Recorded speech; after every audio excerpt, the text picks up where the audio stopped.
So it's Friday, and it's gonna be a very long show today. So to start off with, I inadvertently double dosed myself with sleeping meds last night. I was having a wonderful evening last night. I was taking my sleeping meds, and my cat pawed the bottle out of my hand. So I'd already thrown one in my mouth, and then, not thinking, I picked up the bottle and I threw another one in my mouth, and I was like, well, LOL, what can you do? I'm gonna have a sleepy day. Varden, first time caller, appreciate that. Thanks for coming out. And then I didn't put on the stuff today. The show has gotten worked out, and I was gonna put on the stuff, but the problem was this morning has been a little bit of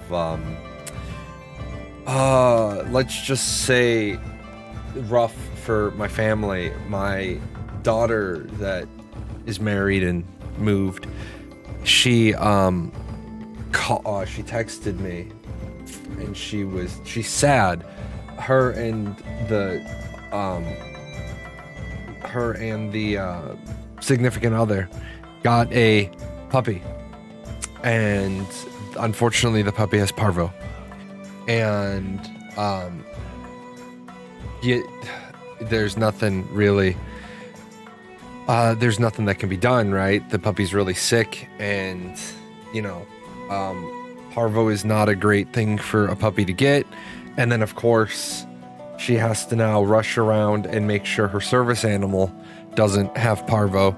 So my 20-year-old's not having a really good day, which means as a dad, I'm not having a really good day. So if my kid's not having a good day, I'm not having a good day. So, it is what it is.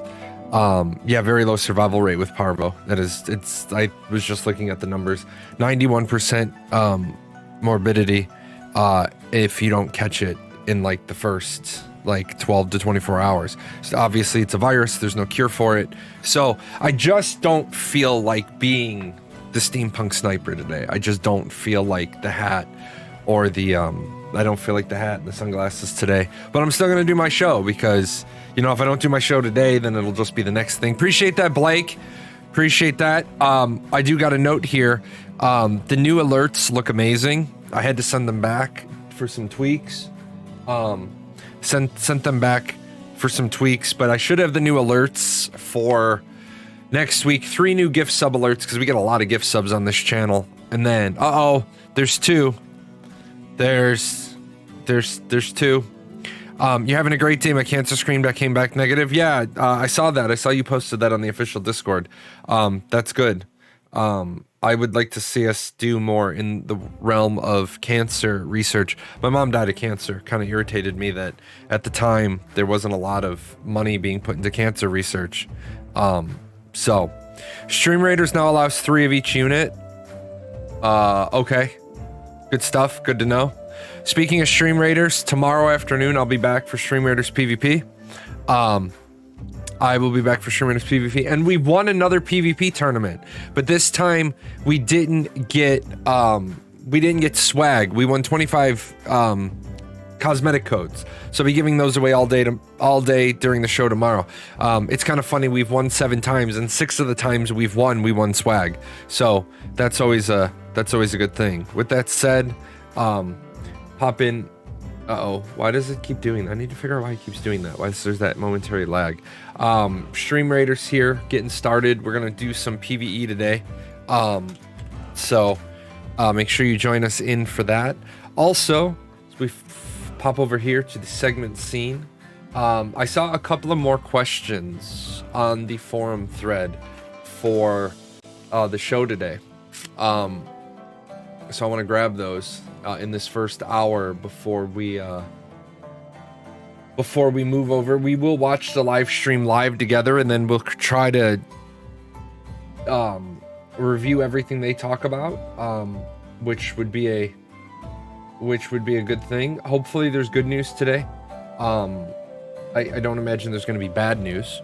Is there any update? Is there any expected news for the live stream, or just normal updates and cosmetics? Well, you know, one thing I hope that they do is I hope that they address that video clip. And I say I hope that they address that video clip because yesterday got stupidly ugly for no reason. Yesterday got stupidly ugly again for no reason. I don't mind if a company wants to try to bullshit, right? But if you said 5 years ago you wanted to change the industry and you don't want to be like every other game company, and that's what your CEO said. Your CEO said that. Your owner said that. So, yeah, what Sparky just said. Margaret points out all the things she made while getting the last word. Margaret tried to have the last word with me yesterday, and one of the things is don't argue with somebody who has more experience in marketing than you do. Okay? So this was yesterday's tweet. 8 a.m., January 27th, Hootsuite, which is a social media management application. Okay? So this was 1080 after all. No, it wasn't a 1080, Zetrix, and this is the problem. It was on Facebook too. So here's the problem. They posted this, and then I called out the marketing department in their own Discord because I said, so you had a misspeak a month ago, and twice. They've gotten it wrong 3 times. So I said, how is it that this got pushed out? And Margaret immediately began making excuses. And as you guys have figured out, I am not the guy to make excuses to, especially in the realm of marketing, because my bread and butter, right? So I said, how does this slip through? And then Margaret said, well, they plan their social media 6 months in advance, like you're trying to fucking impress me or something. I said, really? So you're planning social media posts 6 months in advance, with things that didn't exist, because this video is the result of both the 12-to-1 draw call solution and the upgrade Unreal Engine 5. Now, if you remember, Alpha 1 testing ended in August. So August, September, October, November, December, and January. 6 months ago, they hadn't even made the decision to go to Unreal Engine 5 yet. And this artifact that they posted in this tweet is based on Unreal Engine 5, and Nanite was used in the background. So this artifact didn't exist 6 months ago. The problem I have with any company that wants to try to make excuses is excuses are bullshit, right? 6 months or not, somebody has to be proofreading media posts, correct? Well, here's the thing. You're going to try to tell me that in the modern 24/7, 365, 24/7, 365, things have got to be reviewed, updated. The reason why, you guys know, the reason why agile software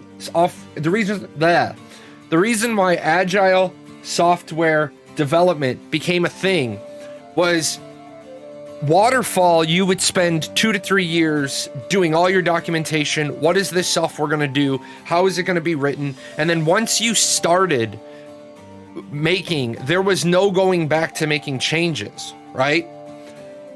The benefit of agile development is that it's a constant wheel, and then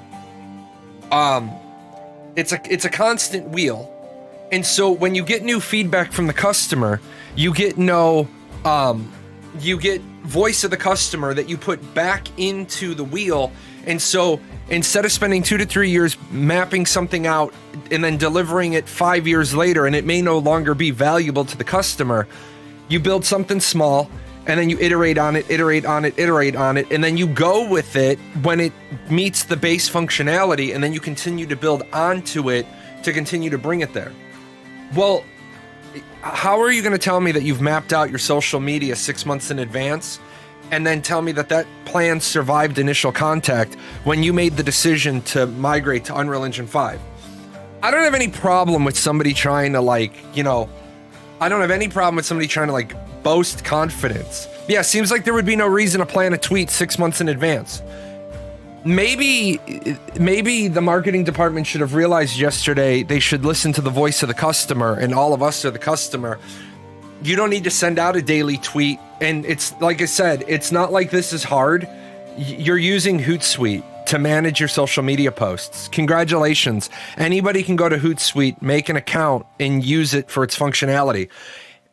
Why do you have a social media manager if all you're doing is having somebody plug and play stuff? And then you're going to, like, when you make up the bullshit excuse, we're planning 6 months ahead, we're looking ahead 6 months ahead. So great, you're telling me that your plan goes back 6 months. So your plan predates the decision to go to Unreal Engine 5. And then it just became a whole, well, people make mistakes. But, well, yeah, I never said people don't make mistakes. Clearly, I know people make mistakes. I make them. The thing is, I don't make excuses for them. It's like, I live my life like this. Ready? I live my life like this. Extreme ownership. Also, I want to do a real quick check. I just want to check because if I don't, I'll hate myself for it.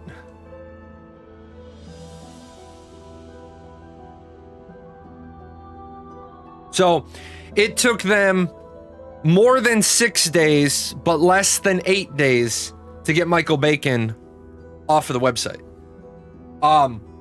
These are the things, like, I don't know what's going on, but I know that the entire marketing department should have the ability to pull tweets down, Facebook posts down. Everybody should have the ability to pull these things down. Also, I'd like to just ask what was said. Somebody said it. This is.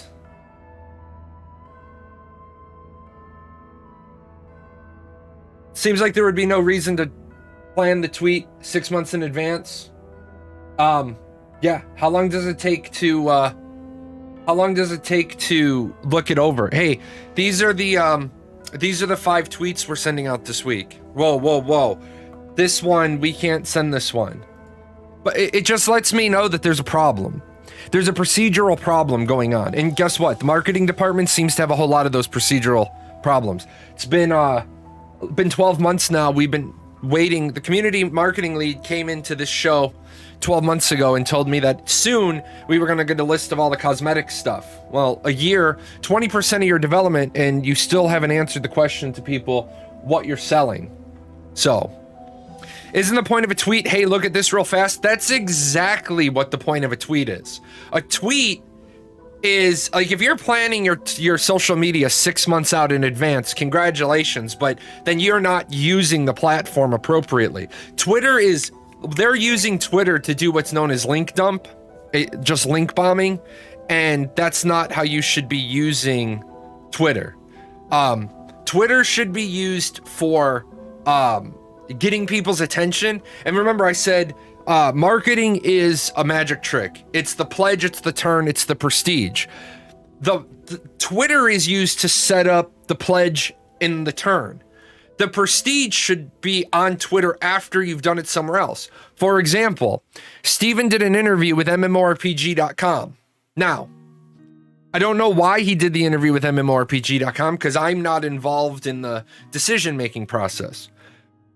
But you've never posted the fact that Steven did an interview on MMORPG.com on your official Discord. So are you ashamed of the interview? Are you ashamed of that interview? Why didn't you ever post it? You have a Discord with, at any given time, 20 to 30,000 people online on your Discord, 80,000 people supposedly on your Discord, and you don't post a video out. I don't understand. I just don't get it. But I don't know why we continue to have the let's build a community. Hey, I got concerns. Shut up, Jahlon. You don't know what you're talking about. Oh, okay. Well, fuck me then. I guess I'm not allowed to point out mistakes. I guess I'm not allowed to point out mistakes after I've pointed out this video about 6 times. I've pointed out a problem with this video clip 6 or 8 times. Because I've talked about it every show basically since we found out about the hoopla, and apparently you put a tweet out about it again. So I don't know. I know it's still early in development and we have yet to see the magnificent things Intrepid is planning, but do you have any further plans to add more emotes and possibly interactable furniture for use when sitting on a chair at a table, like in many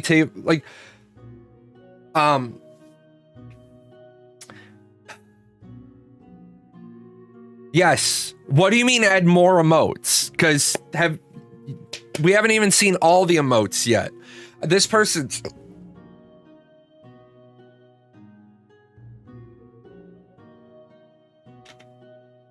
Sorry. This person's an Alpha 1 tester. So I hope that they don't think the 20 or so emotes that we got in Alpha 1, it represents all of the possible emotes. Yes, they plan on introducing a lot more emotes, a lot more actions. That's just not high priority. That stuff's going to come in time. And then possibly interactable furniture. Well, we see furniture all the time. We see furniture every single live stream for the last like 5 years. They've shown off furniture and we know that it's going to be interactable. Steven seems way too much into roleplay to not have a ton of emotes. Now, I absolutely believe that Steven's trying to make a game where the RPing community, but who gives a shit about emotes? You can swear on my show, man. No need to censor yourself. No, who gives a shit about emotes right now? That's actually the right answer, believe it or not. That's actually the right answer. The reason why that is the right answer is all of your games need all of the systems to work together. Now, a lot of people overstate the value of combat. Combat is the system that touches everything. You might say the siege system in your game is bad. But again, that's the same argument that gamers make. I hate this game. Well, do you hate the game or do you hate the monetization? Because hating the game and hating the monetization are two different things. Arcade, amazing game. Absolutely amazing game. Monetization completely destroyed the feel of the game, the value of the game. Cacao Games completely destroyed, completely just ruined Arcade. I just saw, I don't have it on my computer, it was on my phone last night. They just removed 229 billion. Hold on, can I go get this? Because I want to see if I can grab it. They just removed 229 billion.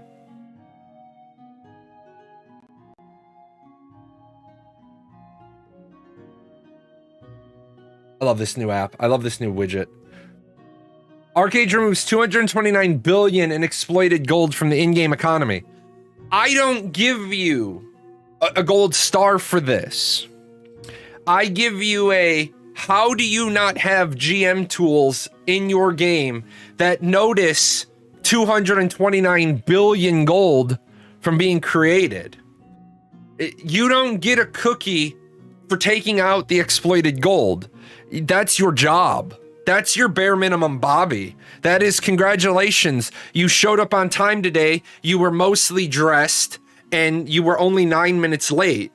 You know, this isn't, when did we start rewarding companies for doing the bare minimum of their job and what they're expected to do? You removed 229 billion in exploited gold. Well, how did you allow 229 billion in exploited gold to get put into the game? You get no cookie. You get no A+ from Jahlon. You get a C-. Showed up on time, but was 9 minutes late. Yeah, mostly on time. 9 minutes late isn't considered late. Some places don't consider you late until you're 15 minutes late. I'm Vince Lombardi. If you're not 4 minutes early, you're already late. Considering they're still less than 10% complete after 5 years, I don't want to hear about anything about emotes, footprints, ambient shit, dust particles, chairs that cradle your ass, or any non-core game functions. You know, I don't necessarily 100% agree with this statement. However, I 100% agree with somebody's right to have this opinion, and I know what some of the white knights are going to do, and what some of the white knights in the community are going to attack this statement, and I then look at those white knights and I say, you are worse.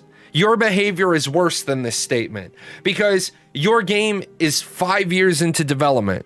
You are 2 years and 1 month past the original timeline that you said you would launch in.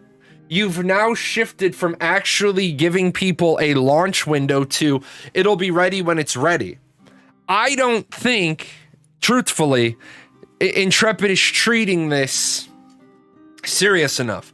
All of my military people know when you are in an exercise, you're supposed to exercise to the real world condition. It gets to be bullshit after a while because you're like, okay, this isn't the real world, but we don't stop 12 hours into the exercise and pause X and come back the next day, but you want us to treat it like a reality. I don't think Intrepid is treating their situation with the level of sincerity that they should be. You call out the marketing department and they get all fucking defensive. The best answer to that was, you're right. Do you know how you shut down that argument for me yesterday? And I guess they didn't read this. The way you shut that down is, you're right, we fucked up. Extreme ownership, right? No excuses. It doesn't matter. It doesn't matter if somebody made a mistake. It doesn't matter if somebody was wrong. The head of the marketing department got told, you guys dropped the fucking ball again. You dropped the fucking ball again. And now you're saying it's people make mistakes. Well, I know people make mistakes, and owning up to those mistakes is what's important. This question, I mean, it's fine, but this is a lollipop question.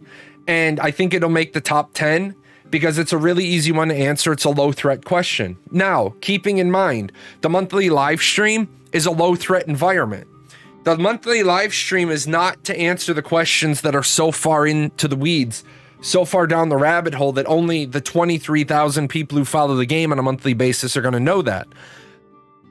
The problem is again, Intrepid does all this community building work and then they don't do anything for the community. And they wonder why people are leaving their community. They wonder why their metrics are going down.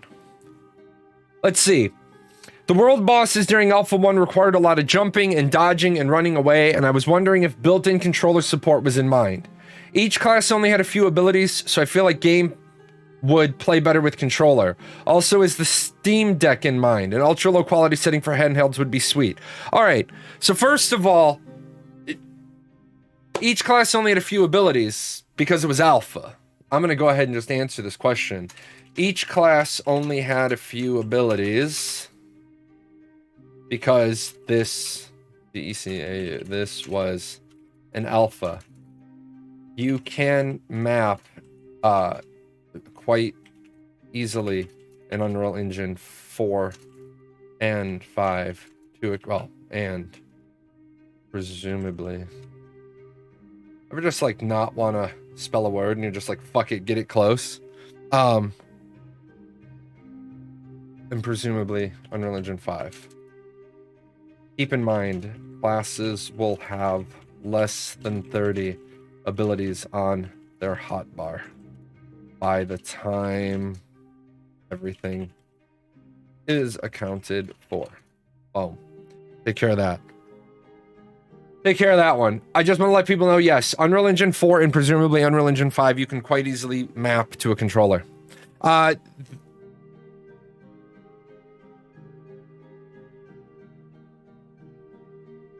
This guy paid for Alpha 1, not understanding it's a fucking test. It's not the goddamn game, you jackass. Yep. Yep. I think once combat is nailed down, things will progress. Well, yeah, Muwell, that's kind of how it has to happen. Once they get combat nailed down, they can work on everything else. Well, the two things they need to have knocked out. Number one, they have to have combat knocked out. And number two, they have to figure out if this is viable. If their 12-to-1 draw call is viable, how many people can they put at an event? Because right now, this castle, they spent a lot of time. This castle is beautiful. I am not shitting on the artist's work. I am not shitting on Bacon's work for this castle. I am not shitting on Bacon's work. The castle is beautiful. The castle is just not a good environment for a castle siege. This is a really, really bad castle siege environment. It's like somebody decided to make a castle, but remember I said, you know, some people are like, they need to bring on all these leads and all these people, and I'm like, no, they don't, because why are you going to bring on a lead who's going to walk in and say, all right, I have 50 questions I need to have answers to before I can start doing my job and directing my department, and the person, they ask you the 50 questions and you can answer 3 of them. Until you have certain answers decided, bringing on other leads to run with stuff is irrelevant. On another streamer, we're talking about your PGI music and soundtrack. I appreciate that. What I mean by that is, you want me to set up the vehicle yard. You want me to set up the cargo receiving facility. You want me to set up a vehicle maintenance bay, a refueling point. But you're not going to tell me how big the warehouse is. So you want me to design everything else to support a warehouse without you giving me the one key I need, and that is, how much traffic are you expecting to see at this warehouse on a daily basis? Bacon left. Bacon went to Amazon Game Studios.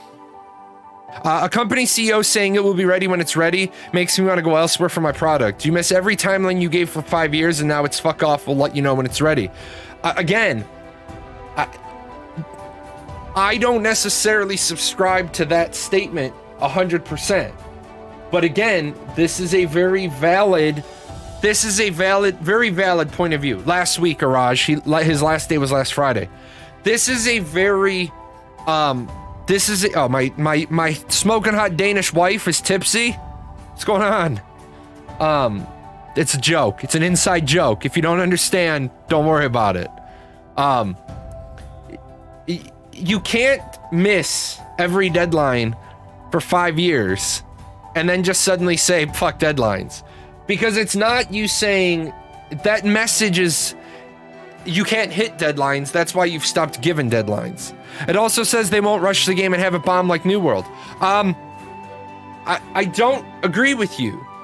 I don't agree with you there, Vale Miss Warden. I think that had they not continued to drag the cheese, well, I'm Irish. Had they not continued to drag the potato on a string through South Boston, that would have been one thing. But they didn't, like, how many times did they miss the Alpha 1 deadline? Now, I would rather when it's ready than Cyberpunk's launch. Sure. I would 100% agree with you. But what I would like is all of the actions to line up with that. What do I mean by that? Today's live stream, somebody made a bingo card. I'm going to make a bingo card for next month. Today's live stream will be an advertising piece. You will be told the cosmetics are going to change out. You are going to hear the phrase last chance, right? You're going to hear the phrase last chance on these cosmetics. Because they treat this not as a marketing piece, they treat this as an advertising piece. And it irritates me to my core that a guy, Steven, with a background in marketing, is literally on his own live stream, not realizing that he's not on a marketing piece. He's on an advertising piece. How soon do you think they will finally decide to choose tab enhanced and continue on with the rest of the game?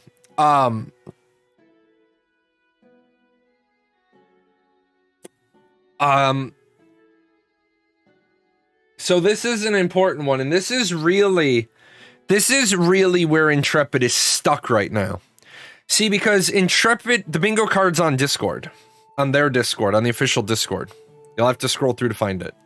How soon do you think before they decide to choose tab enhanced and continue on with the rest of the game? This is the piece, right?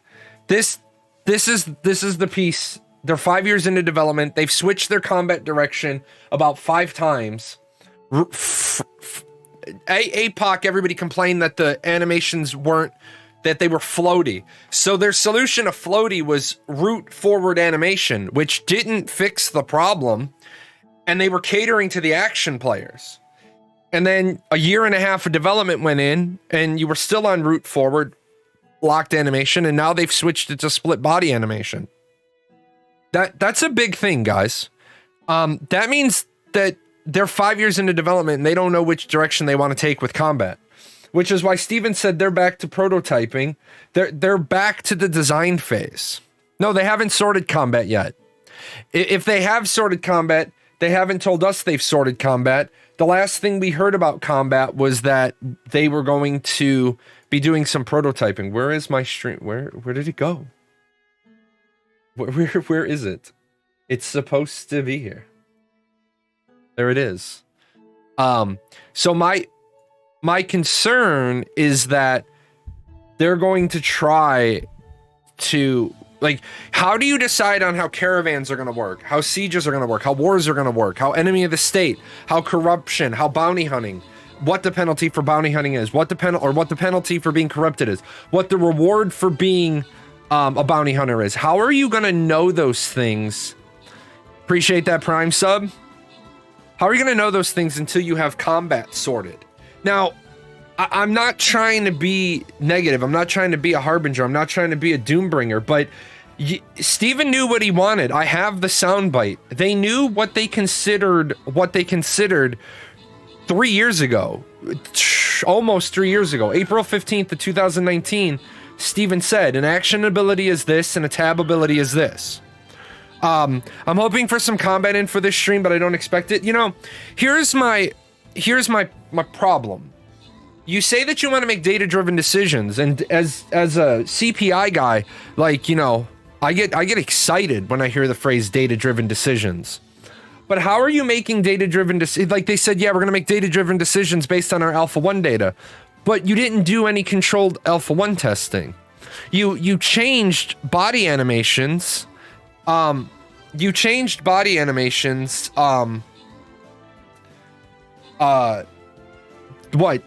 2/3 of the way through Alpha 1. So you didn't do a server reset when you instituted that new stuff. You barely had people showing up to the alpha. You had supposedly 15,000 Alpha 1 testers. Those servers were dead ski. Oh, hey, look at that. Sprocketbot got his subscriber badge.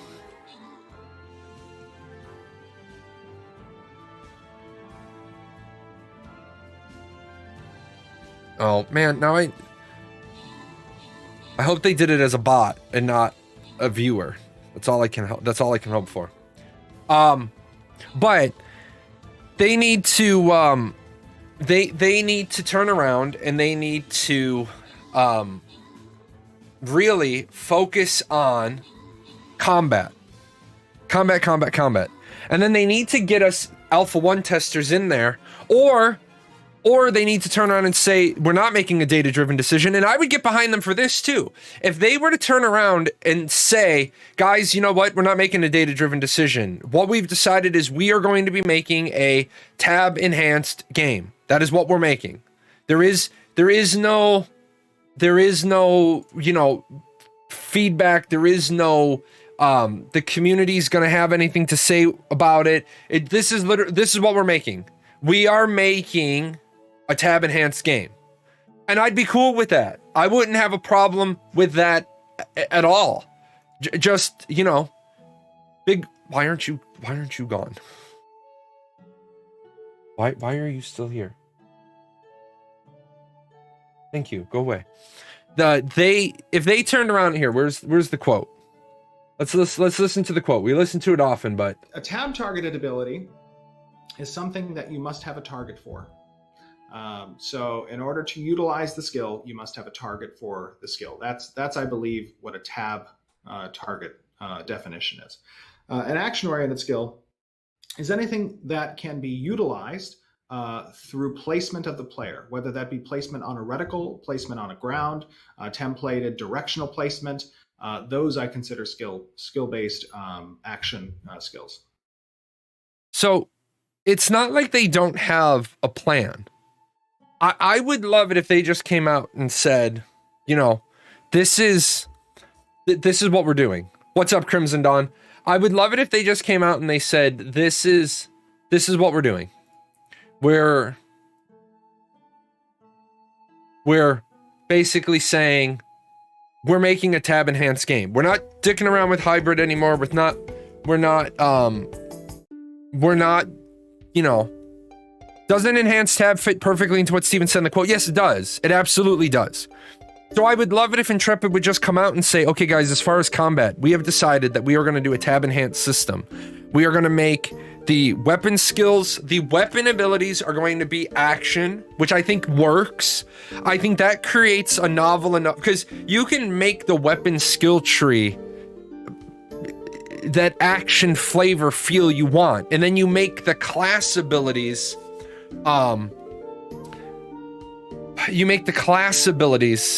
all tab, except for the frontal cones, the off-center AoEs, and the ground reticles.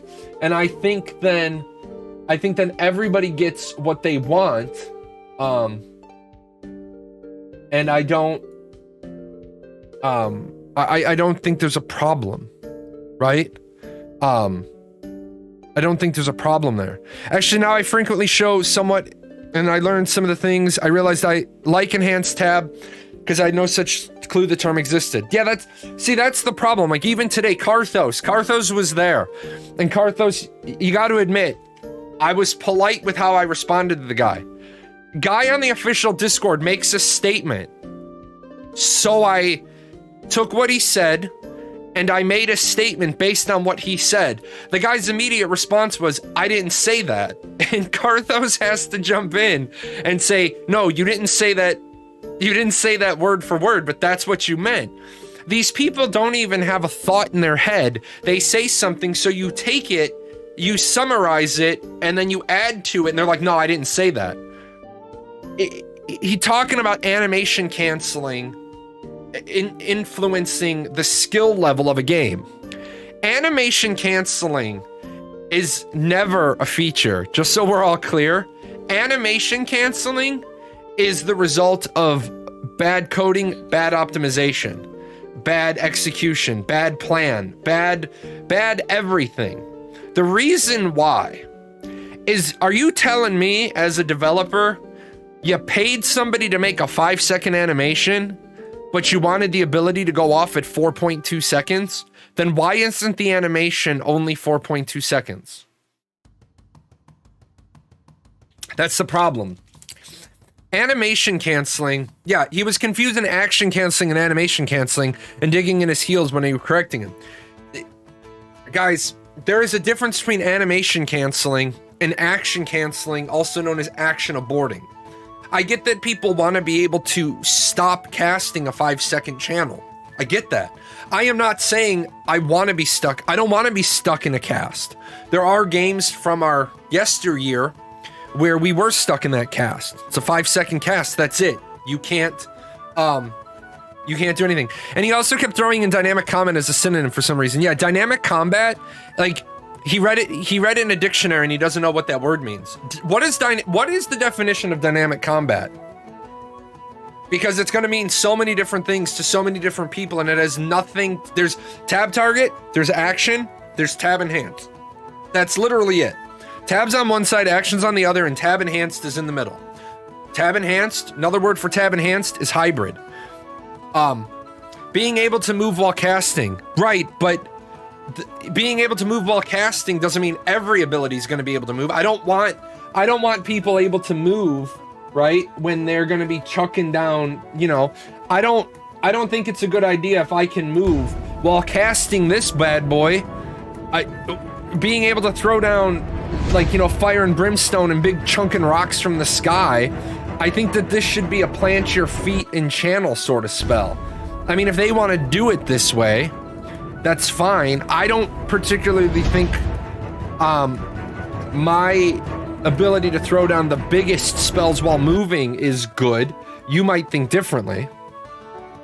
So, there's always going to be bugs. The question is how much you fuck up everything else. No, Magistone, the problem is, first of all, I reject the idea that there's always going to be bugs. I reject that premise. I reject that starting point. I reject that starting point because there are many other industries that operate on a they operate on a less than 0% defect. So I don't believe that. I believe right now it's the community, it's the consumers that allow game companies to get away with, oh, it's a bug, no, test your shit. Any space race company. I can't go into too many details, but I can tell you that the tolerance for rocket fuel is, the tolerance level is 3 significant digits to the right of the decimal point. If you have a defect of tenths or hundredths, the fuel's no good. The defects have to be all the way. No, defects and bugs are not different. Not from my level. Defects and bugs are not different. They are synonymous. They are synonymous. Defects are in reference to Lean Six Sigma. Anything that isn't right is wrong. And in Lean Six Sigma, you get less than 3 defects per million opportunities. Doesn't matter. A typo is a defect. A typo is anything that is not correct. That is anything that is not correct. Anything that is not correct is a defect. So,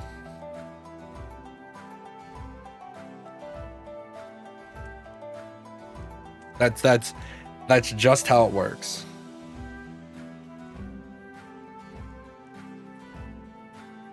Yeah, it's 2 point. I'm looking for the. It's 3.4. It's 3.4 defects per million opportunities for a defect.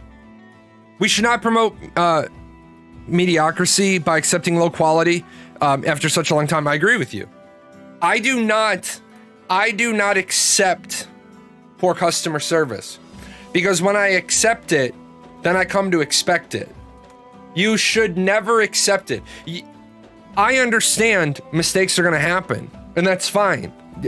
Own the mistake. Extreme ownership. A mistake happened. Own the mistake. But then when you start making excuses for it, each one of those excuses is just another defect. So you very quickly take one mistake and it turns into 6 defects. Well, mistakes happen. Okay? Don't say anything else. We fucked up. Yep. Move on. You owned it. If you own the fuck up, there's nothing else to say. Hey, you know that you have a fuck up on your Twitter. Yeah, my bad. We fucked up. At that point, you don't even owe me an explanation that you're gonna fix it. Yep, we fucked up. Okay. Honestly, when there are buggy games, there are always people defending with that there are always bugs. However, the more we use this argument, the worse things get. Absolutely. Absolutely. This is... I referenced this question, okay? When I got my arm surgery done, there was a giant-ass bug in my arm surgery. They shattered my upper arm. They were drilling in the surgical anchor, and the eggshell spiderweb fractured my upper arm. That's a really big fucking defect, okay? That's a really big bug, okay? That's a really big defect in the surgery. Lifelong pain for the rest of my life unless I get pain blocks. Nobody in the aftermath of that surgery said, man, it happens. We know it happens. I don't want to be the guy it happens to. Just don't make excuses. Consumers, it's saying, oh, there's going to be bugs in software. Okay? But you're okay with that? I accept that there's going to be bugs, but my tolerance level is there should be, download Stronger Bones. There should be 0 bugs in the software. I'm going to be tolerant of them when I find them, but I'm not starting off the position of saying 97 bugs is acceptable. As long as we have less than 97, I'm going to judge this as success. No, I'm going to say 3. You get 3 because that's what Six Sigma performance levels are. I want to let me. This app kills me. Why won't it let me do this particular window? Yeah, it won't let me do it. Won't let me grab that window. I don't know why.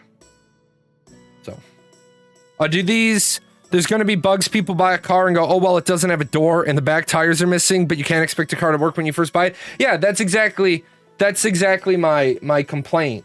You make security system software. We don't ship bugs. Exactly. Okay, so there's going to be bugs. People buy a car and go, oh, well, it doesn't need a door. It doesn't have back tires. The engine doesn't work. The fuel tank's got a hole in it, but it's okay because there's always going to be bugs. You make software, security system software. We don't ship any bugs. You're right, because I'm going to bet in security system software, I'm betting there is not an indemnify clause in that, where if you ship software that has bugs, you probably have liability.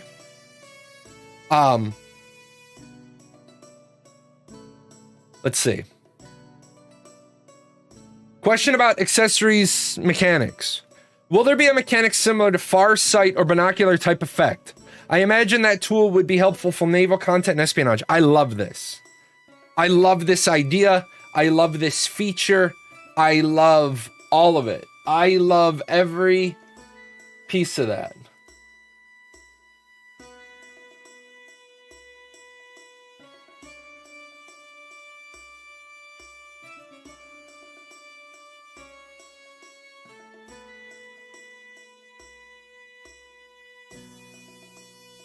So, I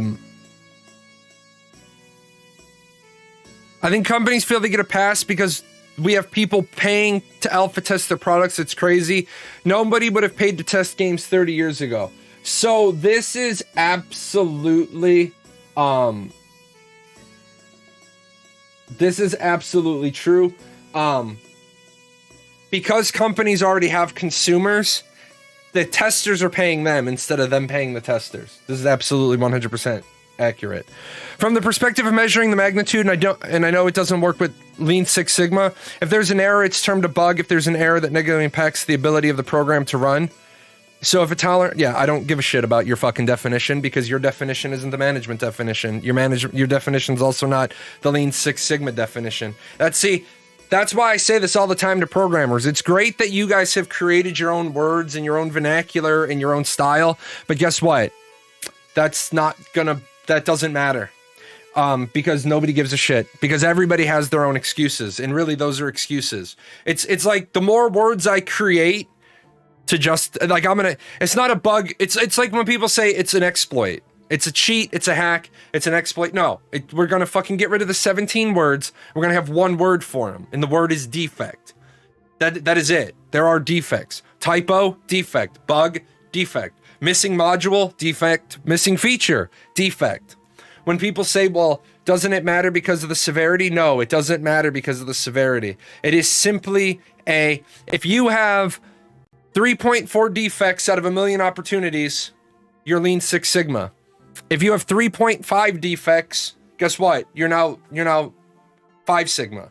If you have 234 defects, you're now 4 Sigma. It lets you know how many defects or errors you're making per million opportunities. Guess what? If a lot of these companies would figure out that Lean Six Sigma works for everything and not just the production line that it was designed for, people would be like, oh shit, we need to fix our stuff. We need to fix our shit. But yeah, I love the idea of far sight binoculars. I love this idea. I love it.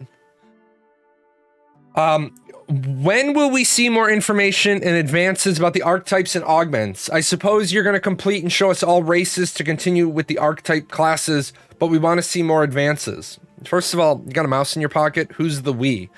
I don't care about the archetypes and the augments. I care about the 8 basic archetypes first. So I care about the 8 basic archetypes, and then we can get to the 64 classes. Because as it is right now, they don't even have they don't even have the basics done. They don't get the basics done. And by the basics, I'm not talking about I'm not talking about the archetypes. I'm talking about how is animation gonna work, how is movement gonna work, what are the stats gonna be, how are you gonna have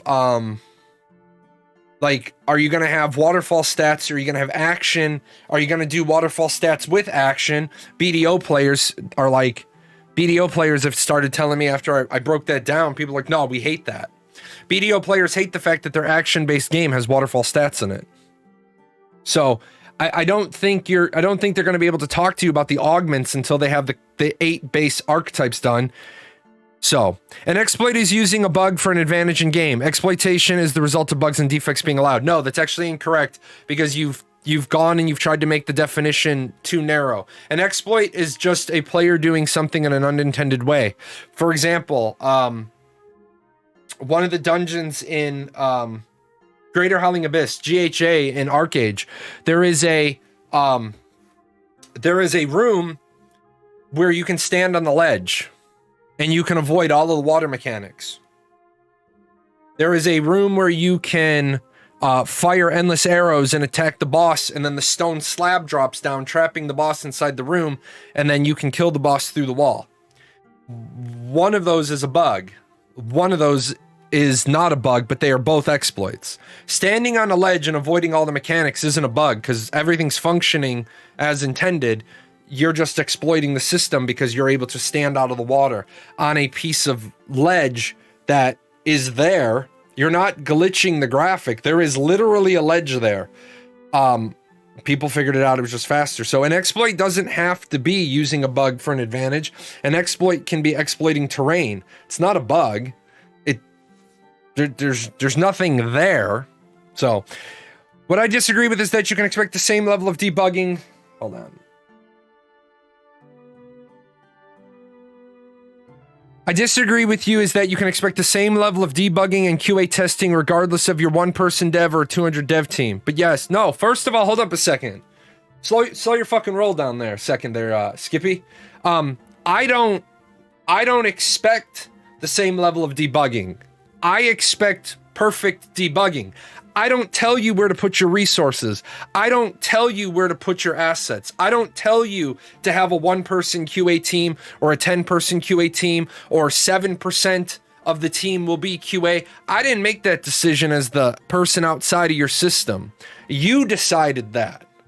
The standard is the standard. Absolutely. The standard is 3 defects per million opportunities. I don't care. And that's not me saying that. That is Lean Six Sigma saying it. That is an agreed upon standard, right? It's an agreed upon metric. Bugs should never be present in code, but developers should stop saying bugs are just a feature of programming. Just code smarter. And if you find a bug, make sure your system can be edited without breaking everything. Well, that's one thing that Faye Lynn has talked about in the past. Let's Jahlon Ross this up. Programmers like to say stuff like, sometimes fixing a bug is going to cause other bugs. And that's bullshit. Okay? That's bullshit. Because if you have, right?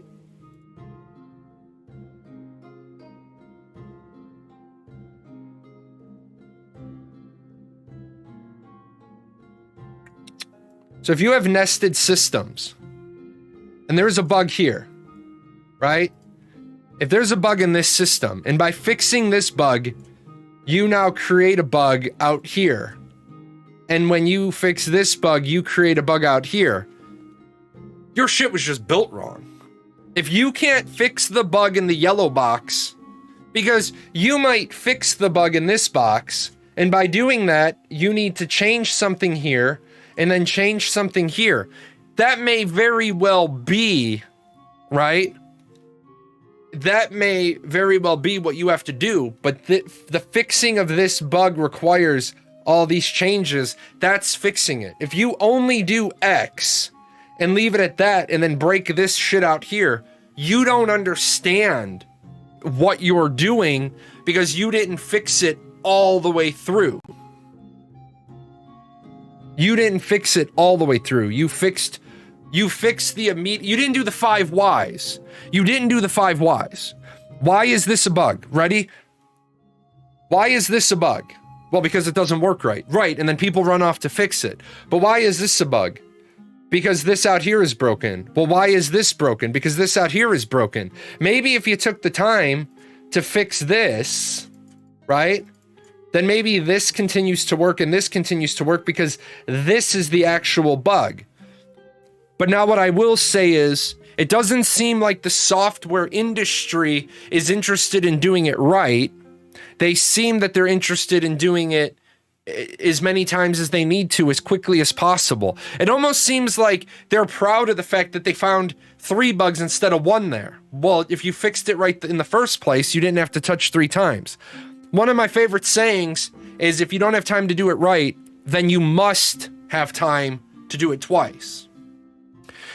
Do you know if anyone with any influence on the game watches your shows? I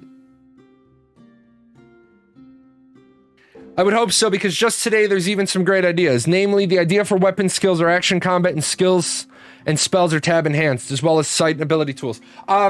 So there are people who watch my show.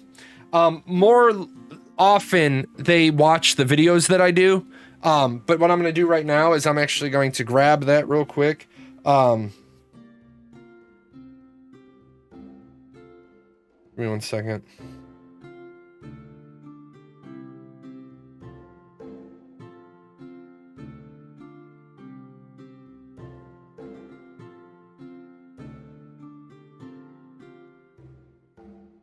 All right, I got what I needed. Oh, I don't know why I did that.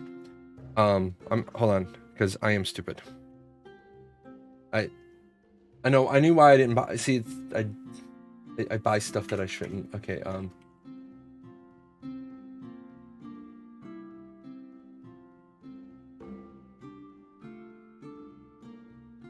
I have a virtual notepad on my desktop. I need to start using it. Your best friend is a programmer, and he says that's horseshit. He gets in trouble for making code with bugs in it because it's not built right. If you create another bug by fixing another, you are shit at your job as a programmer. I tend to agree with that statement. Very, very, very much so. It's just like you see the guys on TikTok. Anybody that watches TikTok, you'll see like the carpenters fuck with the plumbers fuck with the electricians. And I'll tell you right now, on none of my job sites, on none of my father's job sites, on none of any of the job sites I've ever worked on, is that shit permitted. You've got uncapped plumbing work. If the caps are there, it's everybody's job to put the caps back on top of the plumbing work. None of this bullshit that you see on TikTok where the carpenters are picking up like wood shavings and putting them into the plumb. None of that shit happens on any job site I've ever been on, because that's one group fucking with another group, but you're ultimately fucking with the customer. You're ultimately fucking up the customer's experience. So, yeah, if you don't know how to do your job, you should be fired.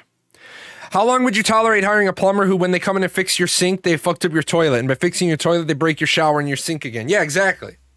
Exactly. A lot of reasons there's cascading bugs issue is people trying to do modular programming but never fully commit to it. Zetrix, the problem with that is you're absolutely right. And one thing that I've talked to a lot of my programming friends, in fact, Zetrix and I have had this conversation, right? So here's January. That is a weird ass N.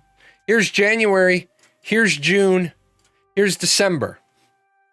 So you're working on website A in January, and you do X task X way, right?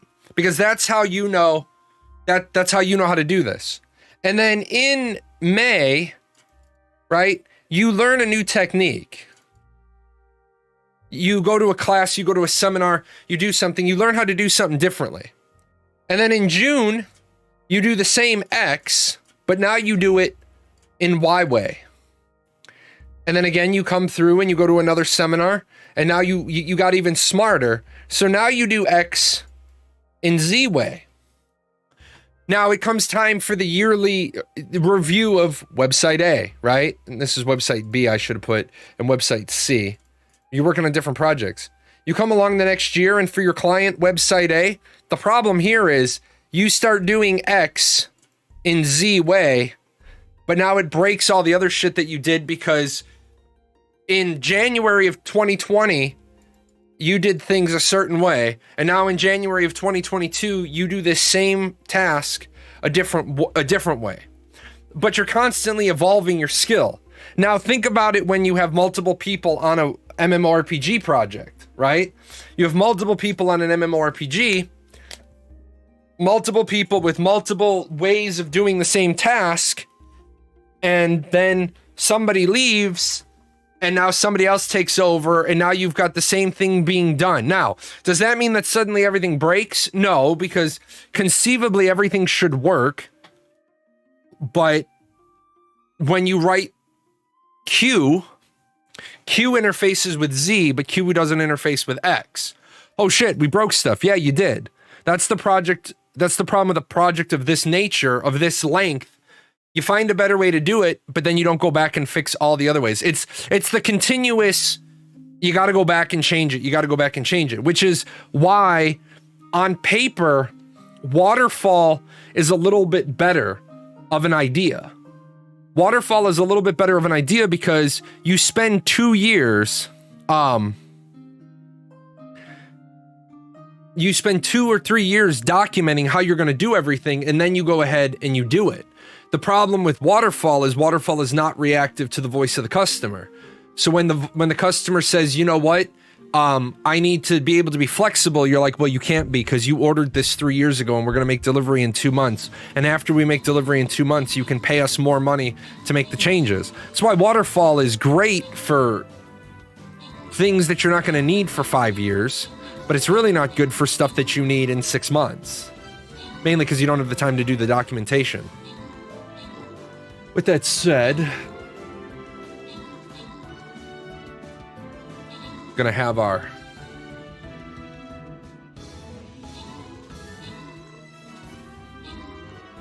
they've got a new overlay.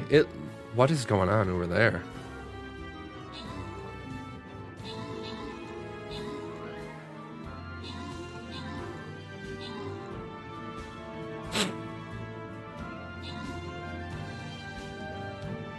What are we expecting today?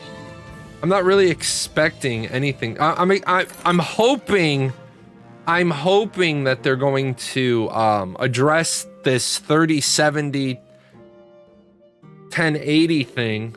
Of course, this is broken. I'll finish up the last. I'll finish up the last couple. Why do they break this stuff all the time? They always break it. They always break it.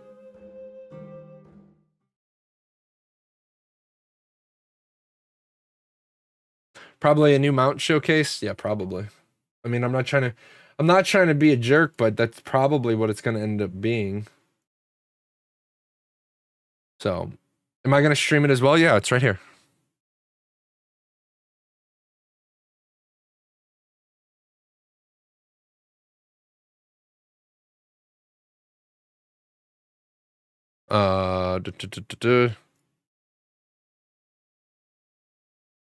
Where is the button? Turn that off. Turn this on. Properties. Nope, monitor. Why is that not? All right. Let's do it this way.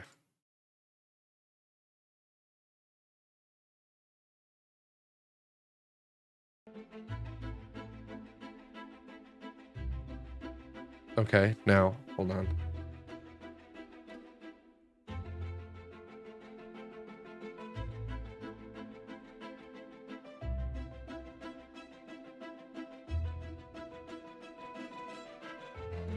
Let me see. Thought I'd set this all up properly, but I guess I didn't. Turn this off. And I turn this to monitor. You can teach an old dog new tricks. I turn that off. Yeah, there we go.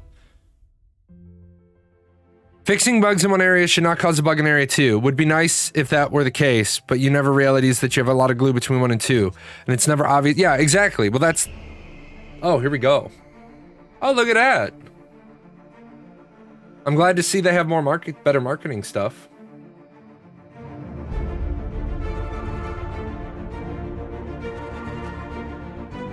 Let's take a look at what happens. Hello, everyone. How are you doing? Hello. Salutations and welcome to our glorious Ashes of Creation January development update. It is already 2022 and it's the end of January. How are you feeling about that, Steven? Oh man, I can't believe it's 2022 and the end of January. Yeah, that's kind of crazy. It definitely ran by real quick. I feel like I blinked and the month went by for some reason. Although to be fair, November and December when we had our live streams, they were like at odd dates, right? Oh, yeah, like earlier in yeah. the months. And I kept feeling because I'm used to like our live streams being at the end of the month, and when the live stream came like middle of the month, I was like, whoa, this is kind of weird. So at least now we're back to the at the end of the month thing. We are creatures of habit, so when stuff changes, we're like, what is happening? But yeah, we should be back to normal.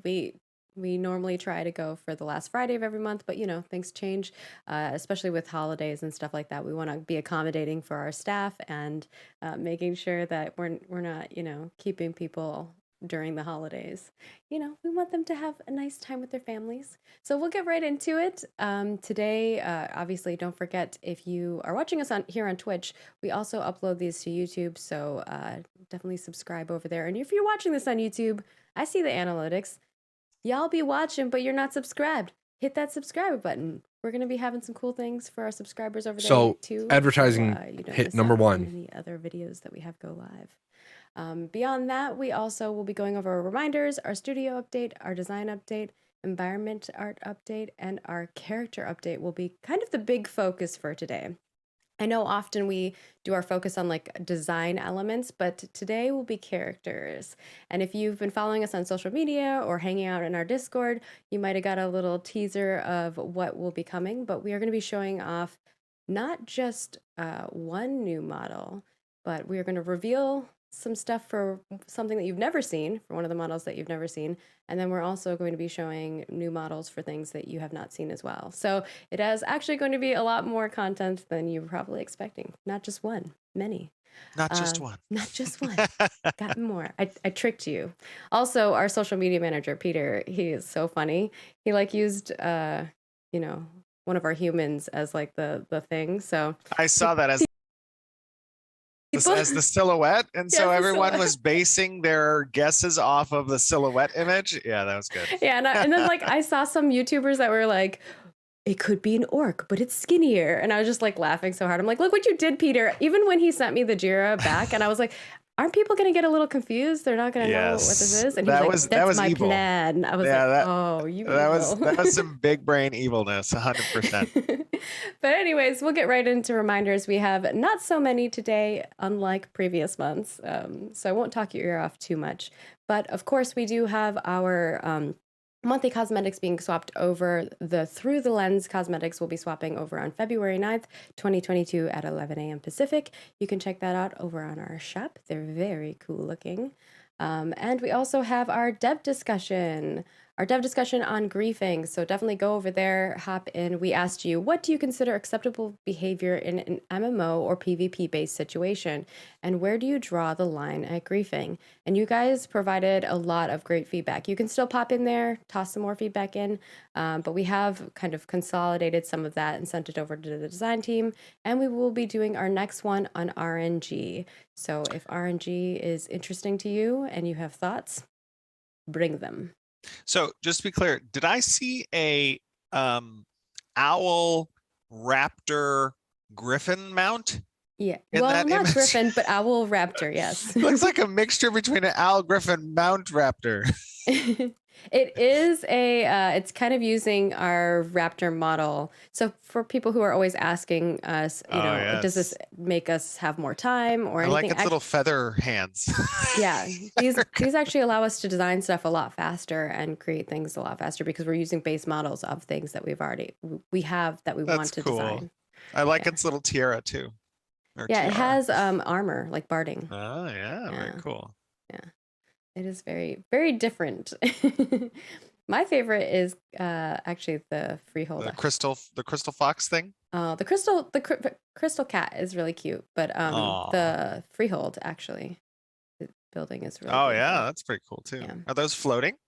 No, they are attached, but I guess they are kind of like extended off. That'd be cool if they were on like little tiny, you know, mage discs that floated around the building. That would be cool. That's a whole nother level. Maybe not for a cosmetic item, but maybe for in-game achievable. Oh yeah, I like that. That's not a bad idea. Yeah. And last but not least, because we always get asked questions about it as well, we do have our content creator program available for you to apply. We are not going through the applications quite yet, but we still have the applications available. When we close applications, we'll let you guys know, and then we'll start going through those and sending out emails. It's going to be exciting times. There's a lot of you, so we appreciate all of the excitement so much that I'm like, Steven, give me another person who can manage that program. It's a lot of people. You guys are really excited, and we're excited. We want to support you and have a program that is unlike any program that you've had at other, companies or studios. So with that, we always try to give you that AAA experience with our small team. Of course, we're gonna head on over to the studio update. And Stephen, what do you got for us? You're not in the studio today. No, I mean, I will be right after the show, Yeah, but same. I had some calls this morning and I was kept trying to like get off the calls, and then I didn't, and it was like 2 minutes before the show and I jumped onto this. You're like, Stephen, where were you? We were I about to know. go live. I was like, I'm about to add 5 more minutes onto the clock, and people are going to get their bingo card. The community made like a little bingo card of things. It's pretty funny. I like know. it. I'm sorry. Studio update's great. Things are going very good in the start of this new year. We did some awesome hiring this month. I think we hired six additional new people in January. Very excited for those individuals to join the team. They're incredibly talented, a lot of seniors in that group. So that's fun. We're going to be kicking off some more hiring endeavors as we start this new year. We have a lot of aggressive goals from a growth perspective for the company, and pretty excited to see that come over the next few months. Additionally, the teams have been hard at work at the start of this new year with the migration over to UE5. We officially now have the entire studio team moved As over of to Monday. UE5 as of Monday. That's right. Yeah. Yes, as of Monday. So that was very excited. Of course, the engineering team led the charge on that over the last few months, getting the code base moved over to UE5 and working out the bugs and kinks as part of that process. So very, very proud of them and their hard work. Additionally, we've made some adjustments actually to our project management structure with the introduction of some new individuals, particularly Jacob on the production side, transitioning our sprints to a more story point based system, which has been kind of exciting for the teams at the studio to switch over to. I expect good things to come from that. And for people who don't understand what a story based a system is, it basically uses like the Fibonacci sequence and kind of breaks down tasks instead of them being like specifically like I'm going to do this in 1 hour. It's like it gives you a little bit more leeway. Sure, it's more indicative of the complexity of a particular task rather than a one-to-one on time. That gives us great tracking, the ability to be more predictive as part of our future-looking roadmaps internally, and we're pretty excited about that process, a little bit more granular in that sense. So things are going pretty good at the studio. A great start to the new year. Pretty excited for what this year has in store for us, and this January was a nice kickoff for that. Yeah, so we're rock and rolling. For those of you who I know you always ask about a studio tour and things like that, we are still waiting on a few pieces of furniture and also what I like to call the beautification of the office. Basically making it not look like an office, giving it our own little intrepid flair and adding some more art and plants and making it cozy. So we're going to be making those changes over the next few months, and then when we're ready, we will start doing some videos, of course. Yeah, we're pretty close. You guys have been seeing some sneak peeks that Margaret's been giving as part of our as part of the studio. Maybe some insights into the cafeteria area, the lounge area, the foyer with the Christmas trees and the pumpkin patch thing. We've had now 4 potlucks so far. I think in the studio since we've gotten 4? I think it has only been 4, but it's been fun. I missed those over the last year and a half. We just had one this Wednesday. We were supposed to have it last Friday, but we had to move stuff around. But it was good. It was good. It was very good. I honestly am like, maybe we just open up a restaurant because everyone's so good at cooking. I know. This time you don't have to smell because normally it's on live stream day and Steven's like smelling the food and being like, all right, I know. We have a lot of talented chefs at Intrepid. They moonlight as chefs outside of their normal development jobs. I feel like they do. There's some good ones. Or baking. But so we try to make sure that we're doing lots of cool stuff for our studio. And we also have kind of set up these little committees where we're going to be doing game nights and lots of fun stuff as a company as well. So that's going to be exciting too, especially because a lot of us have kind of moved from all over the place. So kind of having more friendship time is good too. not Queen just all Blossom work. asks, what kind of foods? Well, Oh, I gosh. know I Variety. didn't have too much of this last live stream, but I know John, my husband, live made stream? last what is it called? You're eating the live stream now. Last potluck. But John made his banana pudding and his shepherd's pie and his little sausage dip. And I tried my hardest the morning he was taking it in for the potluck to like snatch it up and just like put it in the refrigerator, but that didn't work. So. You're trying to steal it? Well, it just smelled so good, and I hadn't eaten anything yet that morning, and I was like, do we have to take all three? Maybe we can leave one here for us. Everyone really liked it, so yeah, lots of tasty goodness.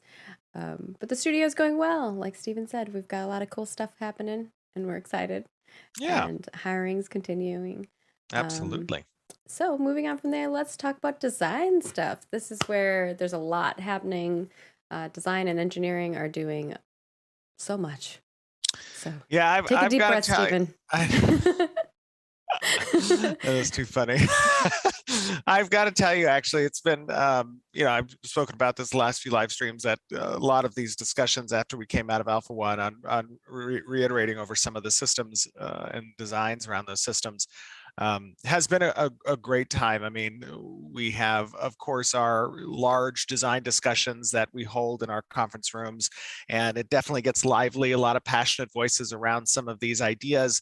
But yesterday, just as an example, we were talking a lot about kind of the management of the economic systems within the world and how they relate to nodes participating in those economic systems, whether or not they get to exert pressures over certain material markets, what those material markets look like from a mayorship perspective. Do I have to account for, a number of resources that I am keeping track of versus, those trade relationships with nearby nodes and the types of resources that they might need to begin, certain public initiative projects and interfacing with the player population, talking about spigots and sinks and where we want the predominancy of economic volume to occur between player to player transactions and having that kind of closed market system.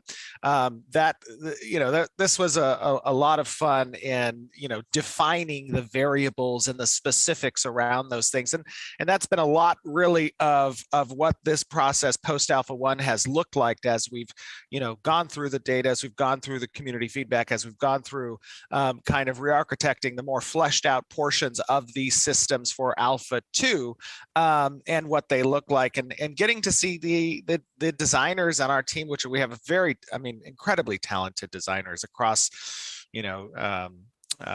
Corey and Chris and Trad and Brian and Jason and Jeremy and Bucky and Naomi and Chang. And I mean, we just have really an incredible Mike. Incredible. I know. I'm so sorry. Someone's gonna feel left out, Steven. I know. But we have an incredibly talented design team, and I've loved really getting to get into the weeds of all this stuff with them. Obviously at the outlook of Ashes of Creation, I have all these kind of, grand macro ideas around systems and pulled from inspirations of the games that I played as an MMORPG player and what I thought they did best. But, getting really the diversity and thought amongst our design team, being able to contribute to parts of those, micro level specifics in each of these systems has been a lot of fun.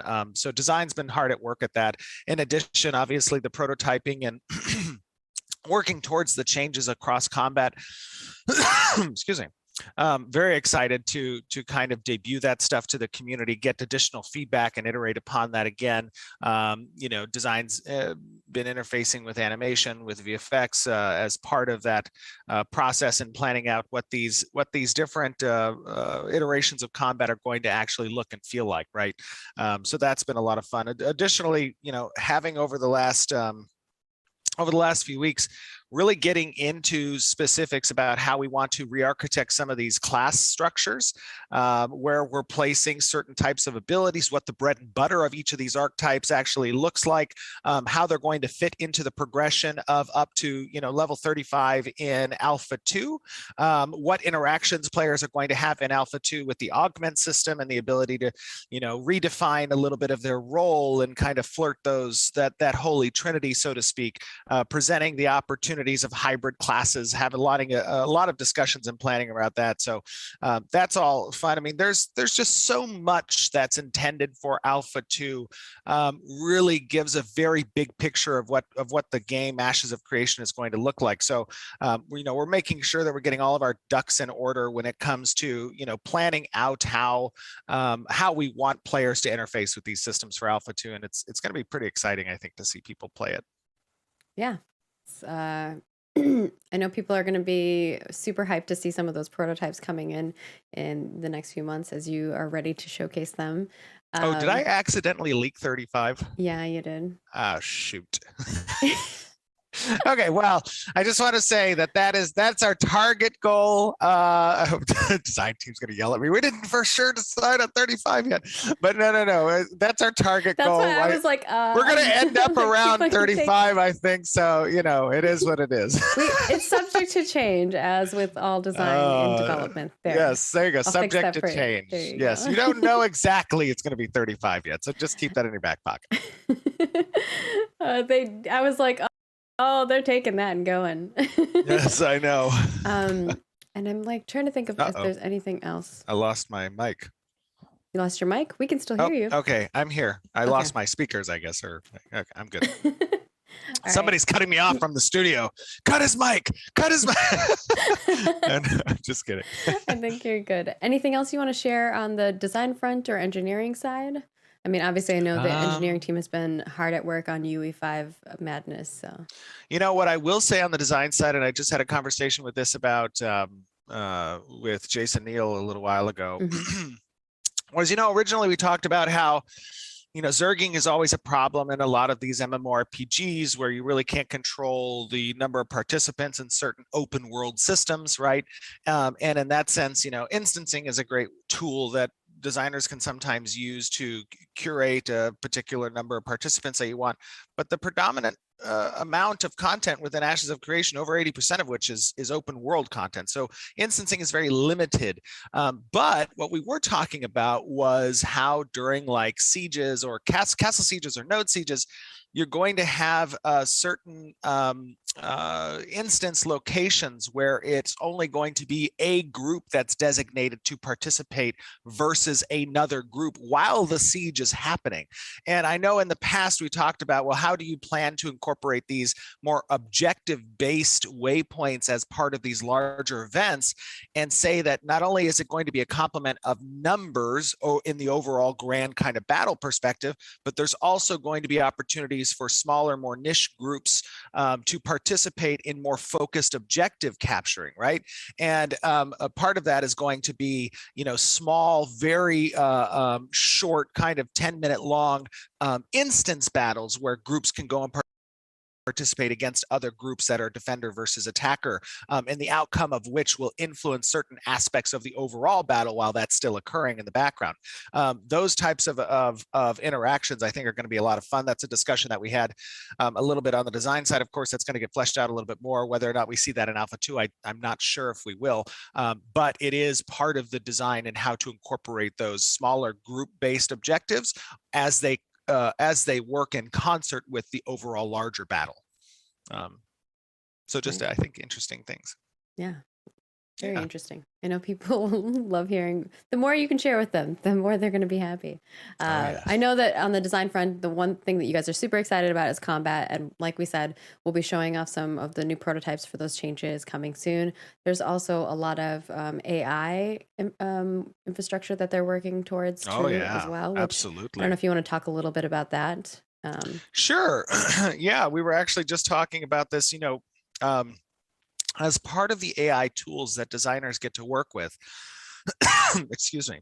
I was having a discussion with Corey as he was presenting kind of the function of hate and hate tables how leashing works behind UIs, how different behavior trees are going to be possible at either variables that will have different types of reactions from a skill perspective on the AI.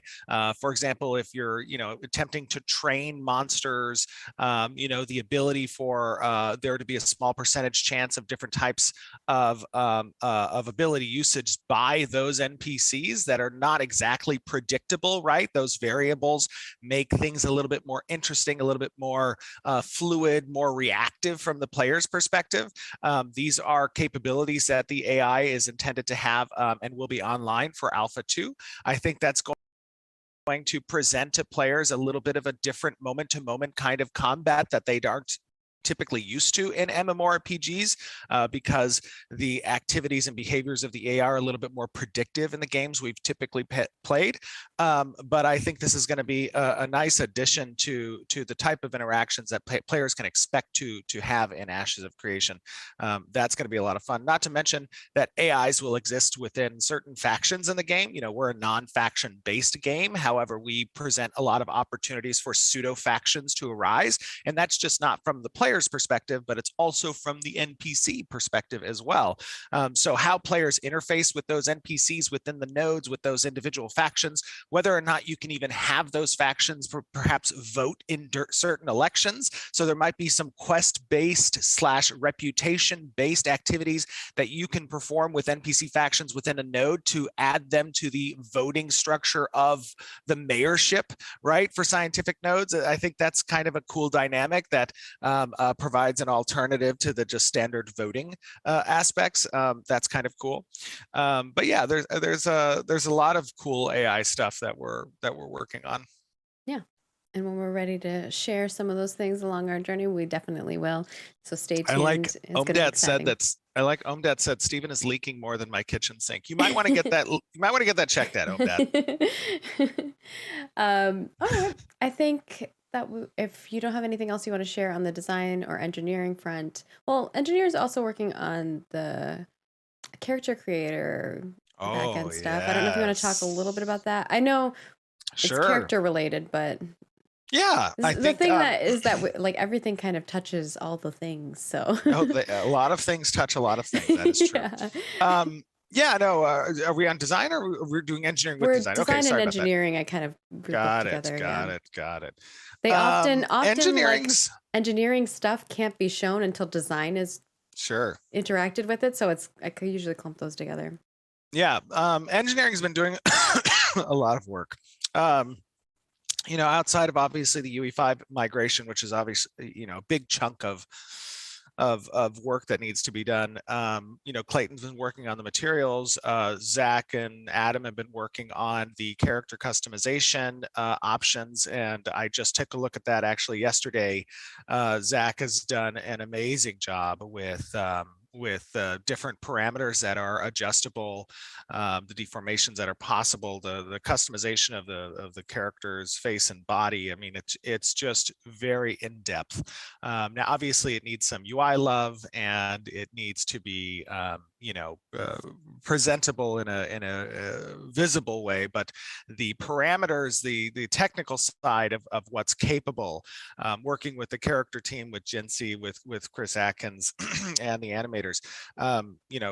Adjusting these facial parameters so that they can be super customizable has been really interesting to see. And, I'm pretty sure we're going to be able to showcase a little bit of that work in progress next month.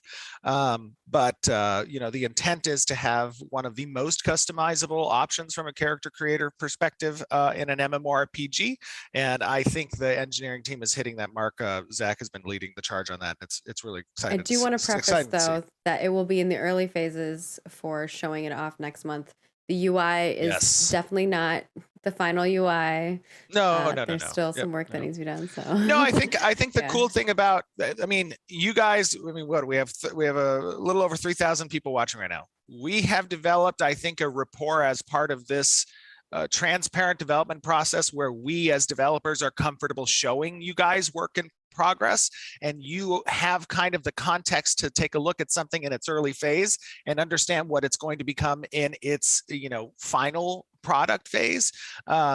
You've seen the progress of Ashes of Creation over the last 4 or 5 years, and you've seen where we've come from in that time to our Alpha 1 presentation, and you can see how things develop, right? So having built that kind of rapport with the community, I think allows us to show these work in progress things, and it can get you guys a little bit excited because you get to take a look under the hood, and you get to see this process, when it's not pristine and beautiful and polished, but rather, along the way. And that's a cool interaction to have, because it lets us, of course, gather feedback earlier on, but at the same time, it gives you guys confidence in the direction we're taking, and gets you excited. Yeah. I just always like to preface, because there's some people who walk away with something and is like, this is the final combat. And it's like, no, that's not. Yeah, no, you're always going to have that. I mean, my job is to make sure I engrave that in your minds. Yeah. All right. Anything? Yeah. Else And I'm sorry. Yeah. So that was on the character customization front. Yeah. Mitch and Hunter and Zach have been doing a great job working on the networking changes that we've been implementing in anticipation for Alpha 2, getting all things network related. Excuse me. In a spot where we're going to really see some awesome interactions and performance on the server side for Alpha 2. So super excited about the work that they're doing. There's been a lot of work on the back end, on our platform, on our microservices that Mark and his team have been working on. Mark, Rich, Eric, and Tuan. Very excited for. We did have a update that you guys probably saw. That was just to fix some bugs. There's still a few others that we're looking into in regards to like the web front. So if you're experiencing any of those issues, I know, for instance, like there's one where it says that you're unbanned from the forums. That email should actually just be telling you that your email is verified. So we're getting those things resolved. It was some of the things from the update when we swapped the new SSO changes over. Absolutely. Also, a lot of exciting feature work being done on the narrative tool, on some of the adjustments to the node tool. Roy's been working on the design data tool that Max has been working on. So a lot of stuff coming together from engineering, supporting our design and art teams for Alpha 2. It is going to be a big undertaking, and engineering always helps lead the charge on that. 100%. They're like the middle part of everything, and everything else kind of trickles from that. Yes. Very exciting stuff. So I think we're ready to move on to environment art, unless you have any additional things you want to share on the design or engineering side. I know it's a lot to remember. I think that's it for the most part. Yeah. We'd be here all day if we shared every little bit that everyone's working on. This is true. So let us move on to our environment art update. So moving on.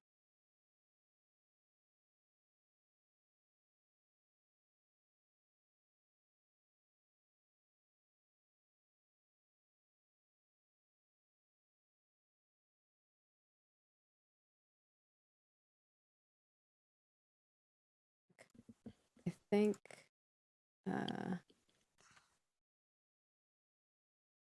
Testing. it should be fixed now. Oh, it's probably the Strange. scene. Yeah, it was muted, turned off. You should be all We're good back. now. Dude, look how crazy the chat is. They're like, you're muted. They're losing their minds. Look at these boats. Was this Harold that worked on these? I believe so. I'm not certain. Engineer didn't put names on everybody who worked on all the things. Oh, on environment. Yeah. Yeah. Or environment, not engineering. Yeah. Sorry. They're making boats now. Yeah, engineering is making boats now. Oh, this is Brandon. I'm sorry. This is Brandon McDonald. He made this boat. Yeah. Very cool. And we Love have it. a The personal 3D ship. version to show you. Now, of course, this would be one of the very early boats that you'd be able to acquire in game. And he calls this, what is this one? This is the Hukelar. Yeah. Hukelar Something sailboat. like that. I'm not sure how to pronounce it. Hukelar. The Hukelar. Yeah, it looks very good. They, So this would be the one need that you idiot kind of cards. get early on. Working your way up, of course, should you choose to take that path in creating larger boats, this would probably be one of the first. You might take it out to go, certain fishing spots, or to, travel out along the coast as an alternate path from a land route. But this would be a relatively easy one to acquire early on. Yeah.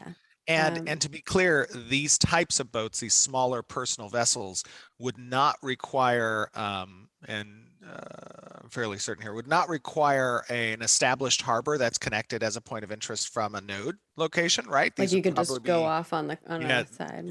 right, exactly. These would probably be capable of being both constructed and launched from any portion of the land, Coast. of the coast. Thank you. Maybe So- just not in the land in the middle of the of Right. nowhere. No, just a land dwelling. Can you imagine a land sailboat. boat? Yes, exactly. It'd be pretty funny. Instead of a flying Dutchman, it's a flying rowboat.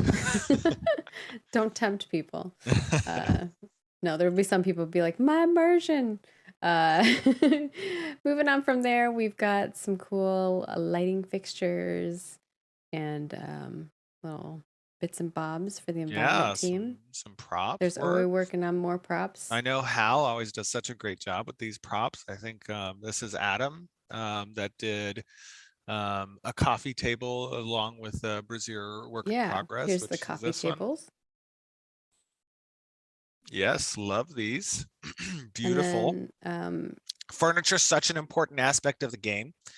then Harold It is. also made the barriers, defensive barriers. Getting some siege goodness in here. Oh yeah. See the back of it. And as well as a fountain. Fountain. The fountain. And Oh. then the big thing we have here is kind of showing you some of the road system tech that Brian Gans is working on. Oh, So I'm going to interested show. to see this. Note that these videos are not the highest quality of video, but you're getting a little behind the scenes of seeing how the road system tech is going to work. So kind of showcasing this. It's basically a work in progress preview. It shows off how how we'll be changing the landscape from grass to natural elements to the different levels of roads, because there's going to be different types of roads. Like when it starts out, it'll be dirt road, and it'll change it to be Yes, more, I will recap this. So what you're seeing here as civilized. Brian is manipulating these different volumes, you can see in the kind of center to center right area a small line of a road. What this is wanting to do is, as nodes advance, right, these pre-laid kind of road spots that exist connecting every possible route between certain node structures is going to adjust and adapt both its material presentation, the type of road work that's present. It'll move from this more dirt road type to perhaps a brick laid road to perhaps some super ornate, beautiful metropolis style road that will adjust around the world according to how these node structures begin to populate and advance. That's obviously a very important thing. Roads aren't just something that's visually beautiful in this game. They also have very specific mechanical implications. The speed of caravans, the movement of mounts between nodes. These are all relevant structures that have game design implications and mechanic implications. So it's important that not just visually we're updating the road sequence to make sense, both from a advancement of the world structure, but also that you are able to identify which roads are going to be most complementary to the movement of your caravan, let's say, right? Or the structures between nodes and how you can move with your mount. These are pretty important aspects. Yeah, and to kind of give you some understanding here, the node influence is depicted by these like circles that you're seeing. Yeah. As they move and scale across the road, that's how you're going to see these road types change. So those little circles that you see around that he's moving like the spawn point type of thing, and those circles are the thing that are altering and changing. And you can see as he's moving it around how that's changing the road path. Yeah. It's really, really cool. And obviously lower level nodes will have, things like dirt roads and things like that, and we'll move into cobblestone and brick. So it's very exciting stuff, and being able to showcase that a little bit from the tech side, how the automation is going to work. I think hopefully you guys enjoy seeing that. If you like it, let us know. We'll show you more stuff like that. And I think that's it for environment art, and we can swap over to the big one, which is character stuff. Are you ready for it, Steven? Oh my gosh. Okay, wait. What are we? Yeah. Now I know we have a few. Okay. So to preface the one that they've never seen before is we're going to start. Yes. Oh, we're going to start with that one. Okay, Yeah. got it. All right. So to preface this, of course, as you guys know, art is always a work in progress. We oftentimes go through first passes, and that'll be good enough for a particular milestone, or what we're attempting to achieve within that within that particular presentation. And then we'll come back and we'll fix things up. We'll do a second pass, we'll do a third pass. We might update some skin materials. We might do some, changes to the base body. Hopefully not too many changes there, but,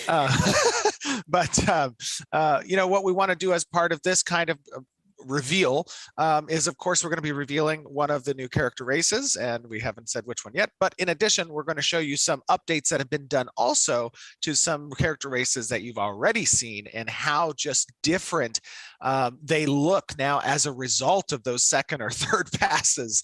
And I think that's going to be pretty exciting. I know it's always been, and reveal of a 3D model for one or a couple that they've never seen 3D models for. So I think it's in the community, it's fun to, like I said earlier, it's fun to always watch the progress. But in the character models specifically, since like 2018 or 17, you go back and look at the character. No, please, it's so funny. Go back and look at the eyes. What is going on with their faces? Go look at the character models from like 2017, 18, the Kalar or the Empyreans, and there's some great community memes out there about it. But ever since, Atkins. One of our staff members also dressed up for Halloween as that starting character too. Oh yeah, I know. Was that Bucky? I think it was Bucky. I think it was Bucky. It was so great. But ever since Atkins took over as lead character artist, the character team has been doing an incredible job. I mean, there's such great talent over there between Eli and Jinsey and Chris and Keith. You started naming. I know. Darn, I need to stop doing that. And everyone else on the character team, the whole team. I know. But they've been doing a great job. So let's reveal. So who is this race that we're going to show? Right. The first one we're going to show is the reveal of. Oh, we don't have to show it yet. Wait, hold on. Oh. Wait, don't show it. Did we show it? No, I haven't shown it yet. Okay. So this is the Vec. So what do we know about the Vec? Ooh, right. The Vec are these star. I almost hit the button. I know. I'm sorry. The Vec are these stargazing sub-race of orcs that kind of delineated away from the original Kai-Vec, a protectorate that was this, large orcish kingdom prior to the fall and to the exodus of Vera.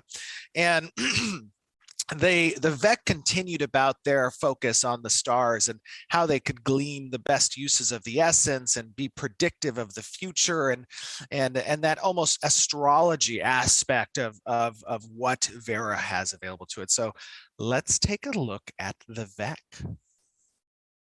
Dun, dun. I feel like I need to do a sound effect. Like a sound? Yeah. I feel you need to just hit the damn fucking button at this point. No, not that one. Not that one? Drum roll? Yeah. Yes, drum roll. Drum Totally roll. drum roll. All right. I'm just kidding.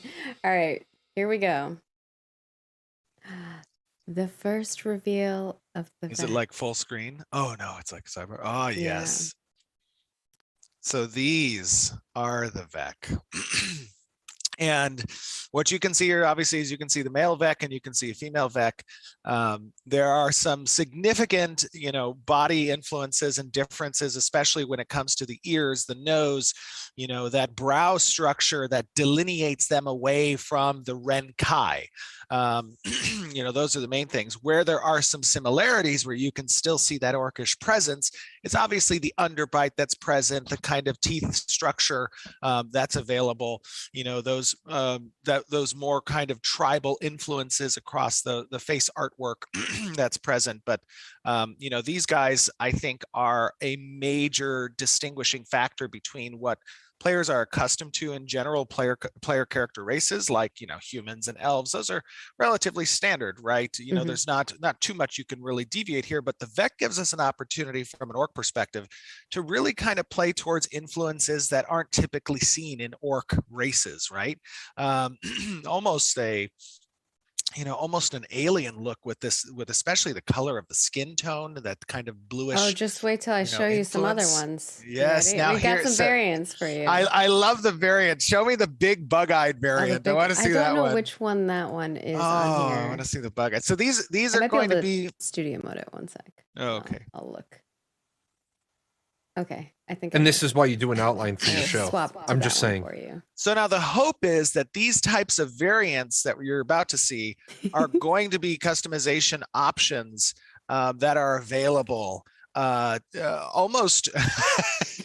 Somebody said burn it. That's terrible. No, he's not scary. Look at his he's got puppy eyes. I love it. Aww. He's just looking for a friend. He just wants to kiss you. Yeah. With his little teeth, little tusk teeth.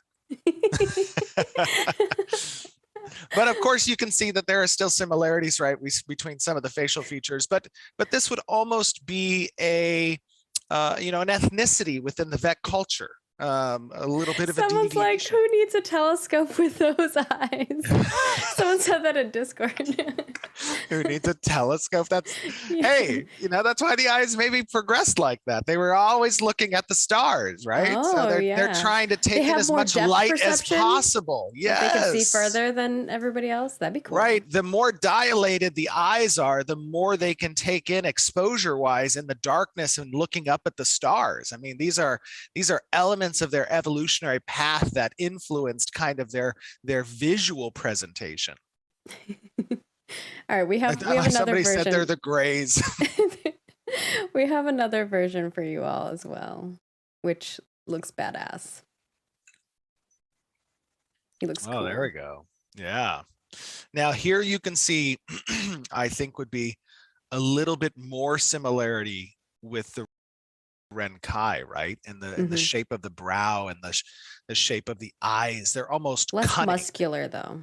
Yeah, absolutely less muscular. But the features, what they're presenting from a personality perspective. I mean, you have a very cunning brow there, right? Like that is something that's important. In their presentation. I love it. Yes. Sick. They're pretty sick. You guys will have to go and comment after our live stream. Go on Twitter, go on the forums, go on Reddit. Give us some commentary on what you think about the Vec. Did they live up to your expectations? What do you like about them? What do you wish you could change? This is, I personally love them. I think they look great. They're very different from our other races, which I think absolutely. is important. It is very important. If you're looking for a different type of race, then there are other options for you. But if this is your jam. One important thing also that's distinguishing about the Vec, and this is something that we'll be showcasing later, is that their base idle stance, the stance that they have is going to be a little bit more contorted, right? It's going to have a little bit more, odd language across the shoulder structure and kind of their stance and how they kind of move about. And one of the main reasons for that is because, when we think about a threat assessment perspective, when we think about you coming across other players in the world and being able to identify and distinguish between the different races at a distance, almost that silhouette profile, right?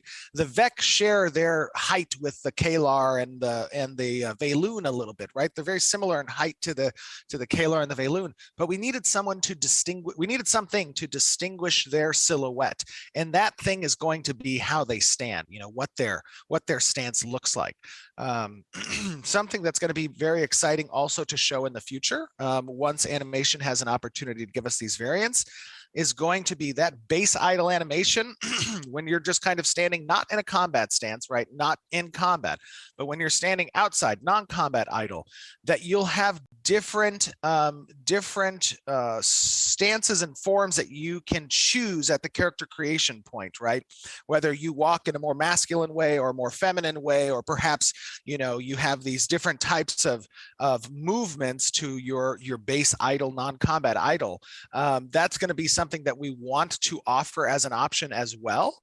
We'll expand on that further in the future when Animations had an opportunity to provide some of those variants, and we can internally test that. But that's the desire. Might change in the future, but I think we're capable of doing that. Yeah, it'd be neat as, you know, as you're doing your creation of your character, being able to choose your idle animation and make yourself a little different than everybody else. I think Absolutely. people will appreciate that. Speaking of our orc friends, who are very similar but different, Ooh, the Renkai. we have shown the Renkai before in a similar manner to how we're showing the Vec, but now we have the 3D model work in progress for for see. So That's I'm gonna right. share that And with you. fun note real quick, Okay, before I actually, the change. Renkai themselves, excuse me, the Renkai models will actually be part of our next milestone within the next, I think, month. We're going to have them now fully fledged in game with armors and everything that's playable internally as we do our QA testing and as we do our milestone testing.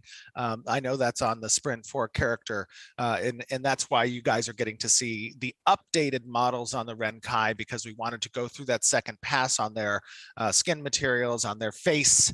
And keep in mind, as you're looking right now at the Vec, like what Can I facial show features the it? Vec have. Yes, as you Oh, see the gotcha. Renkai, you can see kind of the differences in the facial structures. Okay, can I Now show the Renkai also show the Renkai are now? yeah, you can show them. Okay. The Renkai are big boys and girls, so they're the tallest player character race that you can have in the game. They're also very buff and very meaty. These big, you know, imposing Beastie silhouette. Boys. They're Beastie Boys. Well, wait, that's probably that's More a Tolnar, musical group. probably. Isn't that a musical group, the Beastie Boys? Oh Yes, yeah, that's that is a Beastie. Yeah. so they're not technically Beastie Boys, but they're beast-like boys. No, There you go. but you can see the features here. These are very large. If you were to put a Vec next to a Renkai, the Vec would almost stand probably at just beneath the chest, just beneath his pecs. So these are big boys and girls. And then we have another version of them for the male. We won't be showing the female quite yet, but maybe in a future live stream you'll get to see that. So stay tuned. We will be showing females of other things. So.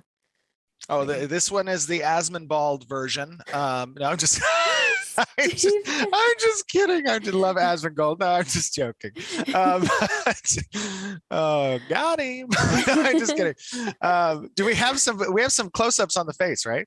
Of the orcs, not the orcs, but what on the Renkai? I thought we did on the Renkai. Did we have some not close-ups? on the Renkai. I don't have. Oh, we can do somewhere. But we can definitely share some more on social and stuff. So stay tuned for lots. No, of you can't goodness. share on social because you the plan your next thing social that out we have 6 months in never advance. shown Remember? Is the Nikuan dwarves.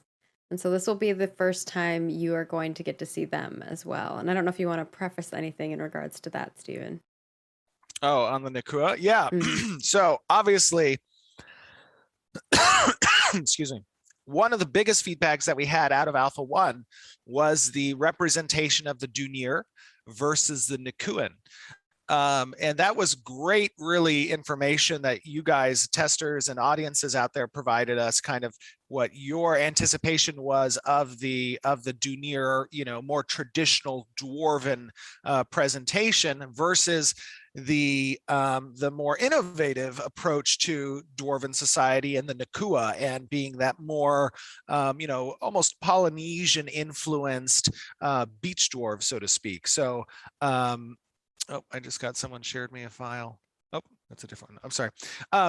So we took that advice, we took that feedback, and we went and we made some adjustments, and we delineated the differences between the presentation of the Dunir versus the Nakua. So are we showing the Nakua or the Dunir one first? Nikuin first. Okay, so the new. Nikuin I'm showing all one- the new stuff, and then obviously Dunir are going to have new models too, but they've seen Yes. some more of that than they have the others. Awesome. All right, here we go. Here we are. There we go. So you can see that, and you'll get context for this in just a moment. Once the They look like gnomes, people are saying. a little bit, right? So once you see this Nikuin body type, and you see, this Nikuin presentation, who's Tyler? What do they keep saying Tyler for? What's They Tyler think one? Tyler one he's a Twitch streamer, so Oh, I'm sorry. he's a content creator. I didn't know that. Yeah, That's it's okay. terrible. So Tyler one's a Nikuin like in real life, or what is that? No, he's not. No. But they okay. are saying that he looks similar. I think that's what they're Okay, saying. got it. He's a very well, buff dude.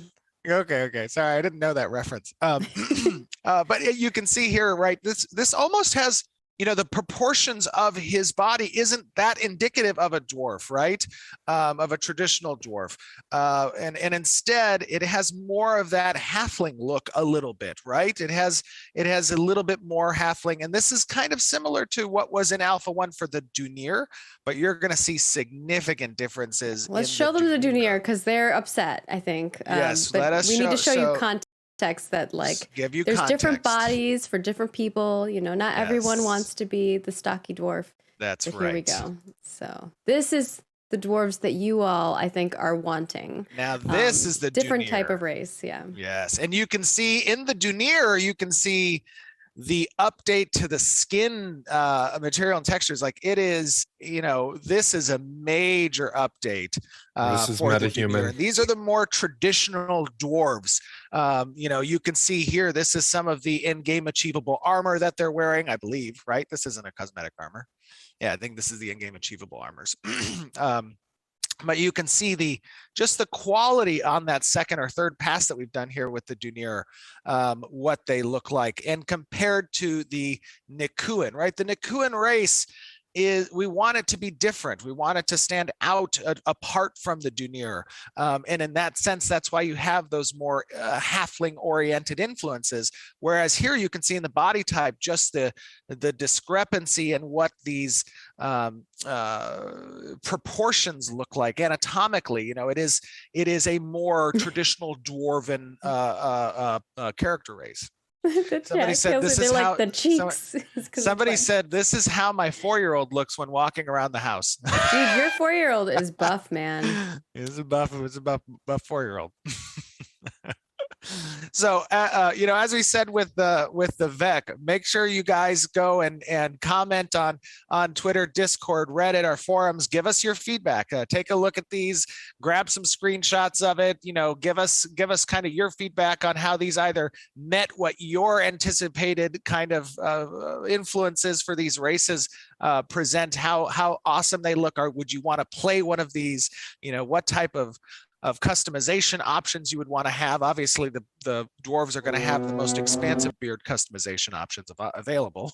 But I really love how we've updated these character races. I think they look a great. Female version as well for those lady dwarves out there. Okay, now here's my idea for the female version, by the way. Female dwarves, it's reported in Ashes that they're capable of having beards, right? But what do you think? Can we go back real quick 1 second to the previous to the previous image? Yeah, to the male. Notice on the male, does this one have the body hair? Yeah. Notice on the male, you can see elements of body hair all across, patches of body hair there, right? And let's go back to the female. What do you guys think if we were to incorporate body hair in the same fashion across the female body as well? Is that something that is unique that you'd want to see on as an option on the female? I think giving it as an option. I think there's a mix. I think if it's an option that people can toggle, total option. Yeah, I think that's cool. Absolutely. Just like ladies who want beards, like I know I want to be a dwarf with a beard, so I think it'd be cool to I think it So would be we don't great have that. if as a character customization option for the female Duniers, you had body hair as an option, and some of that body hair in certain locations could be braided. Like, what if they had armpit hair Braided that was armpit very hair. long and had braids and like little ornaments adorned on How is the that going to work with armpit braid? armor? You're making the character model artist go like, Well, I mean, these would be these would be just have armor visible holes? if you take off. No, if you take off the armor, or Okay. yeah, you could have like maybe armor holes. I don't know. Or what if they had like tail hair, on the back or something, and it just kind of came out and was like a tail or something. I don't know. That'd be kind of interesting. I think. You're getting to Toolnar territory there, Stephen. I'm just theorizing, but these are the types of conversations that you What guys hair- can. What hair braids? The chat's killing me. These are and for just those asking, we will be cutting. We'll have the stream up on YouTube, and then we'll also cut out little bits and pieces that we always post on social. So if you follow us on social media, 6 months in I think advance. all the links are down below right there. We'll be sharing a lot of little bits and pieces. So if you like more bite-sized content, that is always the best way to follow us and continue getting updates. But yeah. Are we ready to show the armor set stuff for the junior? yeah, we could Okay. absolutely. I'm sorry. I got a little ahead of myself there, man. I just want you guys to have those conversations. Let us know your thoughts on it. I think it is water. Yes, this is water. It is not anything but water. Yeah, he's drinking water. We always have to tell people he's drinking water. So this is I think tier 5 armor. Yes. Is this tier 5 or tier 4? It said I think tier this- 5. Oh, it's at tier 5. Okay, yeah. Yes. So this is an example of in-game achievable. This is fully modeled and completed top grade armor. And this is obviously a plate set that you're seeing. This is something that is an armor set you can achieve in game.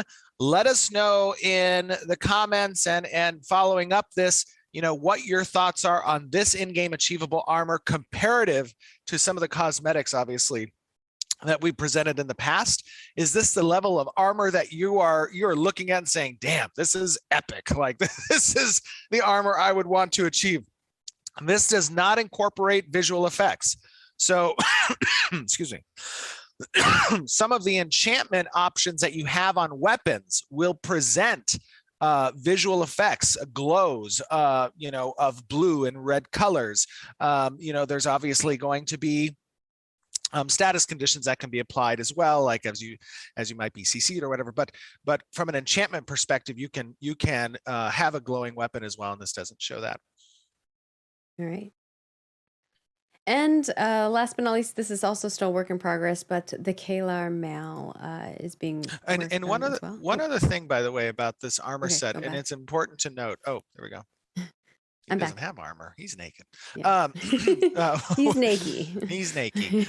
One of the things about these armor sets that's important to note is that, we're not going for that visual appearance of really oversized, unrealistic looking kind of overly fantastical, armor pieces. Of course, we're going with super epic looking. We're going with, real or ornate, kind of appearance. And I think this armor really does a great job of capturing that balance between what traditionally some MMO styles have, which is a little bit overly fantastical appearance of armors, but keeping it realistic and at the same time really epic and still ornate and complex. That has progression to that gear appearance, right?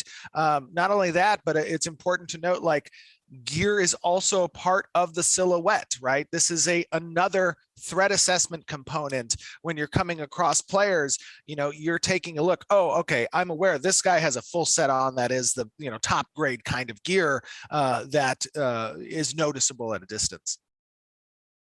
I like somebody said threat level midnight. That's great. All right, I will swap over to our Kalar Mal here, who is still work in progress. He's in his T-pose, so he's got his scary scary eyes. Oh yeah. But yeah, so these are just seeing a lot of changes. This is just adjustments on the body. Excuse me, on the body. Shit. Sorry. Hold on. Steven's got his cough. Oh, he's great. Don't worry. You know, He's just had cause. No, a cough for a long time. yeah, I know. I'm totally fine. I just before new people come in and they're concerned with like that you No, have, no, like, no. The COVID. problem is that I am talking literally all day long, constantly, and unfortunately, sometimes that irritates my throat a little bit. But I'm not sick or anything.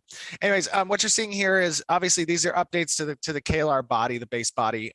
You know, these are important. You may not really notice as much, but these are you know, passes that character team is doing on that body, on the face, on what that mid-level body type looks like. And then these are from this point is where you're going to get that character customization options. You're going to be able to play with, you know, the size of the calves and the thighs and the, you know, musculature, the, you know, how toned and defined is the body versus some of the lengths and proportions on the limbs. But you can also see updates here to the skin. You can see updates here to the face. You can see updates here to body definition. You know, these are starting to get to a place where, you know, I think is a very compelling character race, right? And is on the same par as any AAA, you know, MMORPG that you guys have experience with, that we've had experience with in the past. So, you know, I think it's looking really good. Yeah, it's looking very good, and we'll be showing more stuff as we progress every month. Oh, is this? You guys are going to continually see more. Somebody updates. said this is the Asmonbald character. Stephen. No. Next up, we've got some amazing new character art as well. From this one's was made by Eli. This is the Regalia of the Plated Heart, which is Eli did a great Q&A job. will be coming. Yeah. Very interesting set, because it's one of those things where you're going to a gala, but you want to make sure that you're armored still. Yeah, almost that gold, that gilded, you know, armor piece on the females, almost full body dress there. I think that one of my favorite things is, of course, it's tricky with animation sometimes, but having that that full kind of canopy-esque looking dress piece is really cool. I love the flow of it from an animation perspective in game. Of course, sometimes it's difficult as the feet try to clip into the, you know, to the armor itself, but I know that our cloth our cloth simulated physics and whatnot, those types of pieces are usually shine. And then I have the turntable for this, so you can see the 3D model. It looks like they're dancing a little bit, And like they're on those carousels. You know what I mean? What I'm talking about, where you spin those up and they're just dancing. It looks like, and these are the Valoon too. So you're getting to see some more racial stuff that, you know, if you're paying attention, you can see. This is the Valoon character race. Yeah. So you're kind of getting to see more of it as it's coming to fruition. Next up, we have the Salt Spine, a big chunky boy. Looking amazing. This was, John looked at this guy and loved this guy. And I looked at it too, and I was like, wow, this guy, he's pretty cool. Was it Danny that did this one? This one is Danny, yeah. Yeah, Danny did a great job. This mount is just unbelievable. Now, is this an in-game achievable? No, this is a cosmetic. It's a cosmetic. Okay. Yeah. It looks great. I mean, wow. I would love to ride that. I want him to be super slow and regal in his movements. You know what I mean? He looks like a royal mount.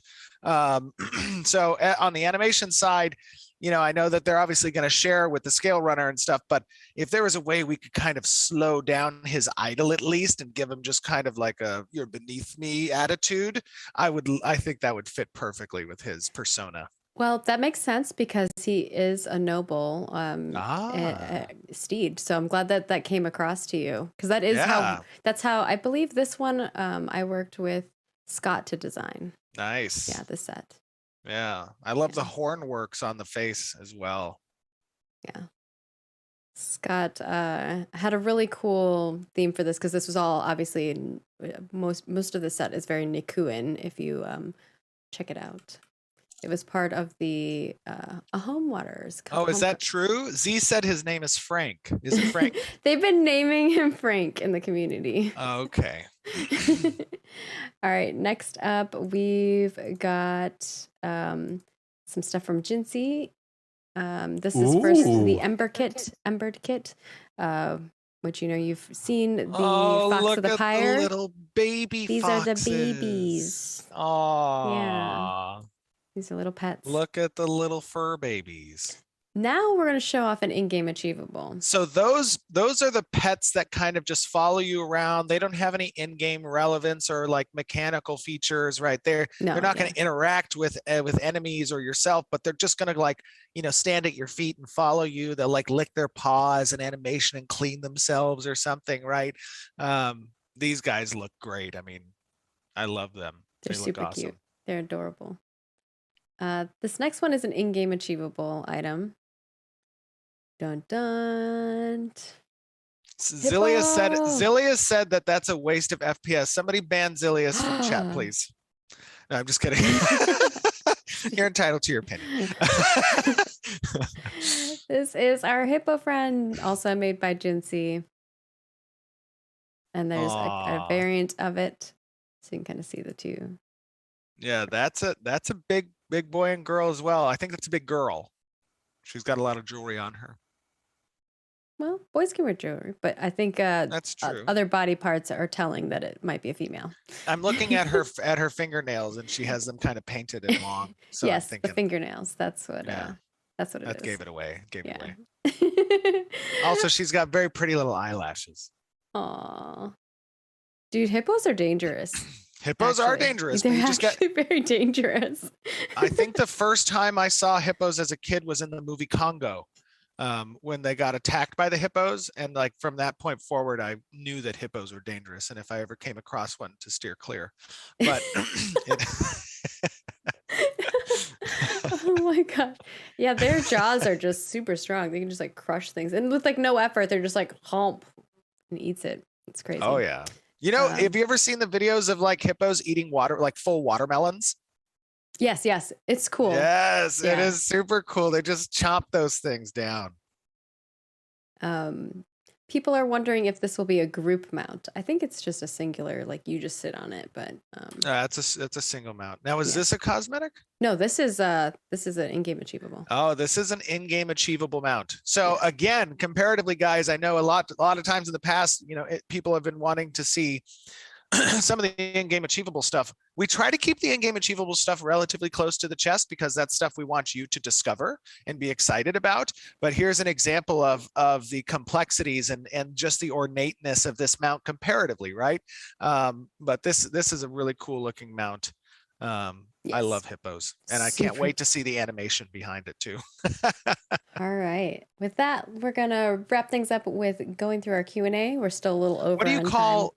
A curious question. What do you call a group of hippos? A group of hippos? I'll look it up. I don't know. Is it like a murder of hippos, a flock of hippos? Is called. I think it's maybe a flock.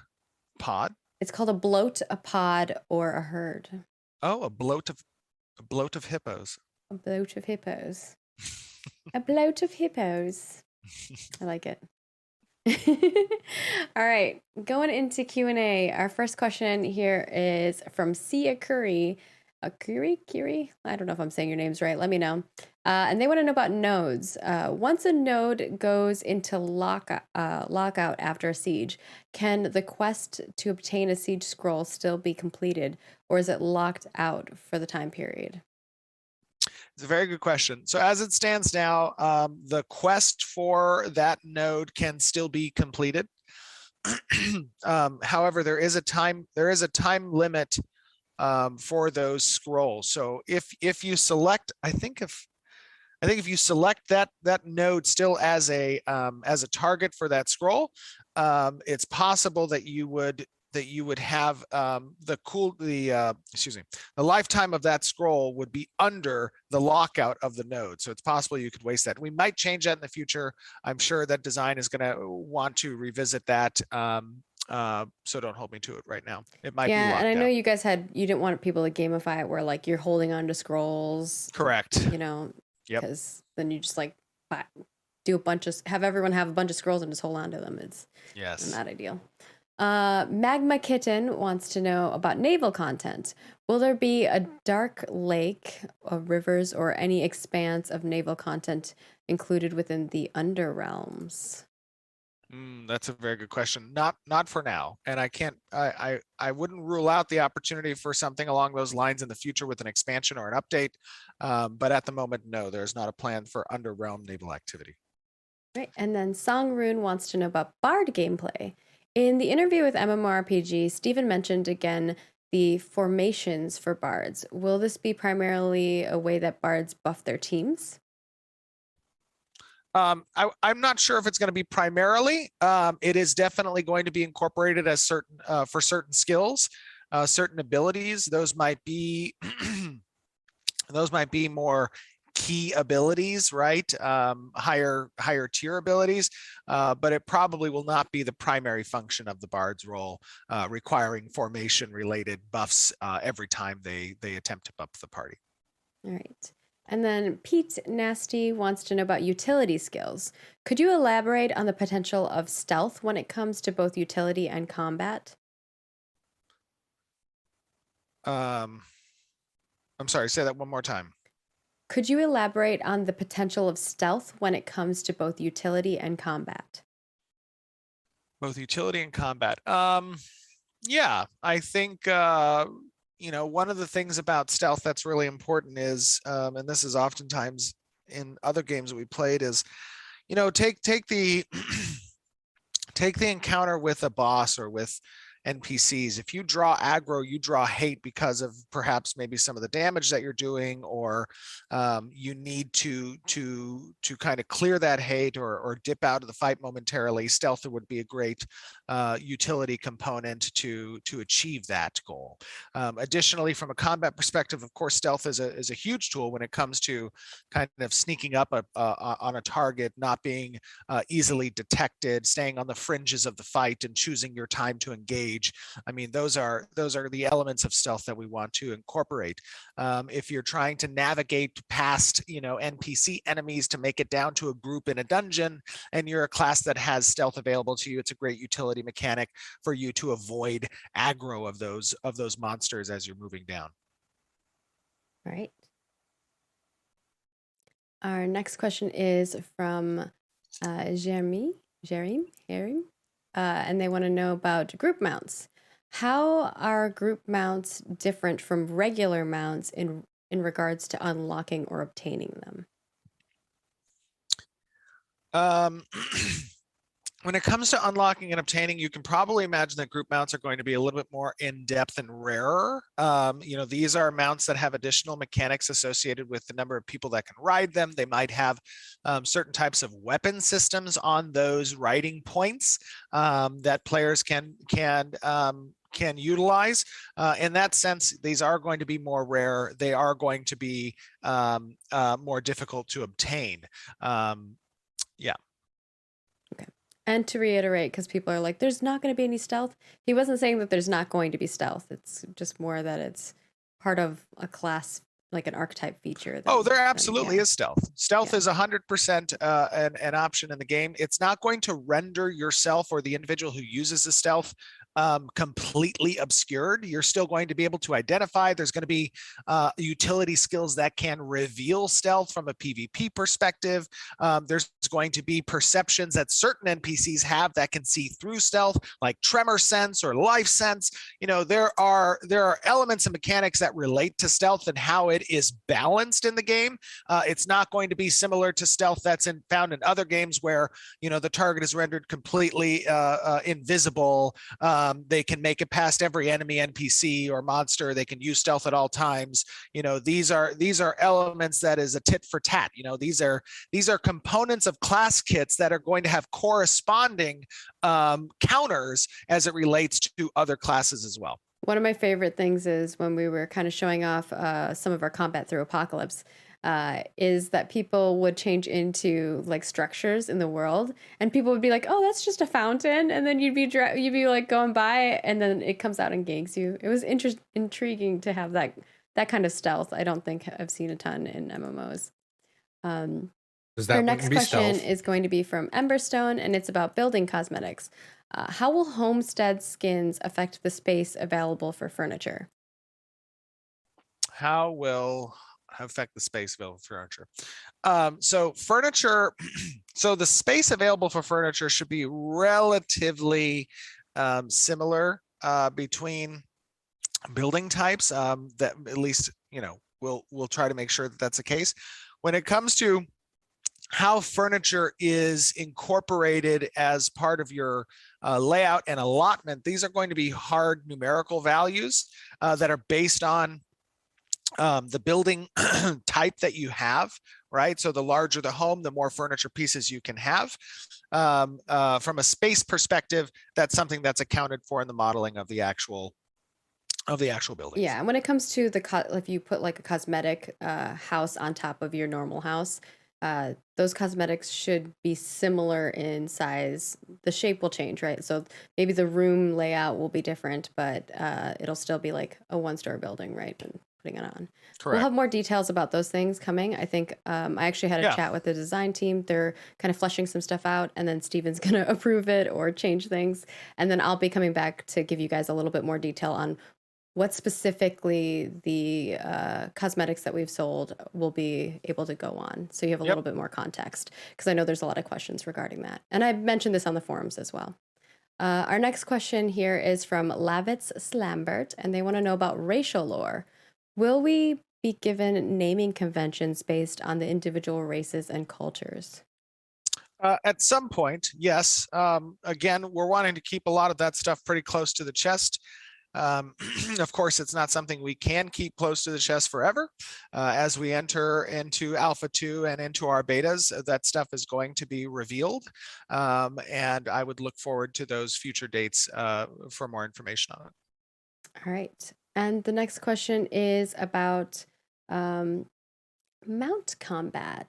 And they would like to know, will mounts have the ability to charge/trample, or will players be able to use lances or mounts? And this comes from Nayrock.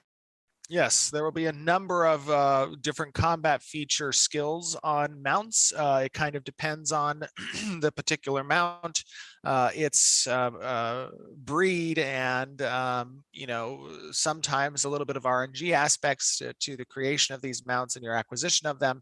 But they'll have abilities like charging through opponents, being able to knock those opponents down. They'll have defensive capabilities. They'll have utility capabilities. They might have specific abilities that do create a lance while you're mounted on the target. These are all ideas that are within the realm of possibility and have been discussed by the design team and incorporated as part of our layout for mounts and skills. But as we narrow those things down and test them, you'll get a better picture of what types of things are available on mounts in the future. All right. And then our last one here is from Dabs16, and they would like to know about node corruption. To what extent will the corrupted areas affect the node if the players decide not to deal with it? And does it have a limit, or can corruption go as far as to destroy nodes? Corruption can go as, if players don't address corruption can go as far to increase the frequency of NPC-driven events against the node. Those NPC-driven events can disable certain node buildings, features, and services. Disabling those node buildings, features, and services make the node susceptible to sieges and the ability for players to destroy nodes. So it can be a very detrimental thing if corruption is not addressed. And that's the intent of corruption, is to present a challenge to the players that, if not addressed, it becomes exacerbated and really a problem over time. All right. And we do have a few more if you have time, but I know we are a little over time, so we can wrap out as well. We can take one more. Okay, one more. I will just go in the order that the bonus questions are here. So this one is from Garen, and they want to know about armor cosmetics. When it comes to the transition to Unreal Engine 5, what is your favorite armor set you are excited to see within the new engine? Oh, wow. I don't think it changes anything. Visually, maybe, yeah. Well, the interaction with the lighting and lumen is going to have changed the appearance of materials and assets in game, as we could have seen with our December presentation of the UE5 level. What set am I most excited about? That's a very good question. I don't think I've ever been asked that. Oh man, I don't know. That's a toughie. We can go on to the next one. Yeah, and I guess I'll just answer real quick. I like them all. Yeah, I like more cloth-based sets. I really like the movement and simulation of cloth within the game. So any set that has kind of long, adornments of cloth that are present, I think you asked the character team, the sets that I've probably more interacted with in their completion has been the cloth ones. But I don't know, I kind of, but at the same time, like looking at that dwarven armor, that plate armor is just awesome. Like I look at that and I'm like, wow. So but I tend to gravitate more towards cloth. We can take one more. That was a non-developer. I just was going around in the order. Disobedient would like to know about crafting and alchemy specifically. Can I create my own original potion and keep the recipe secretly for myself? That's a good question. At the moment, there has definitely, let me say this, there has been some designers who have advocated for that specifically.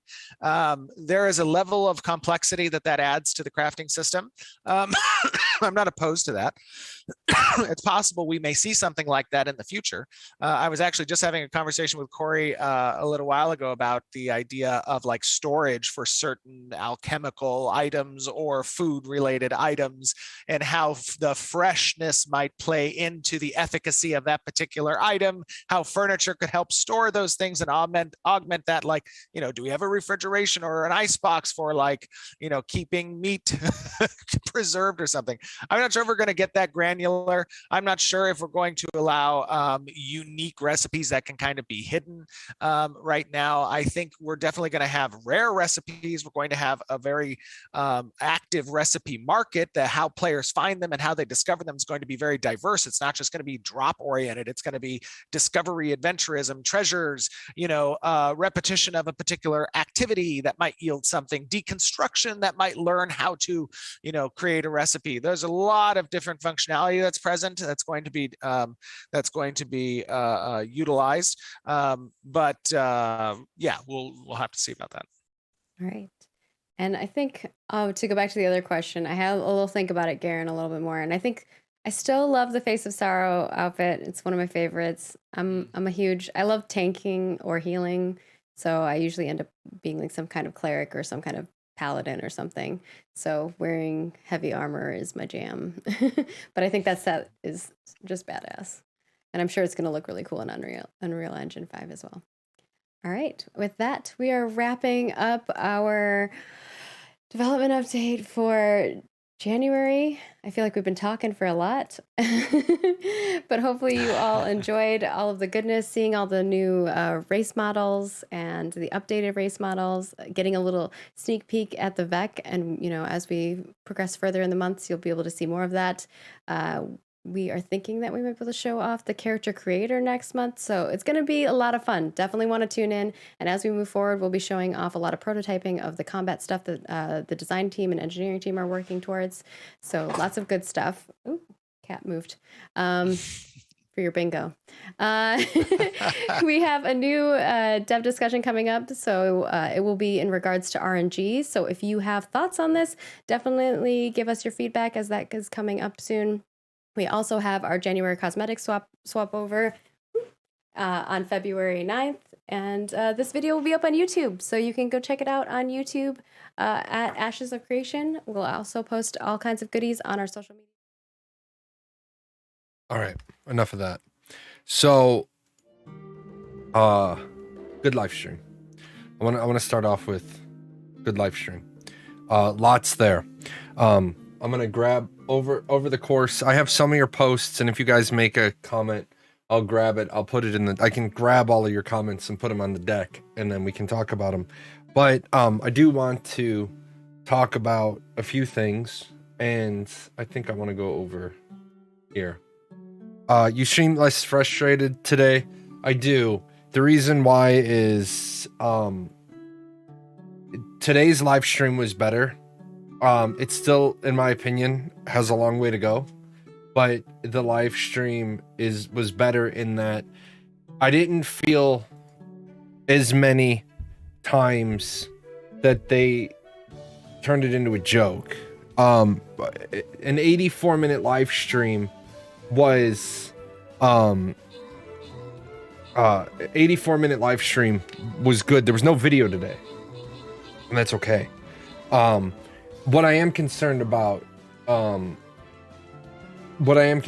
is that, again, I said, and I've been saying for over a year, I've been saying for over 2 years, I've been saying for over 5 years, since they started doing live streams, one of the biggest things I've said is that Steven should never not know what, no, that wasn't an in-game video, that was just a tech grab. That's not really the same as what they've been doing, but that's good. They don't need to put a video in every live stream. There doesn't need to be a video in every live stream. If there's not a video.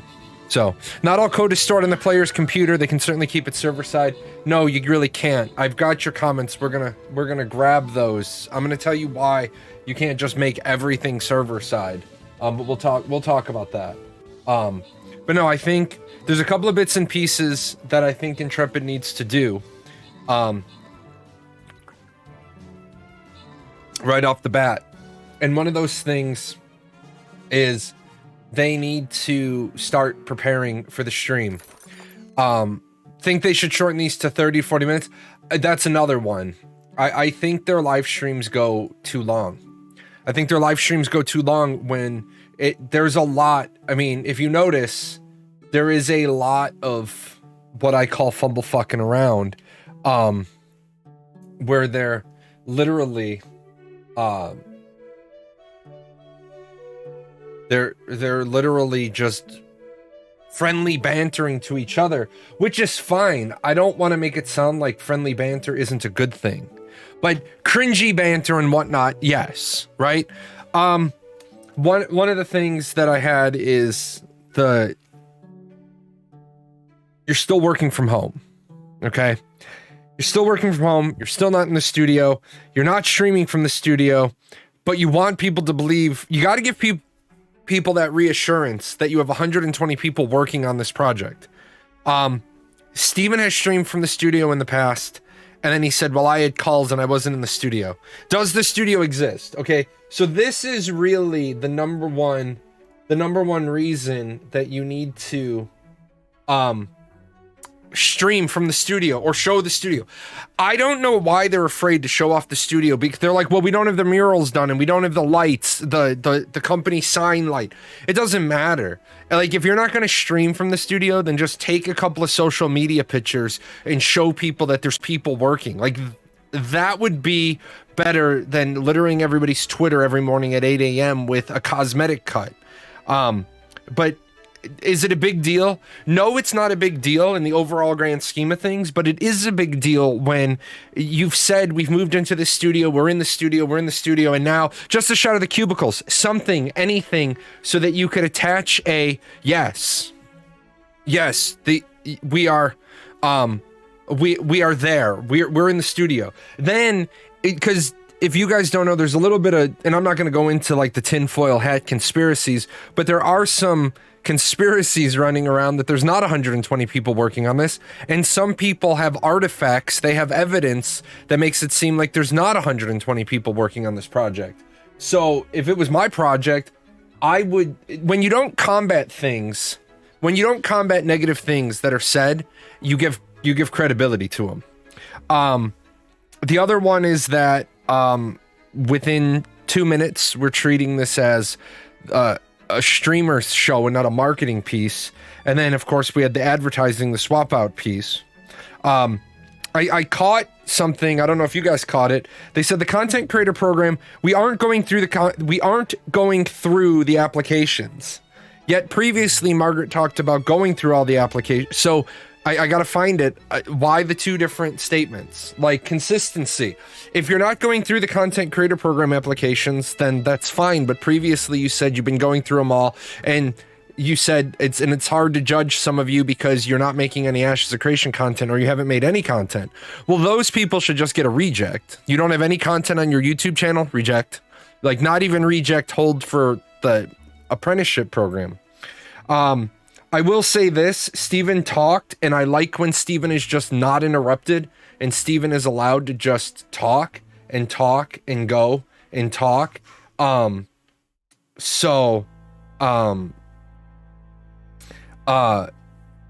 Steven talked about a lot of economic discussions. I don't know if you guys heard that. He was talking about the economy and like some of the conversations he's had. That is really, really important.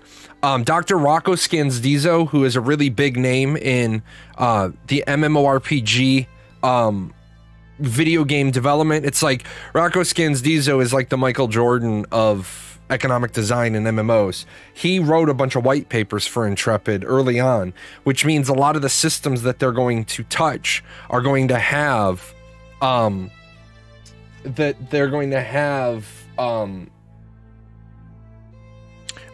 baseline information instead of just being like, oh, what are we doing with the economy now? Oh, we've already designed all these things, and now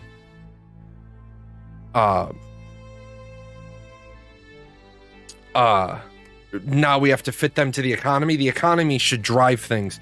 I'm going to grab this question because it's right on par with what we're talking about. How do you feel about their model change from sprint to story? So I want to correct you on there. It's not... Sprints and stories aren't separate things. Story points are inside of a sprint. I do not want to turn this into project management like 501. This isn't a grad level course. And I'm not going to dive into the details of this. I don't particularly like story points. I as a person don't like story point sprints. The reason why is I feel that you're spending an awful lot of time chasing the metric. But for an MMORPG, I definitely believe that the story point sprint is the right decision for them at the moment. As long as their project managers are very, very familiar. And I saw some of you guys early on the Fibonacci sequence, and you were like, I don't think that means, or they're just playing I actually wrote down they're playing buzzword bingo. No, that's not true at all. The story point sprints inside of Agile are based on the Fibonacci sequence because you don't want it linear. I don't want to go into a 500 level course on why you use why you don't just do 1, 2, 3, 4. It helps you when you are making sure that the next task, like this is an easy task, the next one's a medium task. Well, a medium is twice as hard as a small, and then a large is 3 times as large as a small. But when you get to that next thing, you don't want to just rate it as a 6, because 6 smalls don't equal an extra large, if that makes sense. But I don't want to dive down that rabbit hole. I don't want to dive down that rabbit hole because that becomes, then we're going to spend the next like 5 hours on it. I am concerned about Alpha 2. Alpha 2, and I actually have this highlighted right down there. Alpha 2 has radically changed now. Originally, Alpha 2 was going to be the feature complete game. Appreciate the sub, Fupo. Originally, Alpha 2 was going to be the feature complete game. And now they're talking about Alpha 2 only going to be 220 square kilometers of the map. Alpha 2 only going to be to level 35, which, as you saw Steven say, he misspoke there. But that's why I like the fact that the live streams aren't necessarily scripted down to the nth degree, because it lets misspeaks speak volumes, right? Misspeaks speak volumes. And what they do is they speak volumes of what is really there, what is really going on. I love when a developer misspeaks, not because I want to have a stump a chump, not that they want to have a stump a chump, but it's nice to hear that they're thinking about it. Appreciate the cheer. The question on the cheer is, do you think that will pull off everything in the current feature list for A2? The problem here is there is no current feature list for A2. The reason why I say that is because at first it was supposed to be feature complete. And now they're saying that they're only going to show 220 square kilometers of the map off. They're going to show levels up to 35.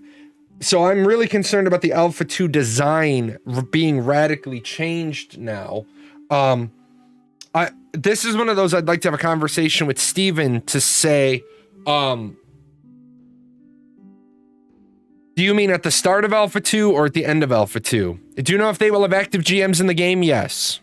I went FK for a bit. Did they show anything about the missing 8 archetypes? No.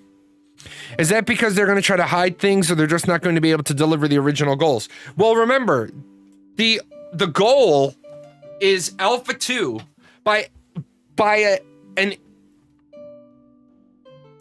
I think they will be degrading Alpha 2 more. No, so here's the problem. And I hope Intrepid doesn't fall into this like every other company does. Whatever your product looks like on the last day of Alpha, that should be your launch candidate. You should not move into beta while you are still feature incomplete. Maybe they want to release it sooner. It's not an excuse though. No, the problem is that if you're going to only go to level 35 in Alpha, then your game only should have 35 levels. I know people are going to be like, well, other games in beta have, and I'll say stop. They're not using Alpha and beta correctly. Alpha, when used correctly, is the Alpha 99.99 build, when you're out of numbers, is feature complete.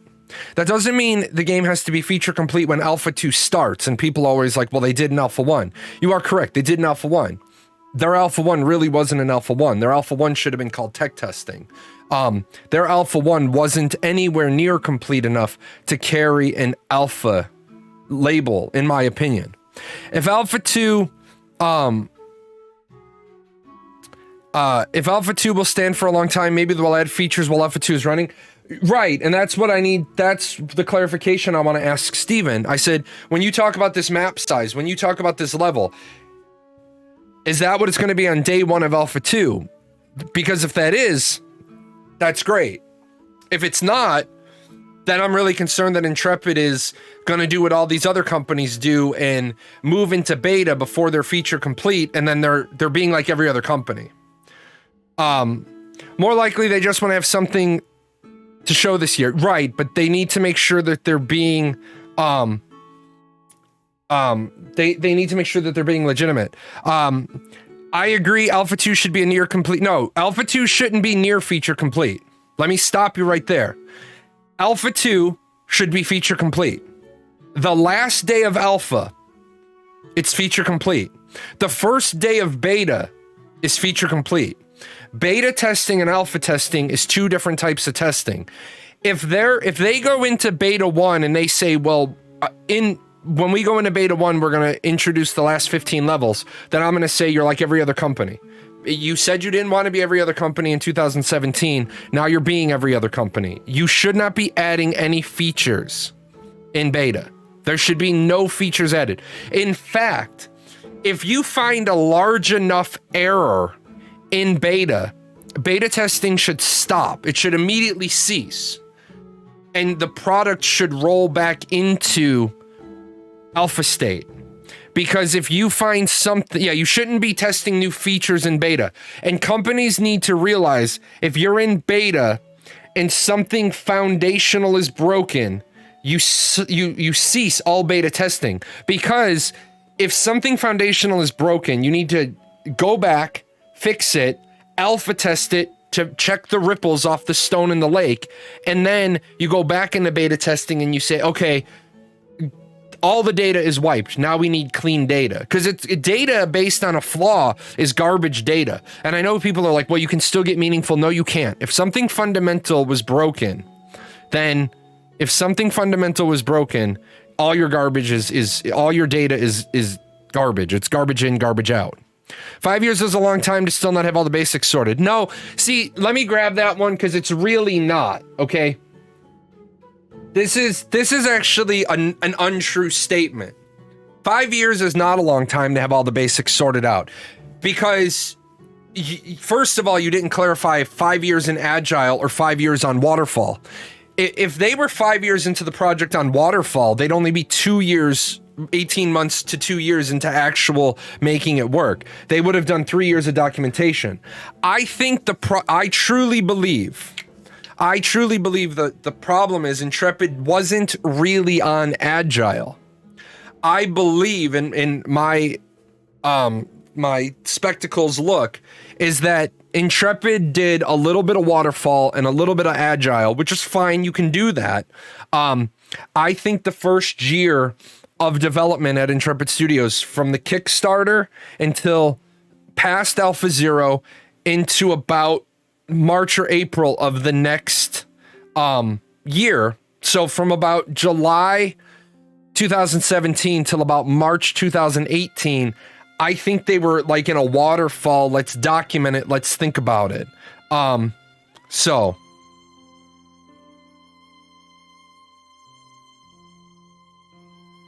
A2 server will be up till beta. No, A2 server will be up till launch.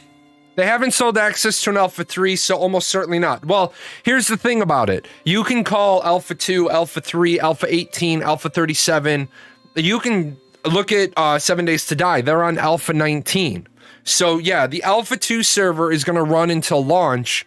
The beta servers are not persistent. The beta servers don't come up and run. The beta servers are basically originally, the beta servers were like dress rehearsals for launch, making sure queues work, the initial group stuff, the initial push out of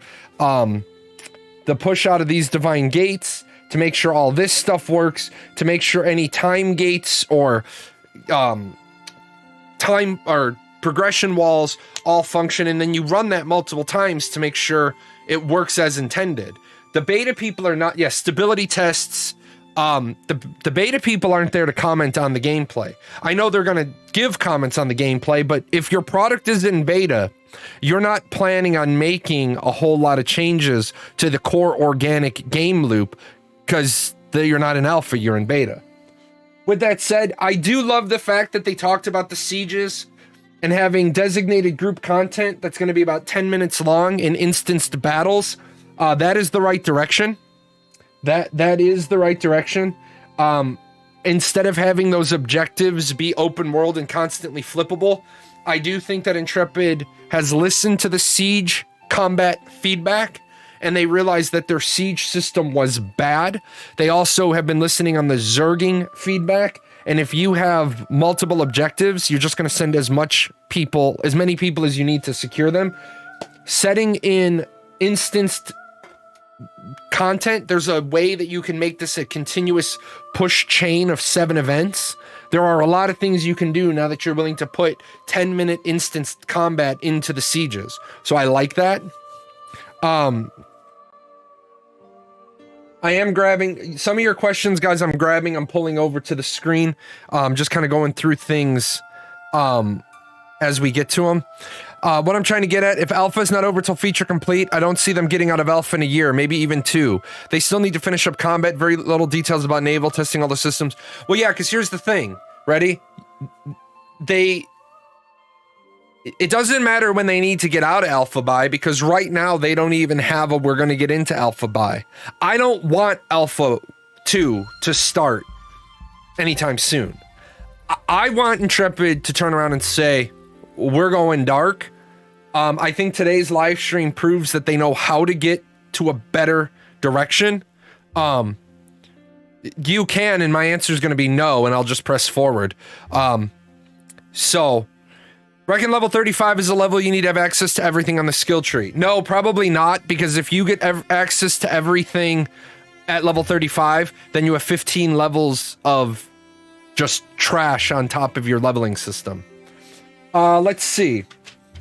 I did like the fact that they're doing specialized AI for leashing and training mobs. As you guys have heard, I've talked about this a lot on the show.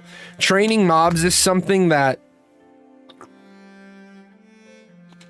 there is absolutely no reason why the mob who is aggroed onto you and chasing you, number one, can't catch you. Mobs should have CCs. Number two, if you run to a zone line, which there aren't zone lines in Ashes, but if you run to a group of people, right, and you drop off mobs in their AoE, you've still hit that mob. That mob, you can do things with AoE abilities that is going to make it impossible to train mobs the way that people like to do, the way people like to be just little, basically shitheads. There are ways to make it so the mob won't respond. So I like the fact that they're looking at AI for mobs and so that they have non-predictive AI. Training mobs is where I run around and I pick up 6 wolves and I run in a big arc. And then when I see your AoEing, I run through your AoE. You hit all the 7 wolves that I'm carrying in a train and they turn around and kill you. That's how I get you out of my farming spot without having to sign up. Do they have any skill that you've heard of like Feign Death? No, not at the moment. By access to everything, I mean you can reach all the skills, not necessarily get all the skills you want. Again, if I don't have any abilities to get between 35 and 50, then you've created a shitty system. That means basically end game started at 35. Final Fantasy 14 Endwalker just had this problem. They just put 10 more levels of vertical progression in, and most classes get 1 trait and 1 ability. There's absolutely... I did not feel good about reaching level 89 on my Gunbreaker because I literally got 1 new trait and 1 new ability, and I was like, this expansion sucks. Other bits and pieces you may have missed. The character creator work in progress in February. I know a lot of people are going to get excited about that one. People are going to get excited about the character creator in February. I am going to say this. I don't believe it's going to be there. I don't believe it's going to be there. The reason why is there've been a lot of promises that have never been delivered. So I'm not excited about the character creator in February. If we get it, we get it. If we get it, we get it. If we don't, I won't, mention. The fact, I'm going to pick on the marketing team again. The fact that you had to make a statement about your email, the email that would come that you were banned from the forums instead of it being you have the wrong email or your email is now you need to set an email. Again, I don't know why Intrepid keeps making excuses for their failures. There is absolutely no reason why you should have been sending the wrong email. This is why it's a website. You build it offline, you test it offline, you put up your test website.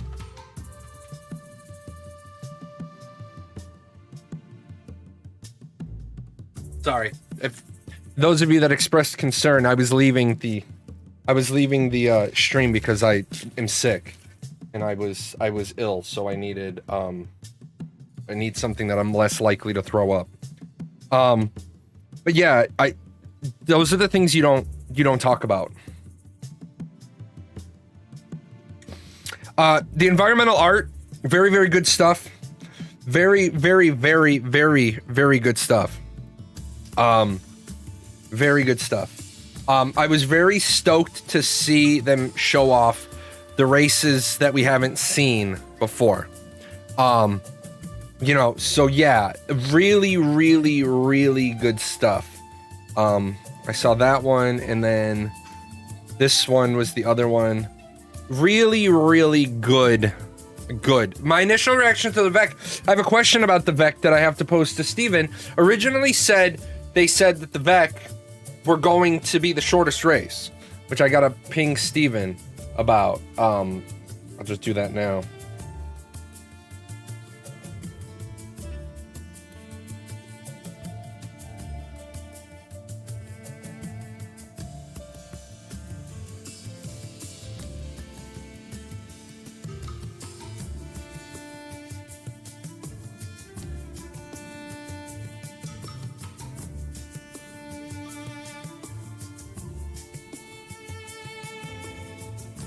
Make sure I get that clarified, because originally the VEC were supposed to be the shortest race, and now today's statement seems to make it be that the interesting that the VEC would be the shortest. I thought they were an orc derivative. They are an orc derivative, but originally Jeffrey said that they were going to be the shortest race. I just want to make sure that I get a clarification from Steven if possible on that.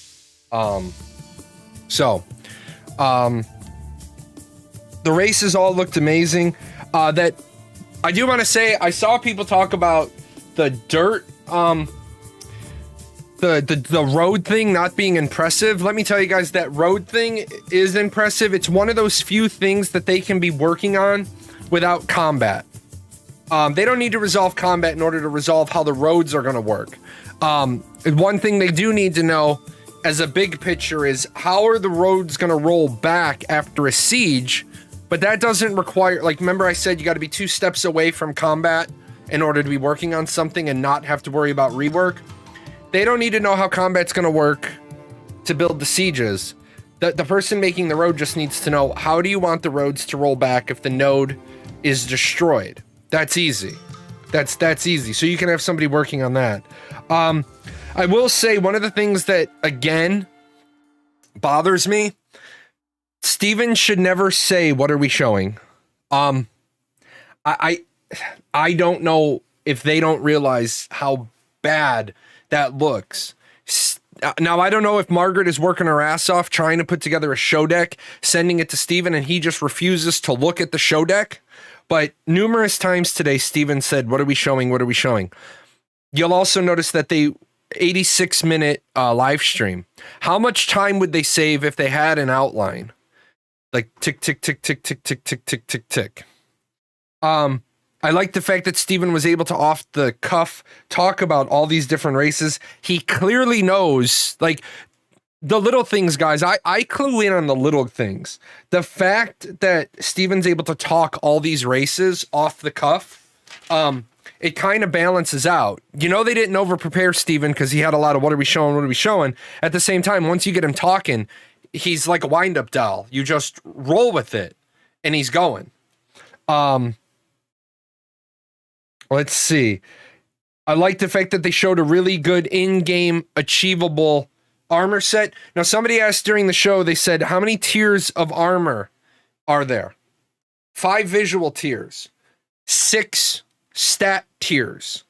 And I say that because you've got poor, common, uncommon, epic, legendary, and then legendary unique. Steven has talked about previously that legendary unique would be pulled away from legendary for reasons. They're just not going to worry about the naming convention. He also said that there might be one additional naming convention later on, but they're just not worried about the naming convention right now. The Q&A was really good. I'll go over the Q&A. I want to grab some of your guys' questions that you guys popped up with. Am I the only one who thinks it's weird that Steven seems surprised? Like he didn't know about it, or is it a posture thing? We talked about that. I don't know why it seems like Steven doesn't know what's going to be shown in the stream, but it is one thing that good is the enemy of best. Best is the enemy of better. Today's live stream was better than last month's. Keeping in mind that last month they had a lot of misspeaks, a lot of bad stuff going on. This month they didn't have any major video, but this month was really, really good. It was really, really, really well done. So it's the first that I watched though. Yep. Somebody said Steven, she's intentionally softballing Steven. I want to remind people what the purpose of this live stream is. This live stream is not a get in the batter's box, and Jahlon's going to throw heat at you for 60 straight minutes. I go over all the questions before the live streams. You guys know that some of those questions are good, some of those questions are bad. Some are just plain bad. They shouldn't be read at all. But you got to remember that they aren't aiming for only the people that have been following Ashes for 5 years. Will the armor durability level affect the way the armor looks? No. And the reason why is this. Now you're talking about making 5 or 6 different models for every piece of armor. You're talking about 6, between 4 and 6 variations of every piece of armor for very little visual gain. Also, the fact is, a lot of people, a lot of people are going to be wearing full body cosmetics over their armor, so there's really no point to make the durability affect the way the armor looks. It's just not a good way. Like when you pull out your wallet and you have $20, and where do I put the $20? Putting it on the degradation of armor by durability changes its appearance is not a good place for that $20, because you're not going to get more than $20 return on investment. You'd give that $20, give 10 of it to the siege team and 10 of it to the dungeon team, and have them make more content.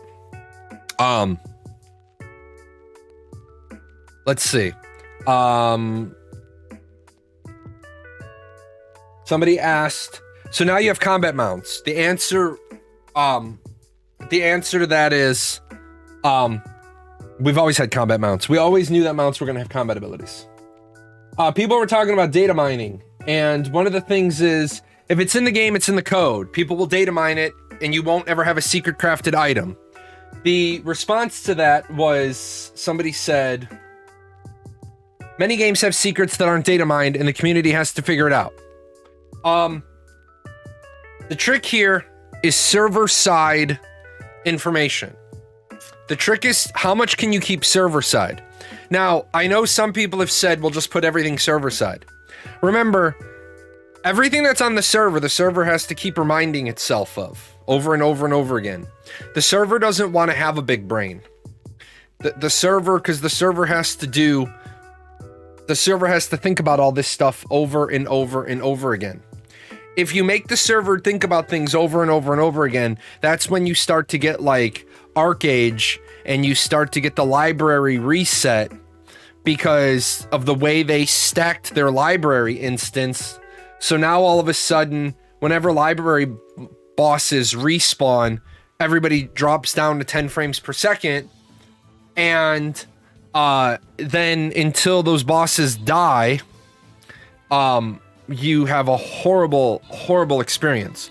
Server wants to be a trader. Info deliver from X. Now, just accept data mining will happen. Now, here's the trick to that. You can take brewing, alchemy, and cooking, and you can keep those recipes on the server for experimentation.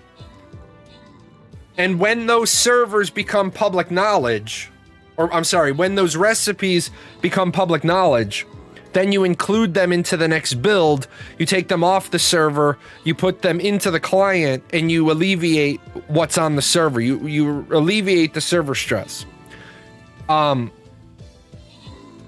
The overall point, though, is you want to put as much onto the client as possible, and if it's in the client, it can be data mined.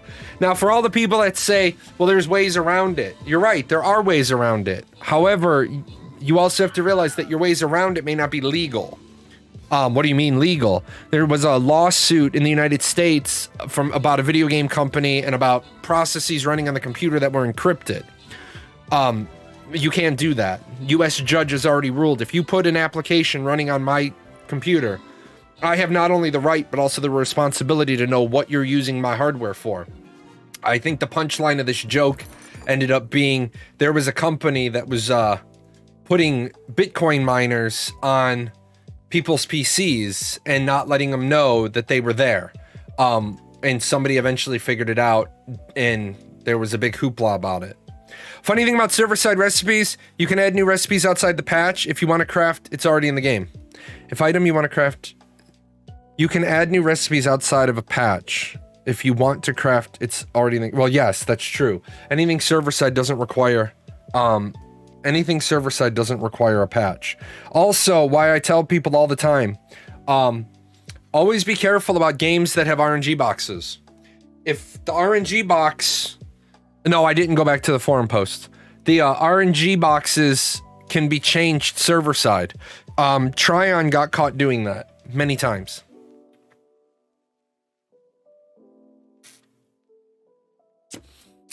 If it's on the client side, it may also be tampered with. Technically, no. That goes back into the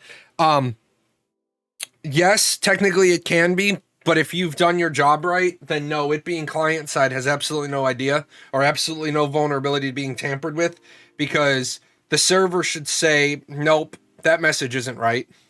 That packet's wrong, and it should disconnect you. Games like ArcAge with a packet injecting system. There was a ArcAge hacker, and he sold exploits, but he contacted me and said, I can tell you where all your problems are, and I want X number of thousands of dollars. And they said, we don't need to pay you that. And so he made like 10 times more the X number of thousands by selling bots and hacks and exploits that took advantage of the vulnerabilities. Yeah, you can run a checksum on it without going into like the details, because I'd have to ask you and Faye and a couple other people for the details. I mean, the server can say, this is a non-authenticated message. I reject you. And because I reject a message from your client, I disconnect you. I mean, you can literally make it that simple. You try to send a packet inject, the server says, give me your passcode. Donuts, no, the passcode is waffle fries. I kick this back, and on the kickback, I disconnect you. If you do that, it just makes it harder and harder because they get one shot to cheat something. Did I like the models at all? Yes, I did. Something very simple Amazon couldn't even do. Well, they didn't care. Well, Amazon allowed you to run JavaScript through mouse over in the chat. So Amazon had a bunch of fucking pro-level noob rookies on their team, because that should have been one of the very first things that they checked. You allowed people to run anything they wanted via the chat scroll over. Yeah, if there had been worse actors out there, you could have seen people whose hardware got permanently fucked up. Unreal Engine has a hard time keeping their pack data secret. Fortnite, for example, is getting data leaked every patch. It doesn't matter. No engine can keep their data pack a secret. Again, if it can be run on the client side, it has to be able to be decrypted. Period. You cannot keep stuff encrypted on the client's computer. Period. The difference is Fortnite shouldn't be... What Fortnite is doing is what a lot of companies do. What Epic Games is doing is they're front-loading information into the build that isn't needed in the current build. It's just information they push out to keep all the future patches small. It's like ArcAge did this all the time. You could see the entire item database for stuff that was coming 3 or 4 months from now, and you were just like, oh, well, that's going to be interesting. How does that work? You just don't put the stuff in the client. You don't put it in the client build until you're ready for the customer to know about it. One of the things they talked about was the freshness of food. That's survival mechanics. I don't like those in my MMO. Absolutely. I don't know why Intrepid would even be thinking that you're going to have meal freshness. Not meal freshness. Meal freshness is fine, but the raw items, the meat, the eggs, the milk shouldn't have a timer on them unless the ore, the wood, everything's going to have a timer on it. And I don't want the wood logs to have a timer on it. I think that's stupid. So with that said, I hope they just get out of that idea of putting in timers on the ingredients. Now, should there be timers on the finished meals? Yes. You should have timers on the finished meals. But you should also have gear that can't be repaired forever. And so if you're not going to do it for X, why are you doing it for Y? So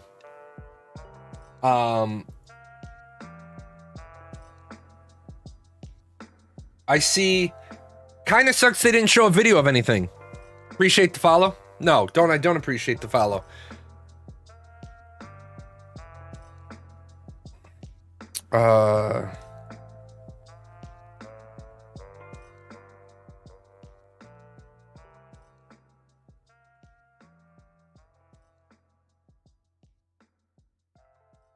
So, give me 1 second.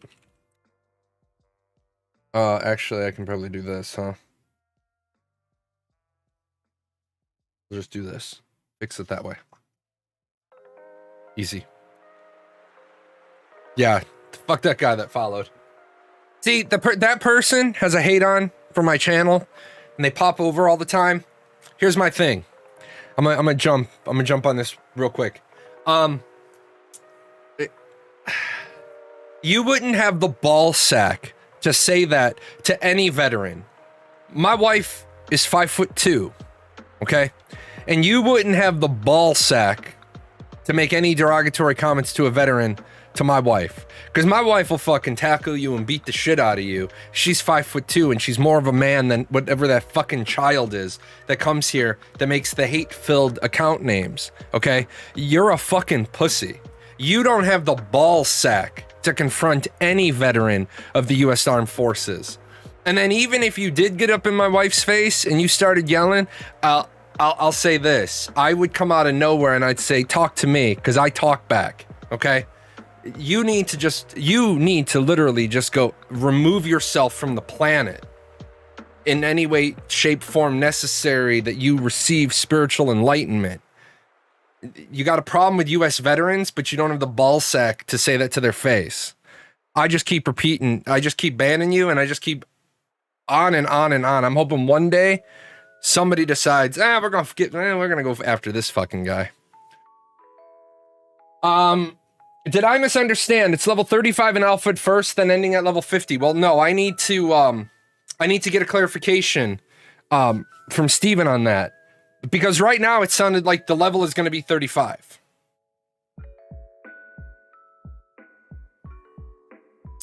I don't think he meant that. I also don't know what he meant by the map. So I want to try to get an answer from Steven on that particular one.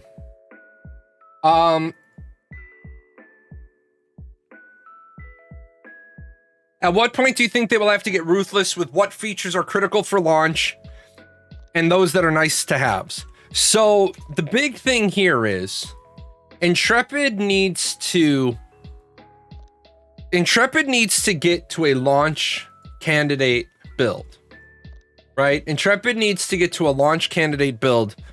They don't think that they have to hurry, but I think that they do need to hurry. Ready? And the reason why I say that is because they have other games that are going to come along and cause them problems that are going to draw away people. Just like everybody said, no one game is big enough to be a WoW killer. No one game is big enough to be a WoW killer, and you're absolutely right. No one game is able to be a WoW killer. WoW is an elephant, man. It's huge. It's a huge lumbering beast. It's 17 years old. It's old. It's dying. It's stumbled. It's fumbled. It's managed to get itself back up on its feet. No one game is going to take out WoW. But look at what happened with Final Fantasy XIV. Look at what happened with Final Fantasy XIV in WoW players. Asmongold went over to Final Fantasy XIV. And then he showcased the game to, let's be honest, millions of people. And a lot of those people have left WoW to go play Final Fantasy XIV. That doesn't mean they won't go back. Yeah, but that was streamer influence. No, it wasn't streamer influence. It wasn't streamer influence. When you say streamer influence, you're assuming that he does something to keep you there. Streamer influence is marketing and advertising. He got people to go there. He got people to go over there. The game itself is what had player retention.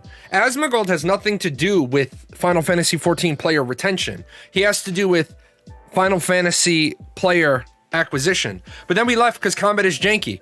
And what? You still pay. You still either did the free trial or you bought the game.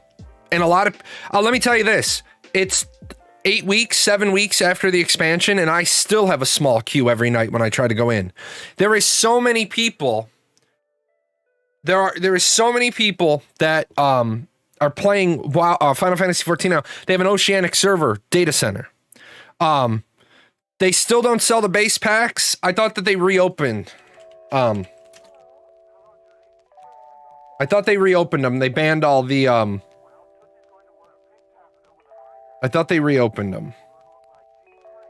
25th. Yeah, starting on the 25th. So, no, 25th. They're there.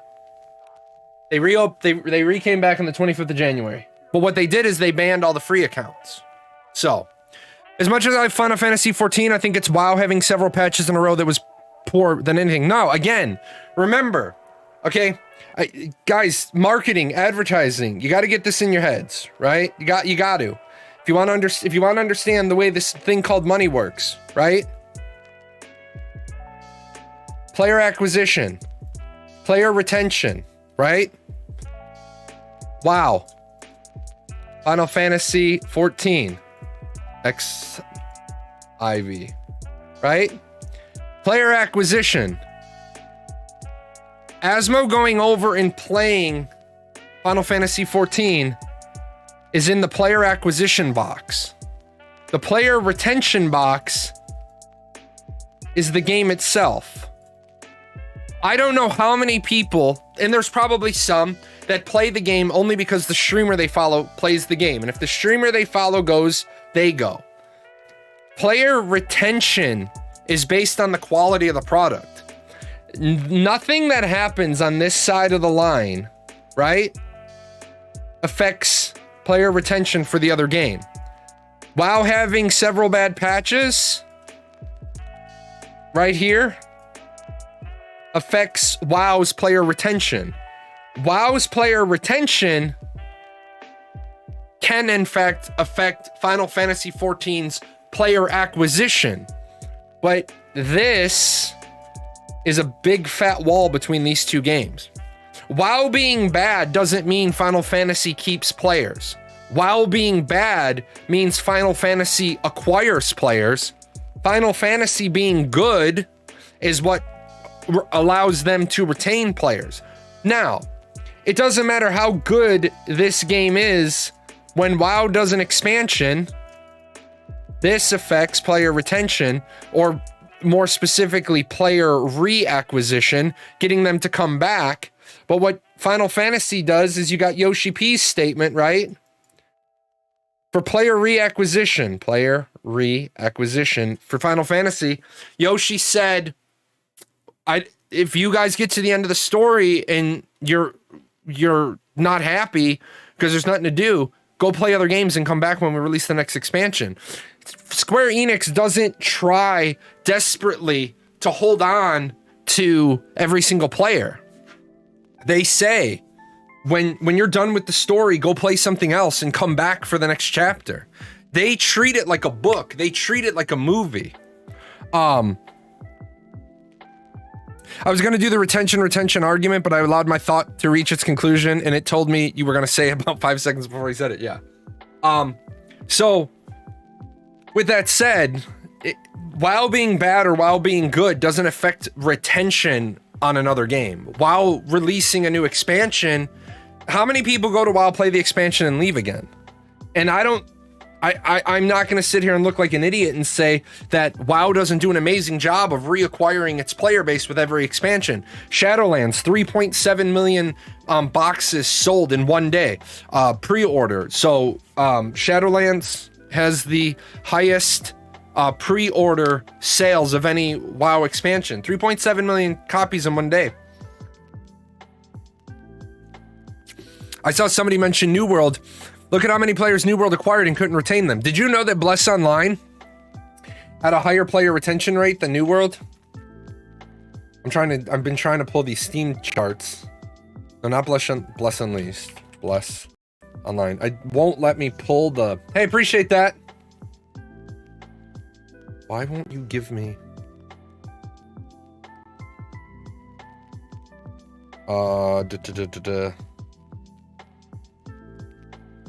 Yeah, Bless Online had a higher... I gotta get the numbers because there's actually 3 different entries. But they had a higher retention early on. I mean, they had much smaller numbers, but they had a higher percentage rate. It's really sad about New World. They should have stuck to their core around their first alpha. Yes, they should have. Let's see. I saw Kira TV talk about it. Yeah. Let's see. Missed the live stream, just turning in. How was it? It was pretty good. It was a better one than usual. It was a better one than usual because, and what I am disappointed in them though, and I will say this, I am very disappointed that they didn't address this. Because this way you would have had the verbal soundbite Yesterday, they sent out a tweet that said, witness over 1,300 simulated players performing animations and effects while maintaining 30 frames per second on a 1080 graphics card. This is fucking wrong. Okay, it was wrong, and it's already been corrected, and it's already been adjusted, and your former community manager had to talk about it, and now you send the fucking thing out again. And then that turned into a whole goddamn lump of hoopla, right? It turns into a whole lot fucking lump of hoopla regarding it. And then the worst part is, guys, I don't wake up in the morning and decide I want to be an asshole to people. But I do wake up and I say, that's broken, that's broken, that's broken. I don't have any problem pointing out the broken shit, because if somebody says to me, something's broken about your stream, I want to hear it. I don't, like, fuck, I fucked that up. You guys hear me say that all the time. Oh, I fucked that up. Because taking ownership of something is literally as simple as I fucked that up. I made a mistake. What did I do? People fucking correct my typos all the time. You can't find that tweet because after I called it out, magically it went from it'll be down in 2 hours to it's down now. It got deleted.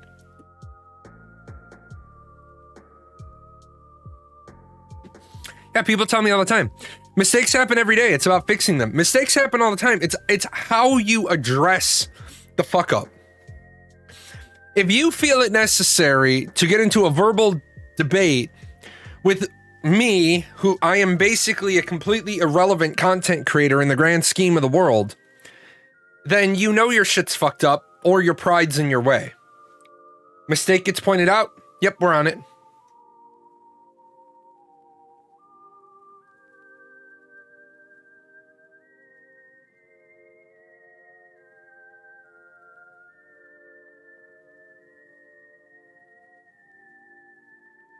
Like,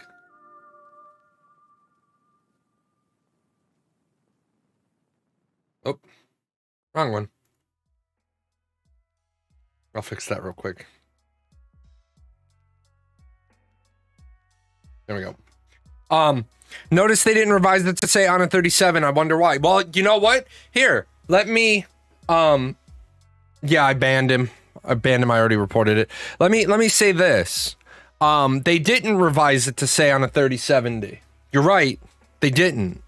And that lets me know, right? That lets me know, that speaks volumes to me. You know that your tweet was fucked up. You made a fucking shit ton of excuses trying to justify a mistake, and you wanted to be impressive about, and you tried to fucking bullshit a guy who deals with airmen and sergeants all the time who bullshitted. The simplest way to not look stupid is not make excuses.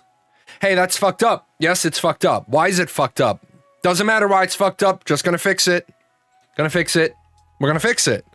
If somebody calls you out and says your shit is fucked up, don't make excuses. Yes, it's wrong. If it's not wrong, fight back. If it's not wrong, turn around and say, I don't agree with you that this is wrong. Can you explain to me why you think this is wrong? But then when you start saying like, oh, well, we plan out our social media 6 months in advance, great. That's fucking bullshit anyway. Nobody in the modern era of marketing plans out their social media 6 months in advance. Nobody. And if you say you are, you're fucking bullshitting. How do you have a 6-month social media plan if the shit that you posted yesterday didn't even exist until a month ago? And the idea of it didn't exist until 2 months ago, because the decision to switch to Unreal Engine 5 didn't exist until 5 months ago. Don't turn around and then try to fucking impress me with a bunch of, well, we plan shit out 6 months in advance. So basically you're not really using social media appropriately. I told you, social media marketing is every instance of public content. Every single instance of public contact is marketing. The trick to it is social media is supposed to be now. It's supposed to be the happening. It's supposed, like, if you're chopping up fucking segments and you're sending out a tweet every single day, you're trying to run a marketing department for a multi-million-dollar company the same way you run a marketing campaign as a Twitch partner. And this isn't the right way to do it. It's the right way to do it for a Twitch partner. Constantly in your face, constantly something, constant reminder. But it was like today, 2 minutes into the video, it was like, hey, make sure you subscribe to the YouTube channel. The fuck do you care if people subscribe to the YouTube channel or not? What does it matter? It's people will go to the content, and People won't go to an 86-minute live stream with no video on it. There's no video in it today. So why do you care about people going to the live stream? You should be caring about promoting your content creators who are going to chop this up and make hundreds of hours of content out of it. Let's see. We know that the dynamic climate system will be in place, but this leads me to ask whether there will be natural disasters. Yes, there are natural disasters. These are events. So there are naturally occurring events. From what I understand, if your freehold is destroyed after a siege, you lose goods, but does the building tier level go back to 1? No, it does not. It's subject to change. This was already asked, and it was already said your building tier level would stay on its level.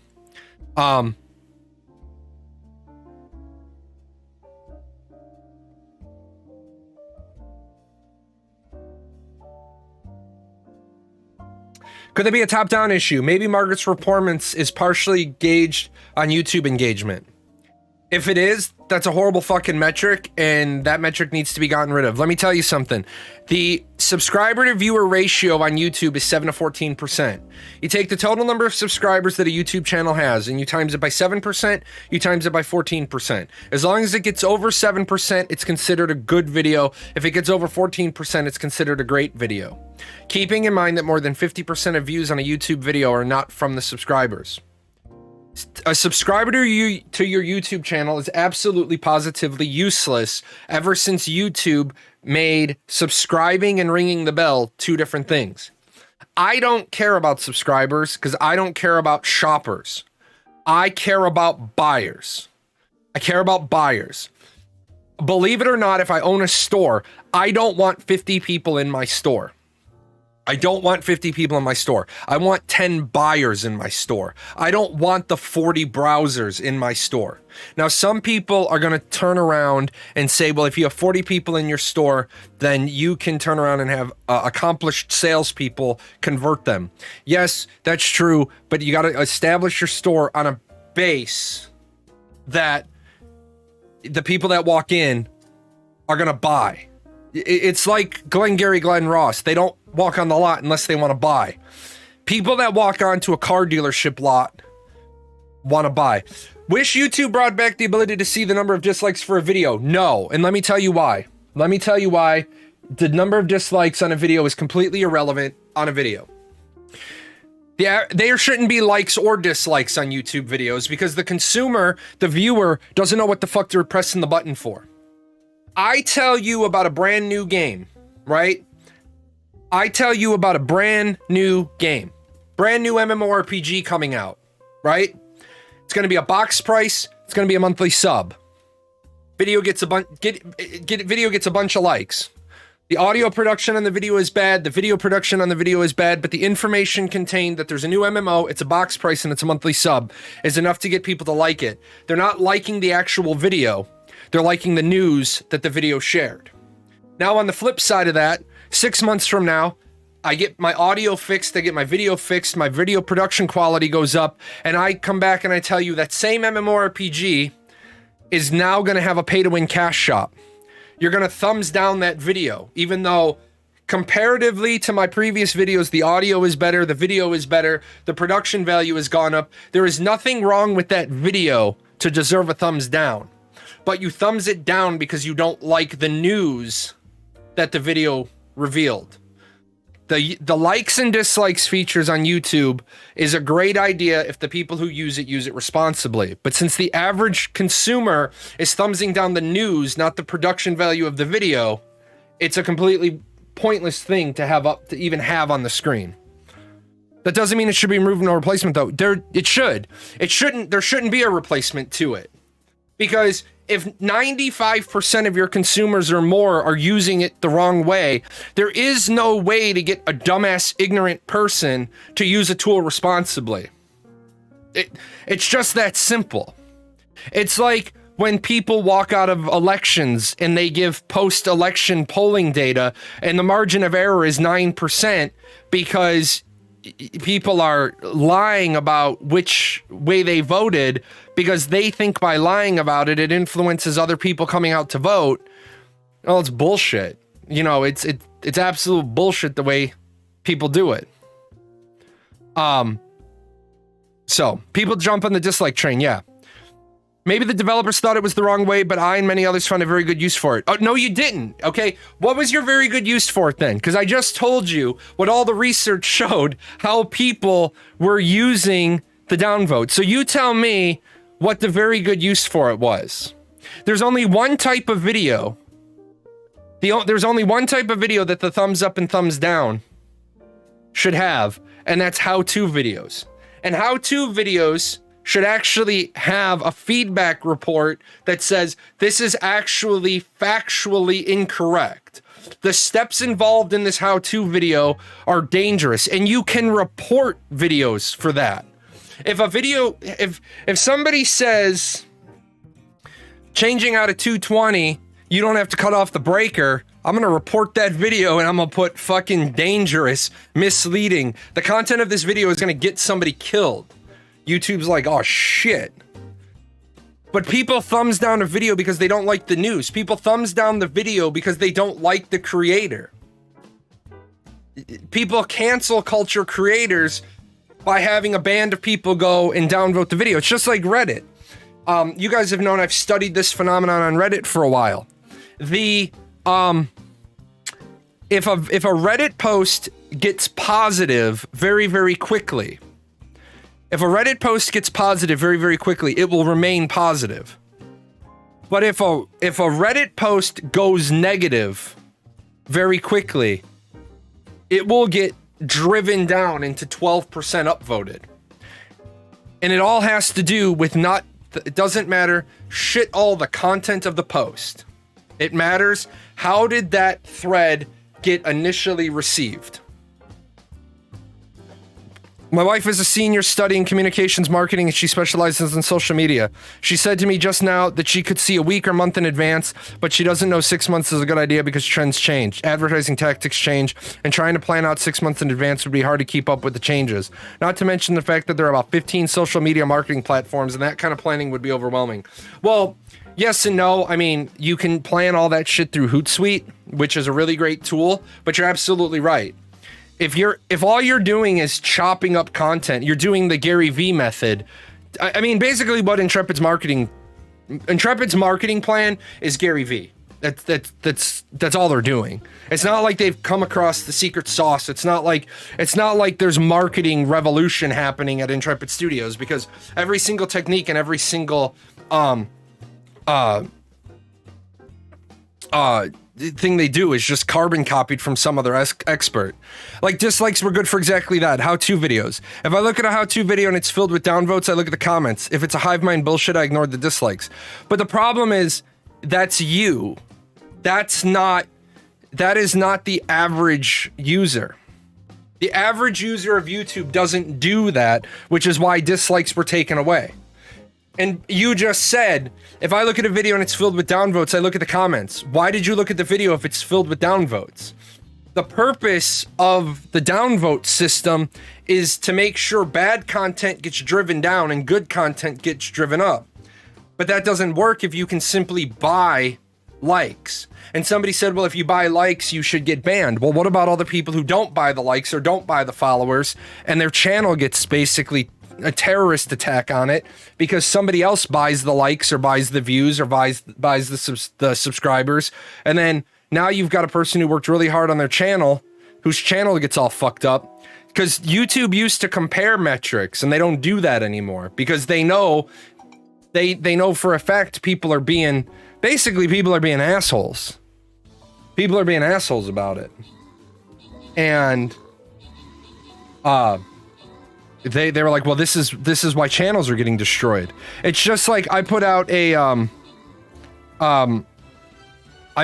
new video this morning, a new song on PGN Music. I'm working really hard with a couple of different composers. I'm trying to get stuff made.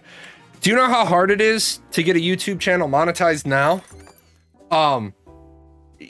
It used to be 100 subscribers and 100 subscribers and 1,000 hours of watch content in order to get monetized. Now it's 1,000 subscribers. That is that is hard because of how YouTube has changed how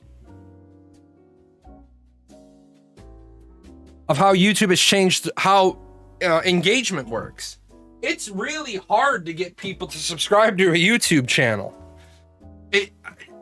It's quite difficult because people are just like, you know what, this was a good video, but don't really ever want to see anything from the person again.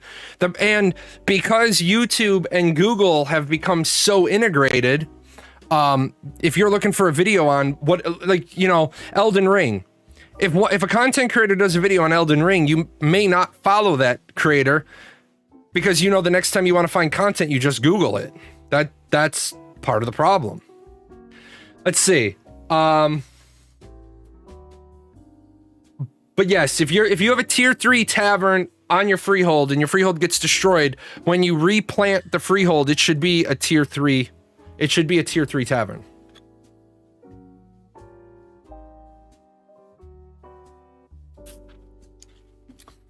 Seasons determine availability of certain elements, like crops and animals, meaning true market price fluctuations from the scarcity of these elements. True. Taking this into consideration, do you envision seasons being global or local?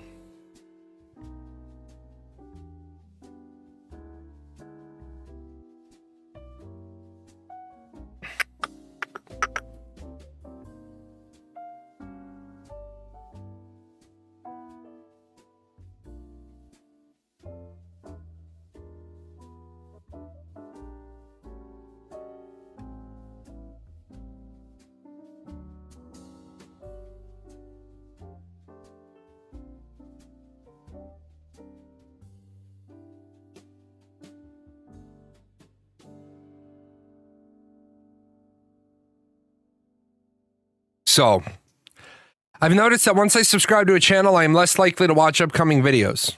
I don't know why this happens. It's true. Or if you're like me, you start watching a bunch of videos from a creator and forget to subscribe. The algorithm shows you every new video, though, so it doesn't make a difference. There's been at least 5 different times where I'm legitimately surprised that I'm not subscribed to a specific person due to how reliably I'm shown their new content. Exactly. So Shulid, on that regard, that is where YouTube needs to sit down with this all-powerful growing algorithm, and they need to realize that they're actually hurting small creators. But also remember, everybody wants to be a YouTuber now because it used to be the easy thing, and now people are trying to be a TikToker. And then now next will be the next hoopla thing. It's easier to be a TikToker. You only have to make 15 seconds of content. And if it's funny, you're good to go. Taking this into consideration, do you envision seasons being global or local? If so, could this mean one side of the world is experiencing winter while the opposite end is experiencing a warmer climate? Giving more reasons for larger trade routes and dynamic contracts. Well, so first of all,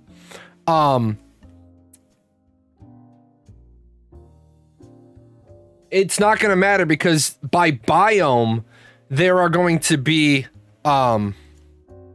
by biome, there will be goods. There will be goods and resources that are only available in those areas.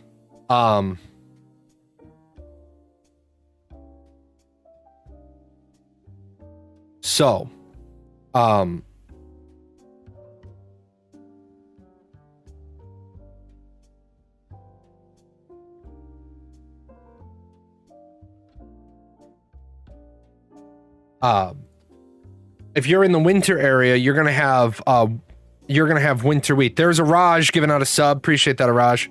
By the way, guys, the new gift subs look great. The new gift subs, I saw them this morning. They look really, really good. I just had to send back a couple of... I wanted some stuff changed. I just want to see Talnar. Even art would suffice. More and more, I'm losing patience, which I didn't have much of in the first place. I'm gonna just respond to that really quickly. Just so we're clear. Ready?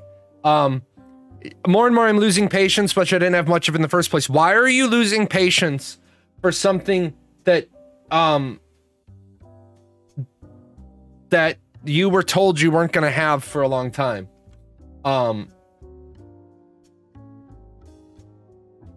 I mean, you knew you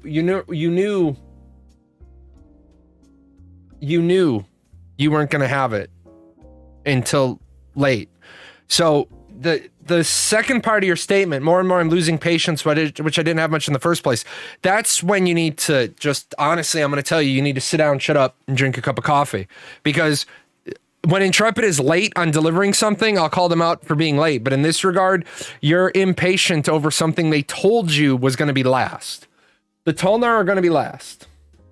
By the way, I really like how you're pulling up the comments. I know. Really, really happy with finding that application. There's two ways to do it. This way works most of the time. However, occasionally the website breaks and then I can't grab them up. Oh man, I gotta wait. Is it gonna go? It is gonna go. Ugh. Like I said, guys, normally the first two shows of the week I didn't do the steampunk stuff because I was no, you're not playing the Devil's Advocate. And if that's what you're trying to do there, the Devil's Advocate is not what you're doing there. Just so we're clear. When you're the Devil's Advocate, you don't have a personal stake in the game, and you said you are losing patience. Therefore, you're not. It's boring when everyone is hopeful. No, it's not boring when everyone is hopeful, and I'm just gonna call you square on the carpet right now. Number one, the Devil's Advocate has absolutely nothing to do with what you just did. First and foremost. So I really hope you don't run around the world engaging people and then say, I'm just playing the Devil's Advocate. The Devil's Advocate is not what you did, okay? Second of all, it is not boring when everyone is hopeful. If there's a legitimate concern, then you voice a legitimate concern. But your concern was not a legitimate concern. You literally said, I am losing patience, and I didn't have much to begin with. And nobody cares. If nobody cares if you're losing patience for something that they already told you was going to be last. It's just like, I hate when people show up to an appointment, right? I hate when people show up to a 9 o'clock appointment at 8:45, and then at 9:05 they rag on the person at the desk and they say, well, I've been waiting for 20 minutes. No, you've been waiting for 5 minutes. I want a timeline. Nobody gives a shit what you want. You want a timeline for what? Who are you to ask for a timeline? I said many, many times Intrepid needs to provide a timeline when they were on a clock. Intrepid turned around and said, we're no longer doing external timelines. And so why would they give you a timeline? They said they're not doing public timelines anymore. So what do you mean? So we should be bad about nodes 3. If you show up to an appointment, it is clear when to show up. You're right. You show up for a 9 o'clock appointment at 8:40, and then you walk up at 9:05 and say, I've been waiting 25 minutes. No, you've been waiting for 5. If you showed up 20 minutes early, that's on you. That's on you.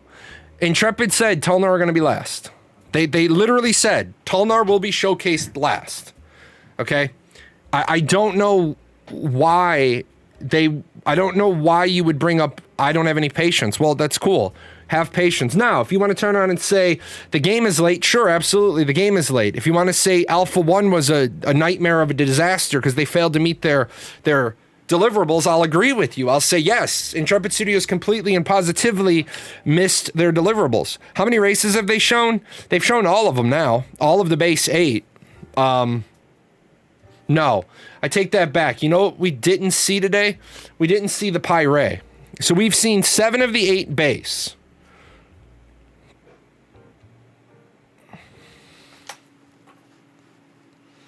Hi, Zenedra. And when in fairness, your appointment is at 9 and they tell you to show up at 8:30 to do paperwork. They don't give you the paperwork until 9:30 and you don't get seen till noon. Now, I don't have that problem.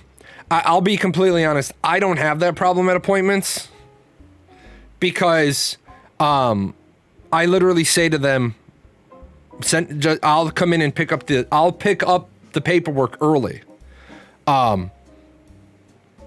I'll pick up the paperwork early, or a lot of places now are just mailing you the paperwork. Let me give me a reason. I tell them, okay, thanks for the update, and sit down. You know why? Because the receptionist is not why the doc is behind, and he does not deserve for me to lay. Yeah, exactly. That's the other thing I want to remind people of. If you're at your doctor's office, the front desk cannot help you.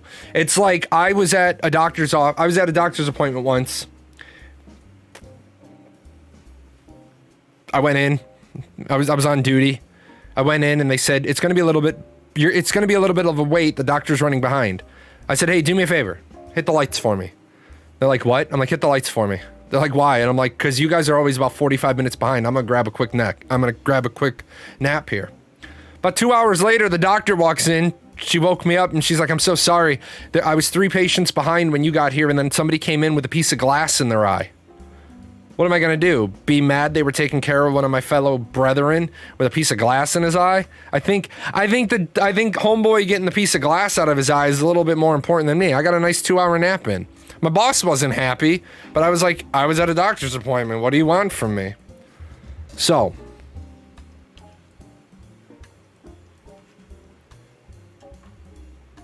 with that said, answered this one.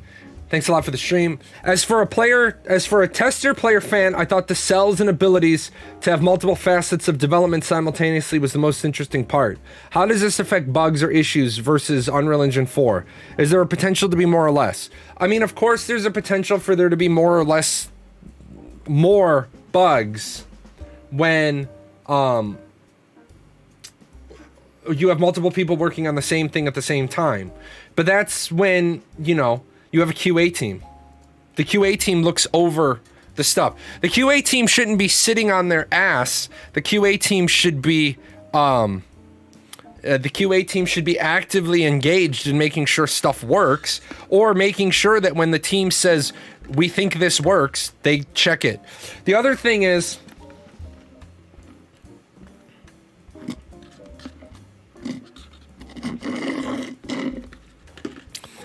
the QA team sometimes should be told what the intended result is. The QA team should sometimes work it out and figure out what is the intended result. They should be working out what is the result. Those races are boring aside from cultural design and the base certain mythological races. But other than that, why do people care about the same old shit? Because, why do people care about the base races? Because people are going to play humans. People are going to play elves. People are going to play orcs. People are going to play dwarves. Just because you don't like the core 8 races, right? You don't like the core 8 races. And congratulations. Would you like a cookie for not liking them? Like, honestly, I'm really just growing tired of you, to be honest. You want to know why people care about the base 8 races? Why do people play humans? D&D does this better. Okay, you know what? I don't have time for you. D&D does this better. No, D&D doesn't do it better because this is based off of a path. This is based off of Pathfinder. So, D&D does this better. You don't even know how Ashes of Creation is doing it, but you know D&D does it better. That's why you're banned. Because, honestly, I mean, you're fucking dumb. Byzanedra, it's literally based off Pathfinder. Why do people play humans?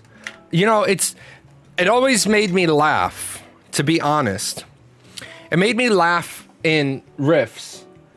There's superpowers, there's Asgardian elves and dwarves, there's elementals, there's warlocks. And some of the most fun I've seen people have is just playing a run-of-the-mill human. When everybody is a superhero, then sometimes the run-of-the-mill human is the funnest thing to play. But I will say this. If you're going to come onto somebody's show and you're going to say, I'm being the devil's advocate, and the person tells you you don't understand what that term means, and then you keep acting like an ass clown, then you're going to just get banned and you're going to get put in timeout and you're not going to be allowed to talk. When everybody is a superhero, there really isn't any superhero. Yes, exactly. When everyone's a superhero, then nobody's a superhero. Exactly. You're playing City of Heroes. Everybody's a superhero. I have the same question. Cat boys, no, you all need they need to get rid of Talnar with mammals, and they need to make the Talnar be insects. Or maybe they're a troll and just want to feel human. Haha. In EverQuest, I played a human necromancer. People couldn't get it. I was the only one on the server. Everyone went dark elf for the int bonus. But you see, when races have stat advantages, I typically play the most balanced, which is usually humans. So, can I want to see this real quick if I can grab it.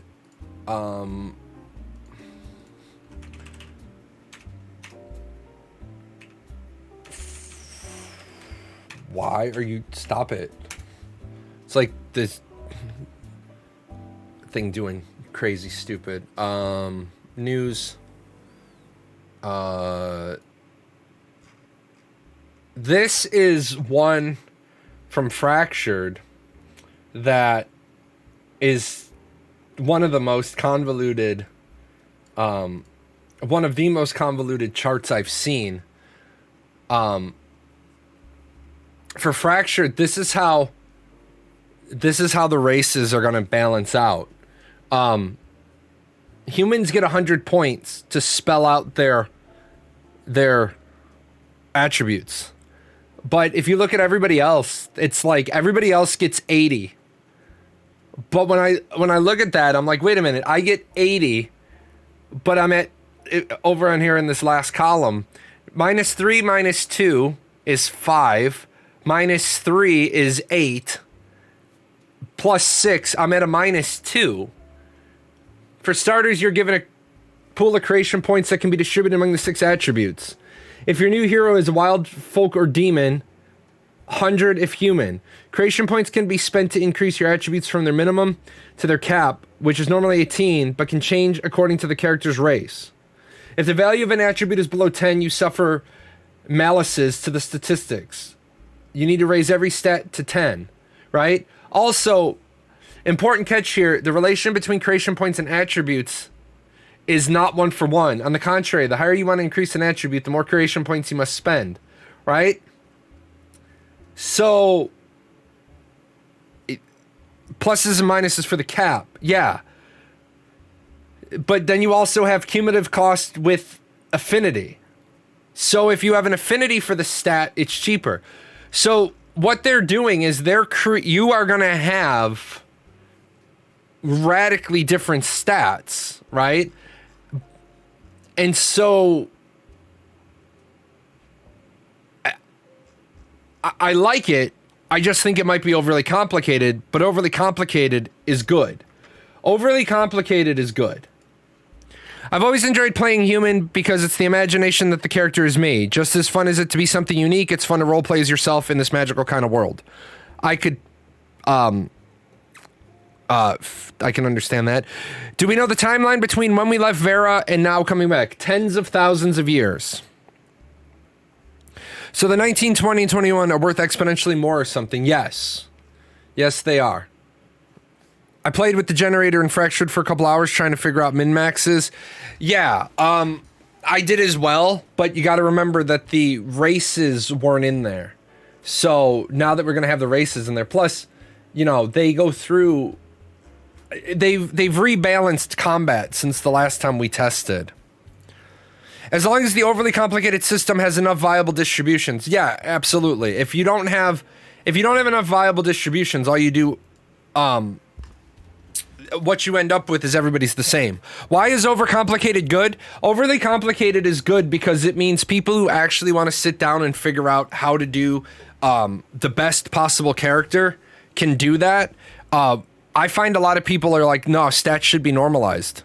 Well, if stats should be normalized, why is there stats on gear? Why doesn't everybody just get handed a set of endgame gear like Guild Wars 2 does? Guild Wars 2, fine game, but there's really no point. The Final Fantasy 14, no. Okay, so Final Fantasy 14 problem is a little bit different because in Final Fantasy 14, there's not meaningful PvP.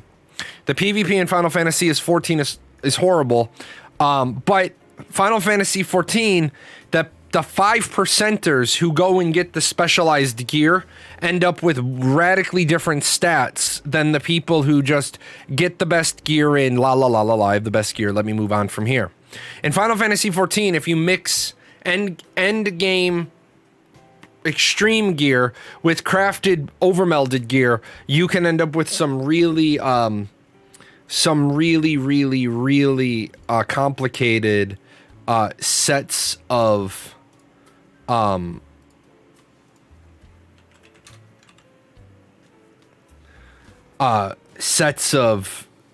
gear. Like, you can do a lot of things that the average player won't be able to do, because they'll be like, how do you have that much of this, or how do you have that much, this much of that? And so, yeah, Final Fantasy has a different endgame problem. Although Final Fantasy and WoW both shared a similar problem where they had to compact stats. I'll tell you right now, I'm not a happy tank in Final Fantasy 14 right now, because there are a lot of healers who seemingly let me die. And then I'm like, I'm not even double pulling right now, and I'm dead. And they're like, sorry. I'm like, I understand that you want to do DPS, but you do DPS when I'm 50% or above. Not dying on any bosses, dying on trash. Should never die on trash. Should never die in a trash pull. Should never die in a trash pull. What's up, Z? Frank got kudos today. Frank got a shout out. Chonky boy he is. So, I'm gonna walk out of the room real quick. I gotta drop off bottles downstairs because we got more show. We got like 2 more hours of show. Be right back to answer questions.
Alrighty, feels good to not be exhausted. I told you guys at the beginning of the show, I was dragging ass this morning. I double medicated last night. I took twice as much sleeping meds as I'm supposed to. Woke up this morning. We had a chiropractor appointment, and Tamira looks at me and she says, "You ready?" And I'm like, "No, you gotta drive. you gotta drive. We're done." I'm like, "I need coffee." Oh man, I can't believe I did that. Old school RuneScape gearing allows for numerous gear sets to be viable depending on the particular activity being done. It's complex and fantastic. Yes. The problem with most games is that they don't think about, like, I love Ashes for being, I know it's dangerous, I'm aware. I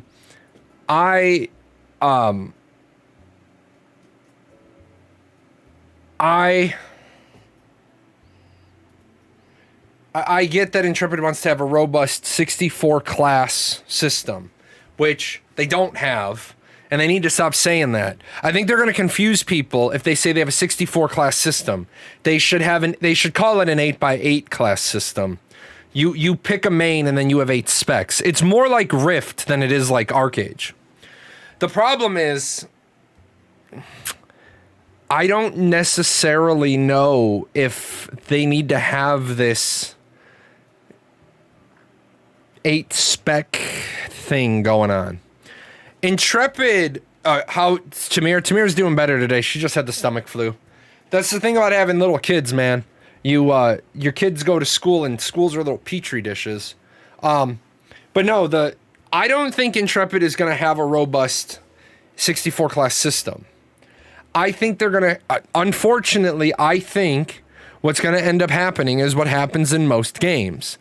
I think that we're going to end up having meta. We're going to end up having some classes that are, I think we're going to end up having some classes that are just better fits than others. So what's going to happen? You'll have to balance the activities content across all the various sets of gear. Otherwise, they'll end up with a meta that handles the predominant content. Yes, exactly.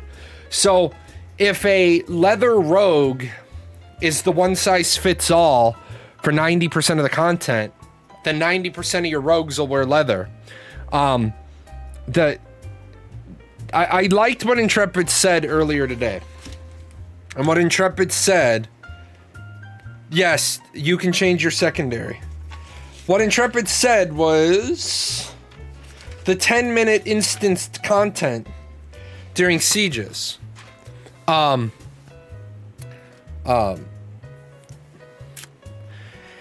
think that's going to make a huge difference. These little skirmish sieges, or these little skirmish events during the sieges. I'm very interested to see how that's going to happen. It also leads me to believe that they're understanding that 80% open world dungeons may not be the best solution.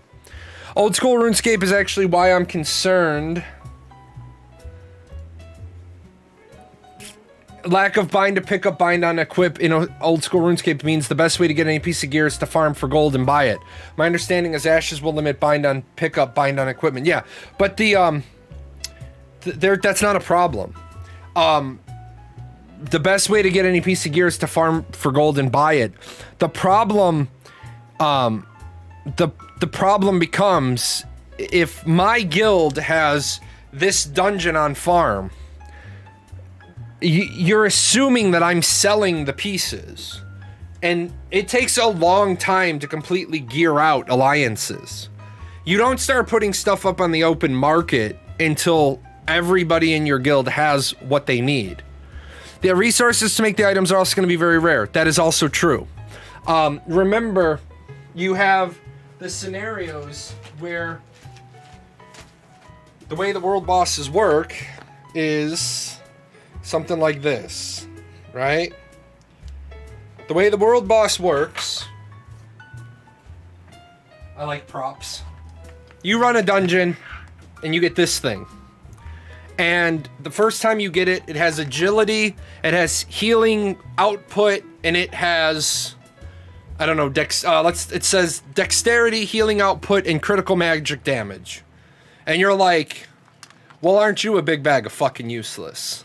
Because you have one stat and you have 2 combat stats and none of them synergize. Well, the thing is that that's the stat that drops when that's random. But if you keep running that boss, you get the crafting ingredient that a master crafter can make that thing with the stats you want on it. That's the difference. Scarcity might make gear disparity too big of a gap. Why? Why should everybody, why is it gamers all feel they need the participation trophy level gear? Why is it that you're going to limit how much more powerful I am than you because you're going to cry that the gear gap is too big? If the gear gap is equal participation trophy where everybody can get best in slot. Again, if everybody can get best in slot gear, it's not best in slot gear, it's gear. See, when you say best in slot, there should be the best in slot. You're fighting Steampunk Jahlon and he's got the 8-barrel pistol. I have the only one like it. I have a legendary unique. I get to fire off 8 shots before I have to reload. You have to reload after every shot because you have a musket. I have the best in slot and you can't get there. Too big of a gear disparity gap means the people will not be able to participate no matter how good they are. Bullshit. That is absolutely a bullshit statement. I don't know where you get to that statement, because there's going to be best. Of course, everyone can have best in slot. Best in slot doesn't have to be unique. Yes, it does have to be unique, because then if it's not best in slot, it is simply end game gear. If everybody is equal, then you have Guild Wars 2. Lack of gear disparity is why Final Fantasy XIV can't hold my attention past the story. Well, again, gear disparity has to do with PvP, not PvE. That is why I love a true best in slot game, because I love being known as the best geared rogue on the server. Right. So, if everybody can get the same level of gear, then it's just gear. It's not best in slot, it's just end game gear. Best in slot is literally like, holy shit, that guy has a legendary unique sword. His power is, I know his damage output is 6% higher than mine. How do we neutralize that threat? If everybody can have the same weapon, then why are you on... If I joined Arcade, for example, right now, I would never be able to catch up, and I would probably not make a difference in any fight for a year of constant farming. So, because you're trying to use a really shitty game as an example, the process isn't broken, okay? The process isn't broken just because Arcade's implementation of that process is broken. Arcade has a horribly shitty gear cycle, especially now with Hiram gear being the best gear.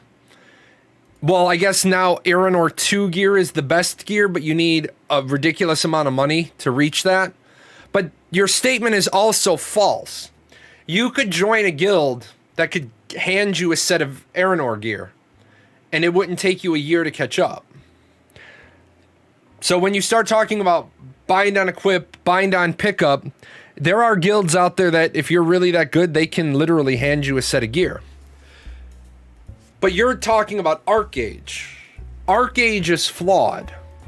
Arcade is flawed because it's an infinite scaling gear set, or it feels like an infinite scaling gear set, because what do they do every expansion or every couple of years? Well, at first it was tier 3 Hiram, now it's tier 4 Hiram, now it's tier 5 Hiram. They just keep raising the ceiling. So you're right, a new player that starts, and besides, if you joined Arcade right now, you'd never be able to catch up. Well, you'd be able to catch up on the fresh start servers. Arcade is a flaw, yes, that's correct. Gear and item rarity is necessity for real in-game prestige. I agree. It's a big concern to me if everybody has the best gear. Agreed. To be fair, I don't do Savage or Extreme content, but nothing else besides that requires it. And even then, the highest crafted gear is good enough for that, and what little experience I do have with it. Maybe it's different with this patch. No, the thing is that you're talking about gear in a PvE game. There is a point in the PvE content where this gear is all... This is the minimum eye level to enter the content. Therefore, at the minimum eye level, you can do the content. Now, I tell you guys the story in Final Fantasy XIV. There was a person who made the minimum eye level. However, the particular gear they were using didn't give them enough hit points to survive the unavoidable damage. So I said to the person, I said, you need to switch into the gear that would allow you to come in here. I understand you're entering in here and swapping out to your preferred spell speed gear, but you need the vitality of the higher level gear. And they said, well, what do you mean? I said, you're dying every fucking unavoidable AoE. Well, if the other healer would heal me, the other healer can't heal dead, stupid. You need to put the gear on that gives you enough hit points. Player participation doesn't really correlate with best in gear disparity. Let's say best in slot is 50% better than endgame gear. If a small minority have best in slot gear, the player base 95% you can't get good gear with. Why the fuck are you arguing again from the third standard deviation of I can make up any bullshit numbers to fit my point? If best in slot is 50% better than endgame gear, you have a shitty game. You have a shitty game. Best in slot gear should never be 50% better than endgame gear. So I'm going to I'm not even going to give you the, I acknowledge in this small situation, your argument is correct. I'm dismissing that entire argument out of hand. If the best in slot gear is 50% better than endgame gear, easily obtainable, you have a fucked up game and you shouldn't be playing it. Best in slot gear should never, you should never have a situation like this.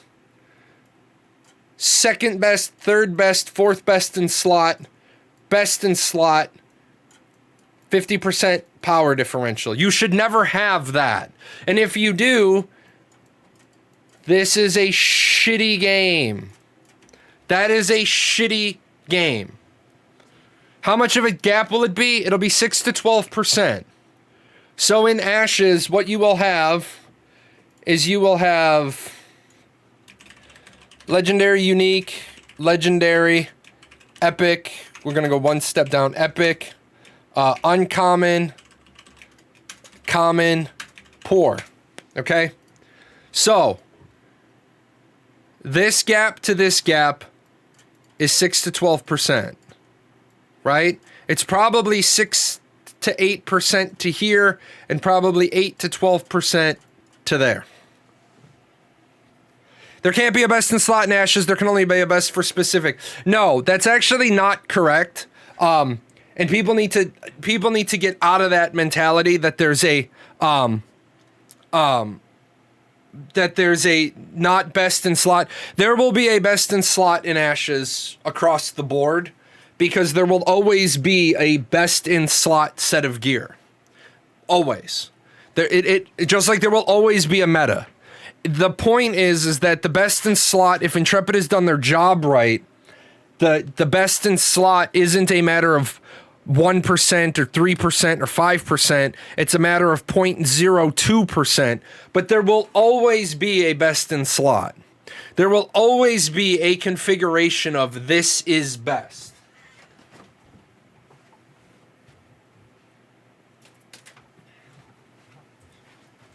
%12 is small enough that the people who won't be able to participate in getting legendaries will still be able to compete. I know. That's why I said we don't need to freak out about it. 12% becomes the example from Arcage before Arcage got broken. I had a legendary T5 club. And literally the way people handled it was their shit, Jay's here. Their healers were to rush me and Abyssal Stone me. There is no purging Abyssal Stone. There is no getting out of Abyssal Stone, and you don't build up a tolerance to it. You get Abyssal Stoned, you're out of the... No, not gank me. Why are you going to waste time trying to gank a healer that's healing for 27,000 a heal? You don't try to gank that person because I can tank 15 of you for over a minute. I can tank your whole guild for over a minute. Why are you going to do that? You Abyssal Stone me. Now I'm out of play for 18 seconds. And I don't build a tolerance to it. There's no CC lockdown on that one. Abyssal Stoned. Abyssal Stoned. Abyssal Stoned. I'm eating my fucking sandwich. Like a good QB, you put him on the sideline and keep him there. Exactly. I'm Abyssal Stoned. Literally, other groups would just like whisper me, and other people I knew, they'd be like, sorry, Jay, I know this sucks. I'd be like, yeah, it sucks. It absolutely sucks. But I don't disagree with you. That's the way you handle it. You can keep somebody permanent CC'd. Again, we're back to this is a shitty game, but inside of the shitty game, this is the way to do it. But yeah, there will be best in slot in Ashes. There absolutely will be. There will be a meta. There absolutely will be. The idea that Intrepid will do what no other game has done and make it so that every class is completely equal to every other class isn't going to happen. For example, to use the Arcage example, for a while, the meta became plate healers. Because plate healers simply sat there and couldn't be killed physically, and they could put 2 buffs on themselves to make their magic damage resistance high enough that mages couldn't spike burst them down. Well, then XL Games said, well, this doesn't work.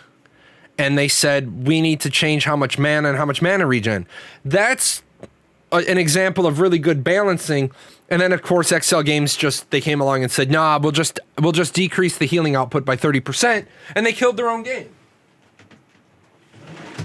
But that's one of the reasons why you build your game with some common sense at the very beginning. Like, people are mad that Ashes is everybody's going to use mana. And they're like, well, rogues should have energy and fighters should have rage.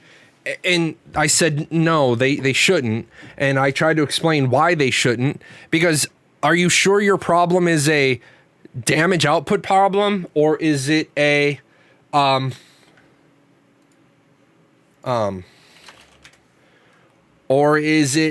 resource management? Like I said, it's not the same shit, Grumpy Old Man, depending on how it is built. Remember, if we take the 3 bars, right, and we take mana, and mana starts off full, right? Mana starts off at 100% and dips down as you use it. And rage starts off at 0 and then builds as you get hits, right? So it starts at 0 and it builds. And then you can do rogue energy, either starts full or starts empty. Generally, rogue energy starts full, goes down and up and down and up, depending on which abilities you're using. Well, the problem becomes the fighter may not have a DPS output problem. It might simply be the fighter can't get initial rage to do things like charge or shackle or chain or any of those things. So when you have a disproportionate win-loss ratio, people start going in and changing the damage. Changing the damage of an ability should really be the last thing that you ever do. But too many times the balance is, my stuff's not powerful enough. You need to make me powerful enough to kill that guy over there. Just make different color options for the mana bar. Most people will never know. Yeah, most people would never know. But I do respect and I do appreciate how the differences between the differences between rage and energy and mana, but I don't think it's a problem.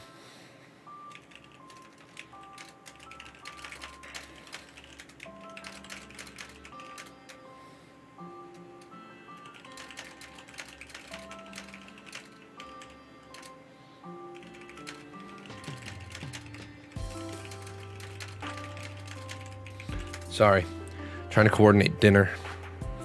Speaking of gear, are all the stats going to be random, or do some items have guaranteed stats with a few random ones? So an item will always be good for a certain class, but can rarely be literal best in slot. So your question falls into yes and no.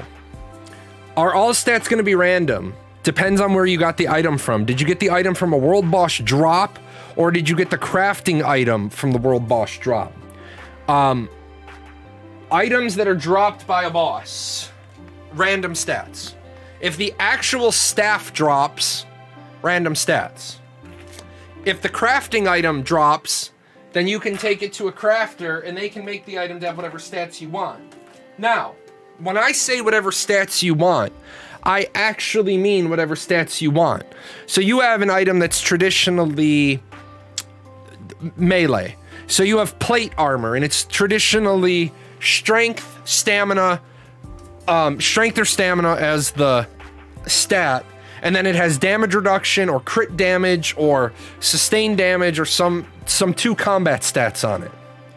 Well, if your crafter is a true master crafter and they're a captain in the Scholars Academy, then they might be able to put intelligence on plate. They might be able to put magic damage bonus up, and they might be able to put magic crit rate up. It all depends on how many combat stats Intrepid wants to have. But you are going to be able to put things that are traditionally not found on those items if you're a captain or above in the social organizations. So that's why when I said to people, I said this horizontal progression is going to be very important, especially when it comes to crafters. People don't believe that there's going to be agreements between nodes. Well, if I'm the mayor of the node by the sea, and I agree to these other two vassal nodes, what mayor buildings I'm going to put in, that helps my region because I might be a stage 5 node with a Scholars Academy, and the stage 4 node down the road might put in a Thieves Guild. And we don't duplicate efforts, even though people might have to travel. And people might be saying to me, well, why don't you take down the Scholars Academy and put up a Thieves Guild? I'm like, well, go 18 minutes down the road and there's another node there. You're gonna have to work with other mayors. All 3 of those mayors aren't gonna build temples to religion number 6, because then anybody who wants to be a member of any religion other than 6 are gonna move out of that area. Sometimes it's going to be, hey, you're the stage 3 child node. This is what the hell you need to build. And if that child node's mayor won't behave, maybe parent node comes down the food chain and slaps them and says, we need you to do this. Stop being part of the problem. There's going to be a lot of player intrigue and a lot of player-driven content, a lot of player-driven controversy that's going to happen. I wonder how bad gatekeeping is going to be. What do you mean by gatekeeping? Because gatekeeping, there's time gates, there's gear gates. That's why I always killed the random environmental bugs on my Fury Warrior and WoW raids, so I had surplus. Yeah, exactly, Vale. You got the, I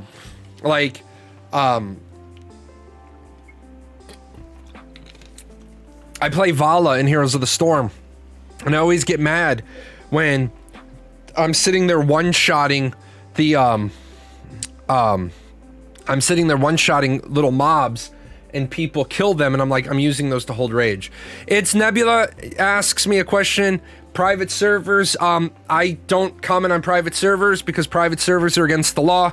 Private servers are theft. They are a violation of intellectual property. They are a violation of copyright and trademarking. So no, I don't discuss private servers on my channel because private servers are part of the problem, not part of the solution. Private servers are one of the few things I don't allow to be linked on my channel either. Because ultimately, I don't care if you like Blizzard or you hate Blizzard. People that are running private servers are literally stealing from Blizzard, and I would be pissed off if somebody stole my intellectual property. So if you're playing on a private server, right? And I'll grab what Zectrix just said. If you're playing on a private server of a game that's currently of a game that's currently in use, you're part of the problem. Now, what Zectrix said is, unless they no longer have the game opened, that's U.S. trademark and copyright law said, an MMORPG that had a box price, they don't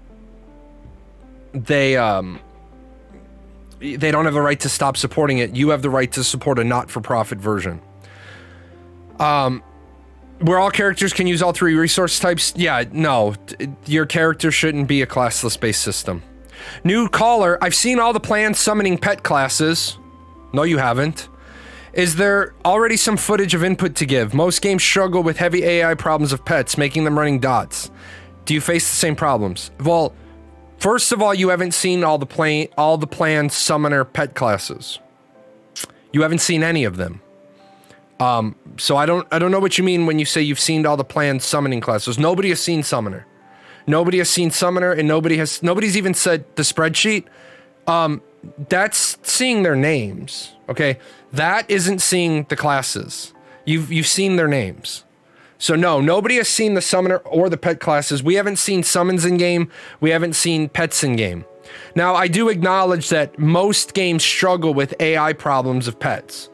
because most games struggle with AI companions. It doesn't matter what the companion or the pet is supposed to do. Damn thing doesn't want to do it. This is when you end up with the games where you have to micromanage your pet. And so Steven has said that they want to have robust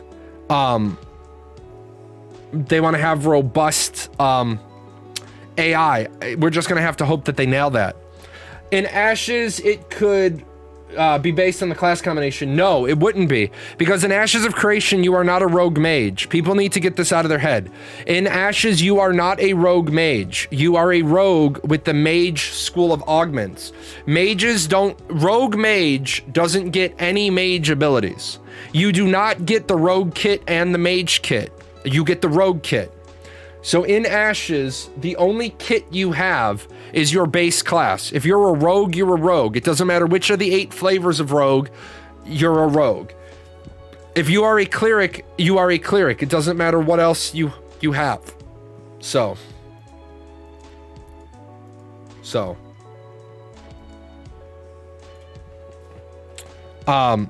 This is my biggest fear. This is why I really, really hope that they let us micro them. So, Zetrix, let me say this about micromanagement of pets, okay? The only game that I've seen do this right is Final Fantasy XI, and they did it right twice, which is very rare that lightning strikes twice in one game.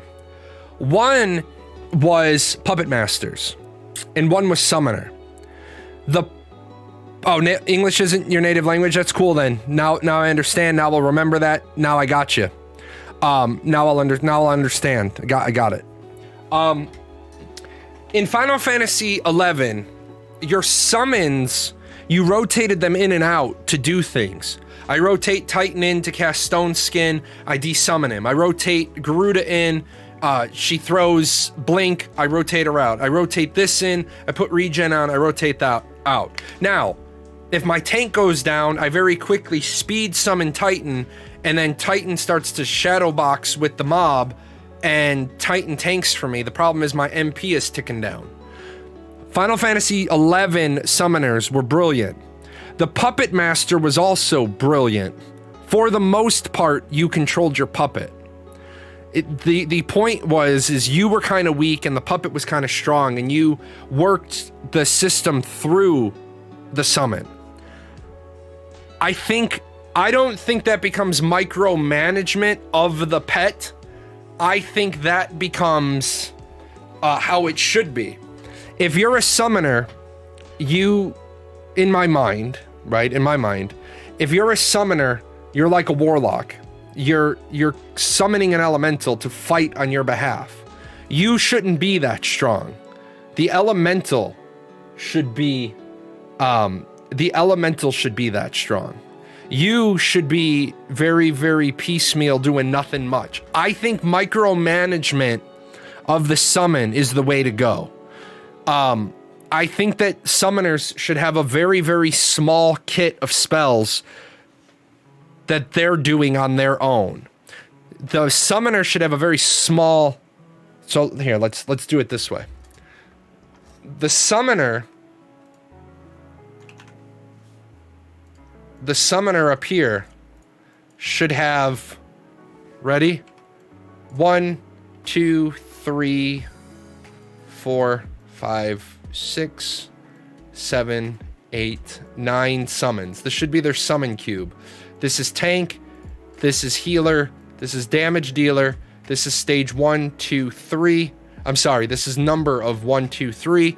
So they could call 1 level 3 or a 2 and a 1, right? So they could, what they summon is that. Now, each of these is going to break off into a skill set, right? Each of these summons is going to have their own bit. The other part that the summoner should have is a few spells. A few spells that they pick, and this works off their own mana pool. So they've got spells that they summon, and then they've got some tanking spells, some healing spells, some damage dealing spells that they have to put into their kit. Right? I think it should work like that. But for the most part, the majority of their stuff, so if you have tanks out, if you have tanking pets out, then these 4 abilities pop up, or maybe they just give you piecemeal spells. I'm not, we're not going into the umpteenth level of detail here, but maybe your character only has, maybe we don't even give them this many, right? Maybe we don't even give them this many. Maybe we just give them 5 abilities, right? Maybe we just give them 5 abilities that runs off of their own mana pool, right? We give them a heal. We give them a heal pet. We give them a damage deal. We give them a CC. We give them a juke. And that's all they get. How would you have the summon pets brought out? Instantly or cast time or a mix? Both. I definitely think that the big Mama Jammas, if you're going to pull out a level 3, a singular pet, this should be on a cast time. I think these should be instanced, and then I think the little ones should be auto respawn, like the Necromancer and Diablo. If you rely on the summons, they should have a limited amount of direct spells compared to other magic users. Absolutely. That's why I said, like, maybe 5 spells total that the summoner can do based off of their own meager mana pool, and everything else has to be with the summon out. Or another way to do that would be a limited number of spells that they can use, and then more if they don't have a summon out. Guess depends on which class you are. Some kind of physical weak magician who studies his whole life to summon elementals or dark creatures instead of lifting weights falls over when sneezed at, while a beastmaster in the wild can't offer as stronger companions but is involved in rough surviving. Yeah, I mean, it really is going to matter on how you want the summoner to play. Here's the thing with summoner. They're either gonna nail it or they're gonna fumble it, because that's what everybody does. Like everybody has that problem. They either nail it outright or they fumble fuck it. I'm thinking like this. Let's say everyone has 10 spells, like a mage, 10 spells. Now for the summoner, maybe 3 or 4. Nah, because you can have up to you will have less than 30. So a mage could have 30 spells. I got to jump up real quick, but I'll explain how the number of spells works in just 1 second.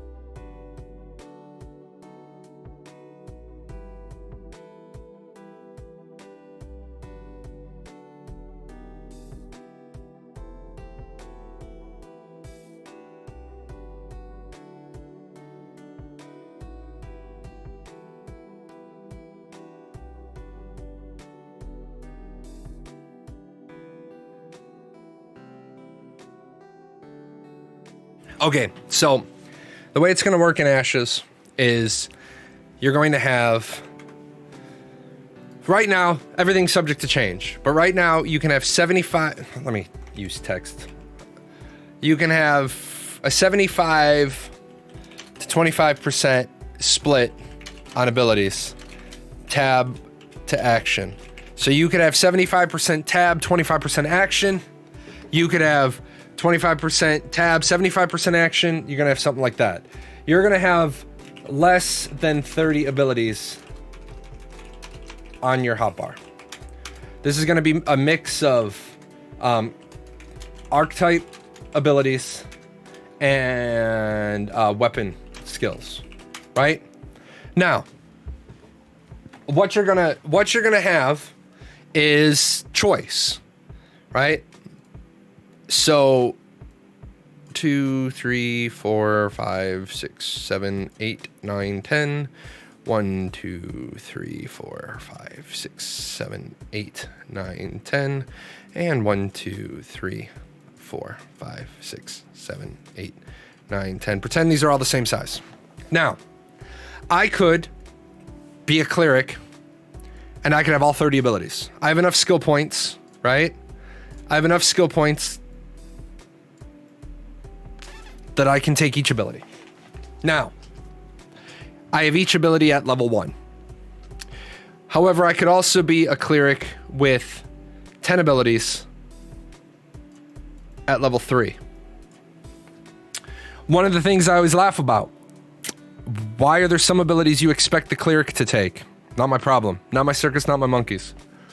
Maybe I'm not one extreme or the other. Maybe I take this ability at level 2, this one at 1, this one at 3, this one at 3, this one at 3, 1, 1, 1, 1, 1. Res. Maybe I take res at 1 point so I have it. But I don't give a shit about taking res at 3 points so that you get more XP back. What do I care? I can't use my own res spell on myself. So maybe my res is only level 1. So when I res you, you still have XP loss. Right? So there's any combination. How do I allot these 30 skill points, right?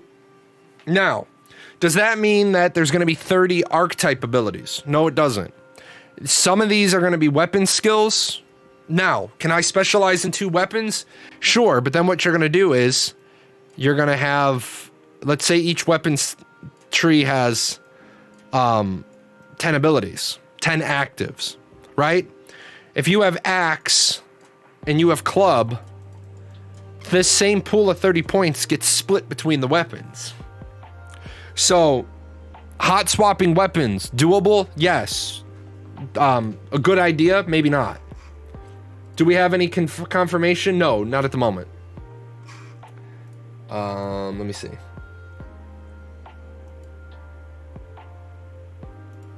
See, this is when this program decides to get cheeky with me, and then I can't grab it.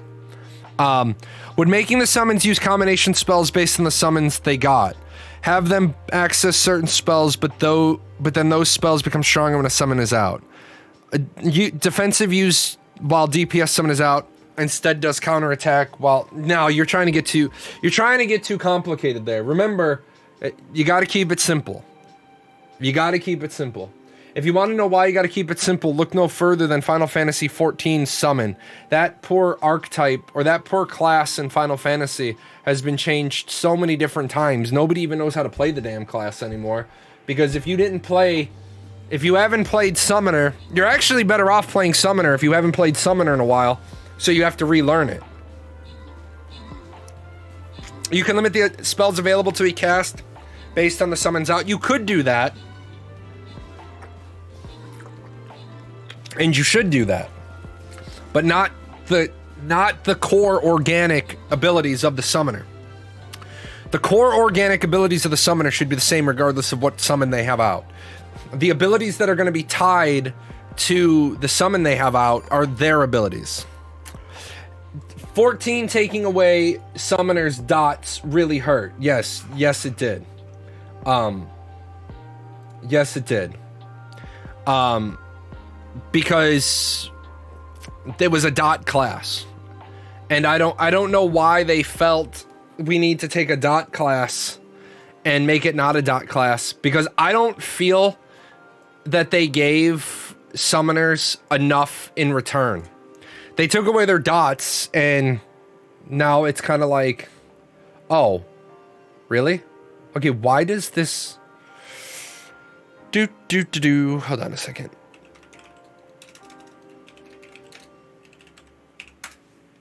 Why does this button not work?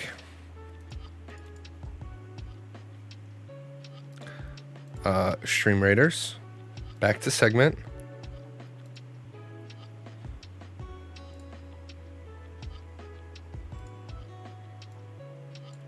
Let me do that. That might work better. Sorry, still working out some bugs and some stuff. So, try this again.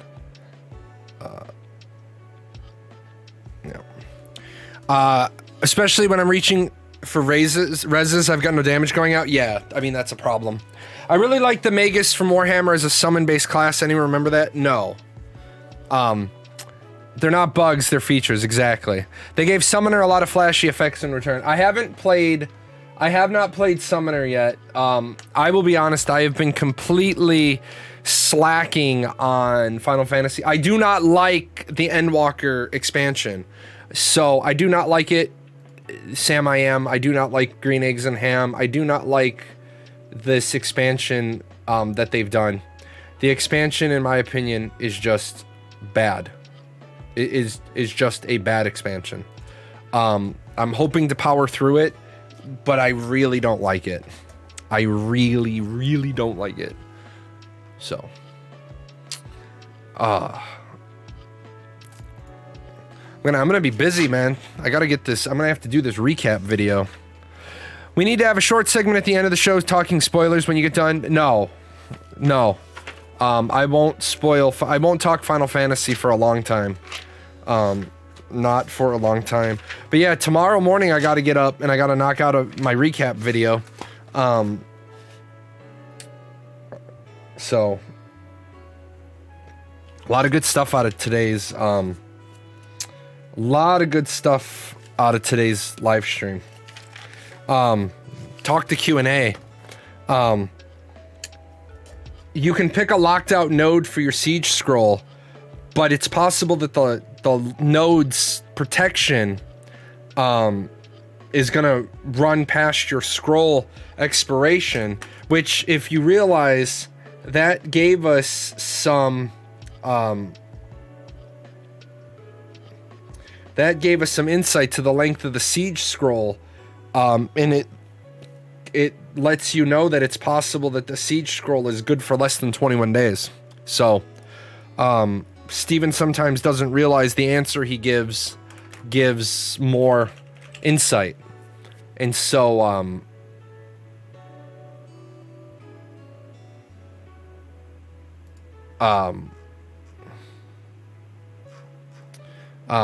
he said that the protection period may run longer than the scroll, and we know that that's 20 days. So, my thoughts on Mortal Online 2? Mortal Online 2 looks like a fine game. It doesn't look like a game I'm gonna play. I don't really want to get involved in Mortal Online 2. I don't think it would be a good fit for my community. I don't think it would be a good fit for my trying to stream. I am looking for a game to play. I am probably going to look at Elden Ring. So I'm probably going to look at Elden Ring when Elden Ring comes out. I think that fits better. So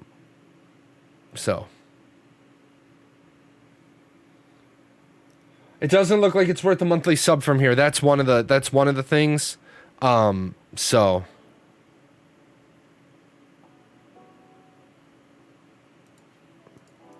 only 40 hours of content. Yeah, that might be a problem.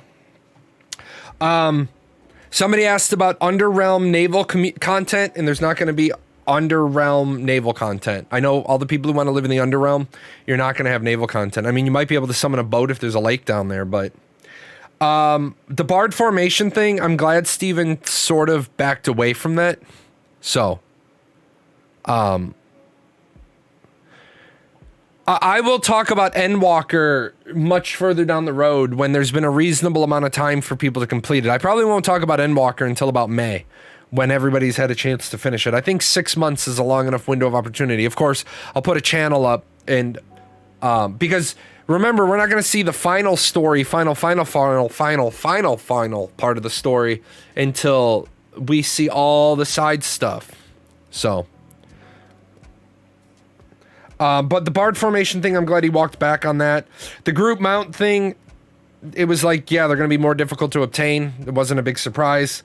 Building cosmetics, they will offer a similar amount of space for the interior furniture.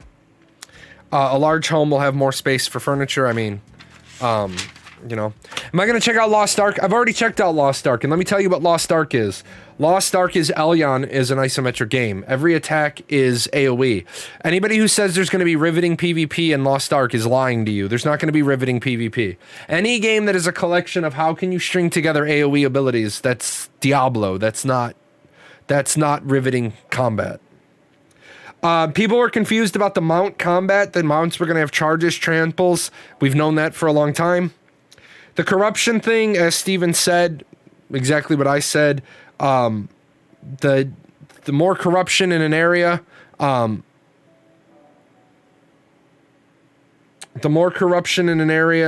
more events that are going to disrupt the node. The node being disrupted will lead to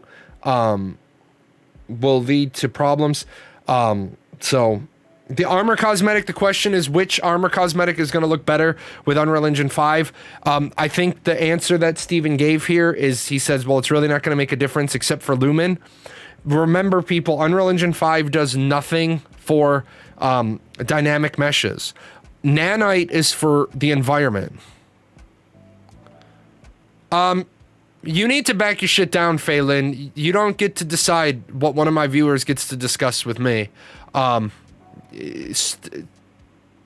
think I was pretty clear, no spoilers, but you're kind of dictating to what one of my viewers can talk about, and that ain't gonna fly with me, and you know that shit. Lost Ark is a game, at least it's released for free and not forever in development, that sells outfits with no release date. No pun intended. The fuck's your point?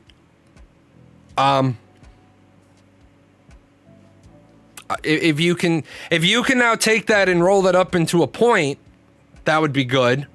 I think you forget some very key things, that an MMORPG generally takes 5 to 8 years to develop. So, well, you said something about Lost Ark. You're right. I did. I said Lost Ark doesn't have riveting PvP in it. Lost Ark is Elyon with all AoE at the end of it. I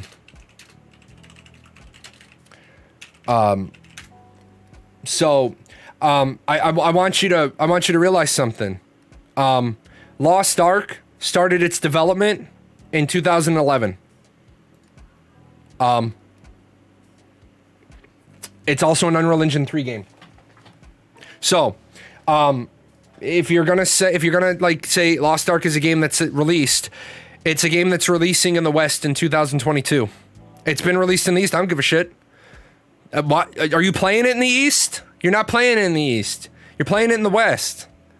It's a game it started development in 2011. 2011. Okay? When did it release in the East? It released... I can't even find the release date. 2018. So, 7 years in development. Ashes has been in development for 5. Let me see, when you're gonna just start throwing random shit out there, at least try to be educated on what you're talking about. I was able to find the information in like 20 seconds with a Google search. It released in November of 2018. So, many are playing it in the East. And what? How does that tie in? Many people are playing it in the East. Many people in the East play really jacked up versions of games. And what?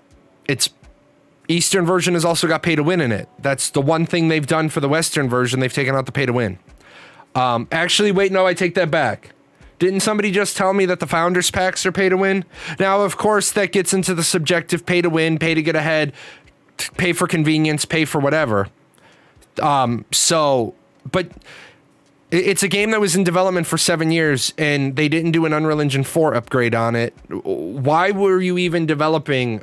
Like, you started development in 2011, and you didn't do an Unreal Engine 4 upgrade.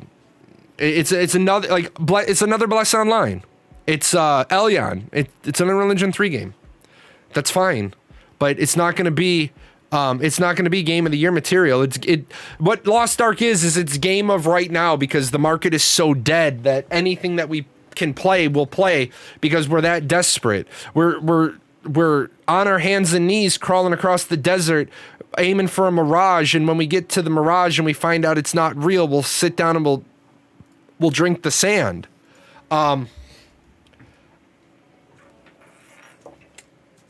Lost Ark is literally a World War II ration that you eat during a zombie apocalypse, because it's either eat or go hungry. New World's another one.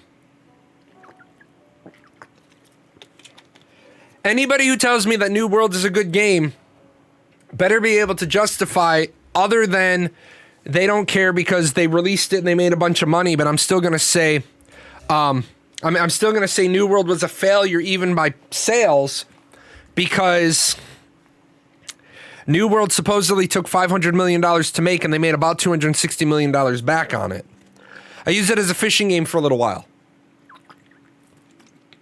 Sounds like a good plan. Sounds like a good one. We're so desperate we'll play World of Warships. Yeah, exactly.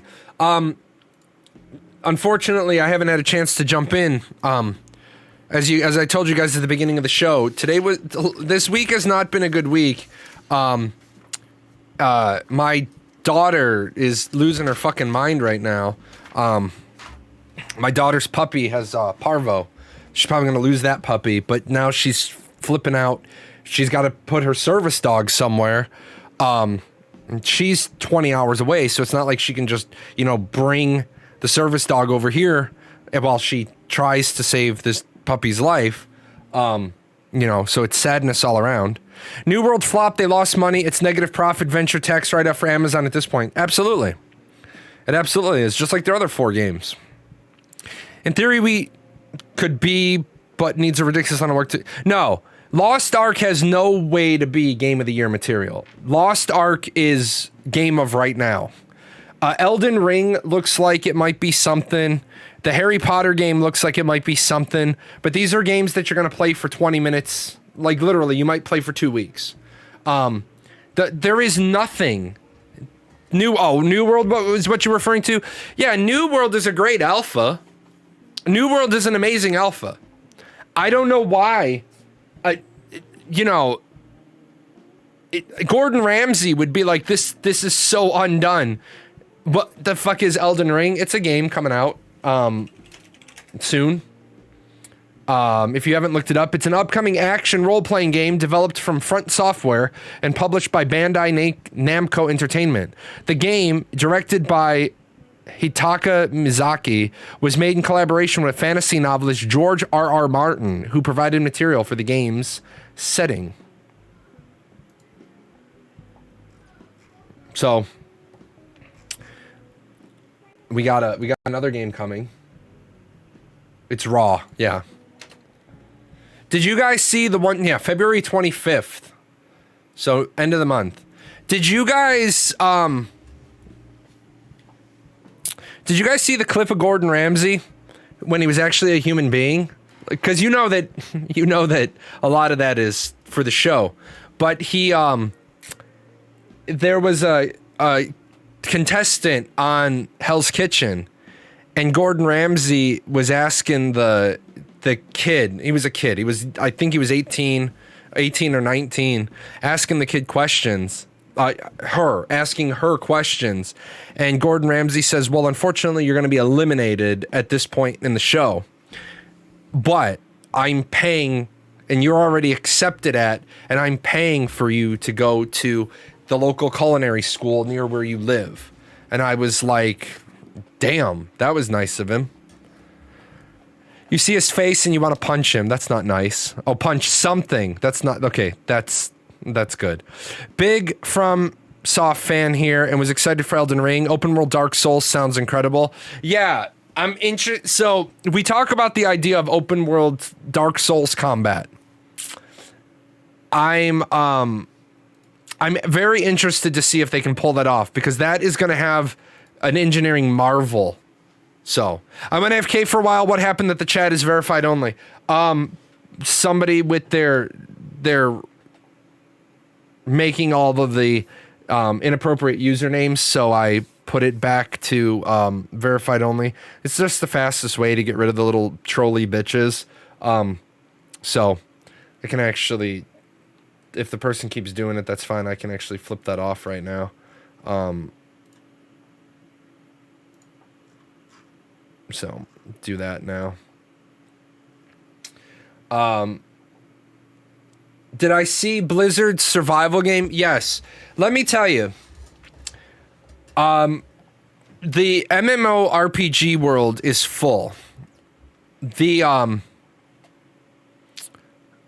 5th show today. You need to have a rest tomorrow. No, tomorrow I have a show too. So he's done that like 3 times, and something like 6 times he's hired someone who got eliminated in order to provide them with the training under one of his. Yeah. When is the launch of this game? We don't know. Not soon. So Ashes of Creation is not launching soon. Ashes of Creation will launch when it's ready. I'm so tired of survival games. They're not my preferred style of gameplay. But that's fine. But there's a market for survival games. Because there's not a good survival game. There's good enough survival games. 7 Days to Die is an amazing game. I would love for them to get off their ass and actually build the game faster. But what they did is they put out a game, they made some money, now they go back and they do rework. They've done graphics updates to 7 Days to Die. Game is amazing. It just needs more. It needs more. That would mean accountability. Yes, exactly. That's my problem with them. None of them seem deep enough. Yeah, that's the problem. Ark isn't a survival game. Ark is a dinosaur game. 7 Days to Die isn't really a survival game. It's a zombie game. What's up, Dark Paladin? Valheim is also fantastic and was made by 5 people. Yeah. All survival games I played are stuck in like 2012 and never progressed past that. That's not an unfair statement. That's true. Minecraft with more realistic zombies. True. Because it's still a block building game.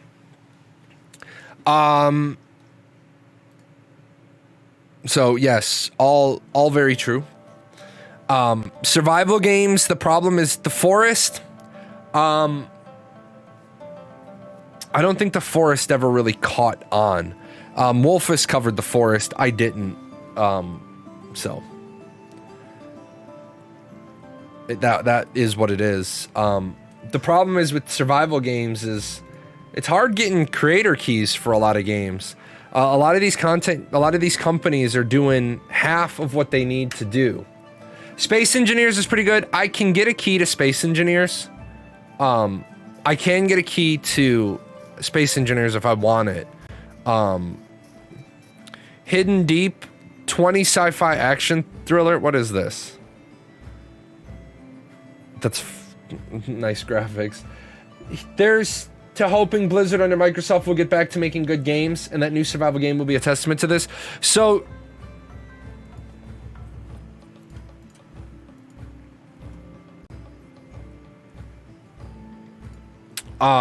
apparently Mortal Online 2 is looking for more content creators. So I just requested a key to that. Creator access. Icarus is the latest survival fad game. A bit exaggerated, but most survival games are stuck in early access. No, I agree with you. You didn't need to justify that, Desert. You were 100% correct. They are stuck in 2012, and you're not wrong at that. It's like there's nobody wanting to put money behind. Nobody's wanting to put money behind a survival game. Frostpunk, but it's ISO.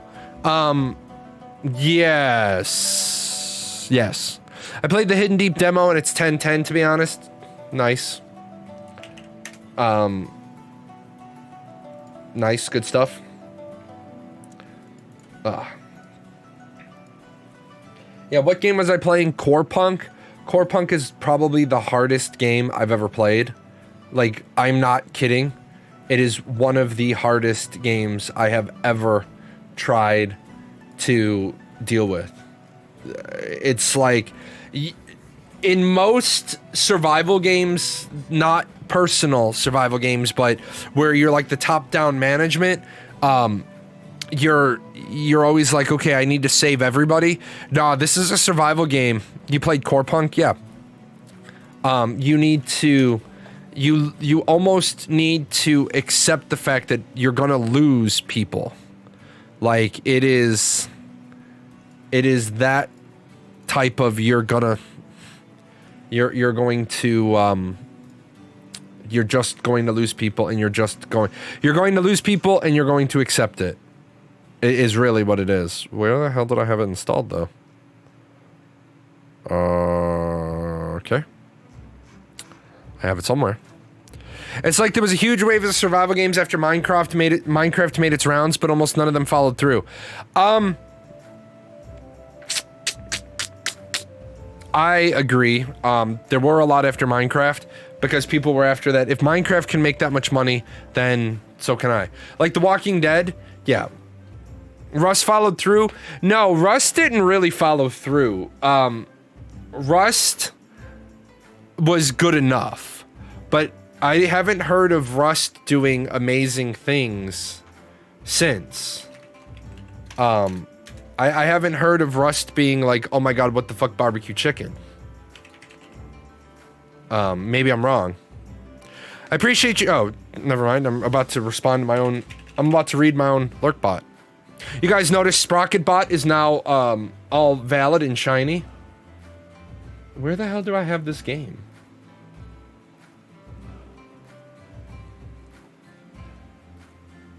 What the fuck? I own it. I don't know where it is though. I own it somewhere. So they added a lot of things these years that are like vehicles. Oh, okay.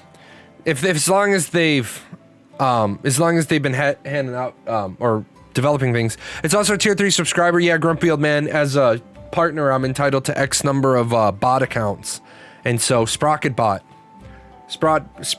is a is one of the accounts. That way I can show off the emotes that we have. By the way, guys, I can't show you because of the way the contract is with the company that makes all my alerts. I saw the new alerts today, and they are really, really good. They are really, really, really good. I'm really excited for them. I'm going to have 3 new gift subs, 1 new follower, and 1 new regular subscriber. So really, really happy. Really happy with that. Really happy. You guys heard at the beginning of the show. I've got a new sci-fi track. My sci-fi artist is carved out some time in their schedule, and they're going to be finishing up Destiny Awaits. So the PGN music, let's see, does this work today? Oh, look at that, all fancy schmancy. The PGN music channel should be getting a new album soon. I contacted a guy today to do 10 jazz tracks for me. He's gonna talk to me tomorrow. I don't know where my jazz composer went. He like fell off the face of the planet. So I was supposed to get 4 tracks from him, and we were supposed to do 16 tracks really quickly. Basically at this point they've lost 12 of them. Because I would rather pay somebody twice as much who can deliver twice as fast. But I'm hoping this person realizes how late they are. In 2 days from now, I'm going to just dispute the order and be like, sorry, man, you can't jerk me around for a whole month and disrupt the music production process. By the way, for those of you that didn't see it, the Vec, very, very cool looking. I like them. Definitely feel like the Vec with the big eyes comes from 28 Days Later. 30 Days a Night. Definitely feel like this 30 Days a Night vampire looking thing. So this is probably what my character in game will look like. Just give me the bug eyes. Give me the vampire eyes. Did Steven respond about the other one? Do a side by side with the other one. You want to see Tulnar so bad? Keep waiting. Tulnar will be around the other orc. I don't have the other orc yet. You got to remember, I can't pull a lot of stuff while we're streaming, so I don't have the ability to pull all that stuff instantaneously. So the bug eyes, male or female? That one was male.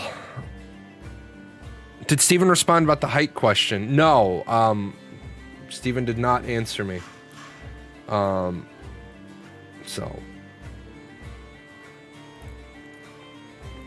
Did they show anything interesting during the stream? Yes. No combat. They didn't show combat. People gotta stop. No. Or A2. What? Okay. What What the fuck are you expecting them to show for A2?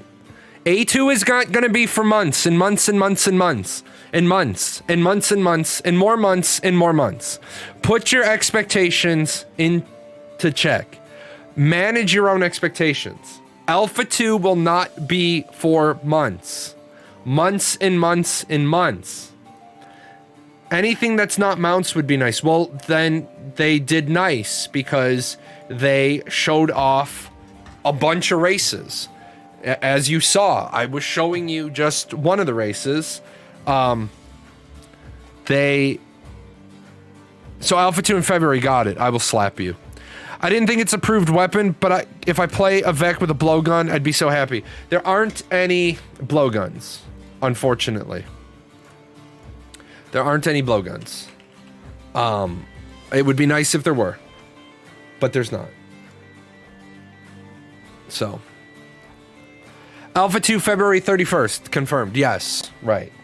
Will there be a new skill showcase anywhere in the future? No, there won't. And here's why. Guys, combat's in redesign. There is crossbows. Combat's in redesign. Okay, combat's in redesign. Combat's in redesign. Did you hear me say combat's in redesign? Because combat's in redesign. They can't show you what they don't have. They can't show you anything because they don't have it.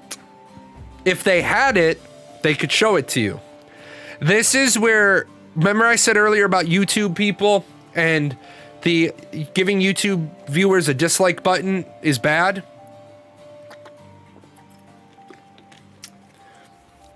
Giving consumers an inside spotlight and transparent development is bad because people don't have realistic expectations.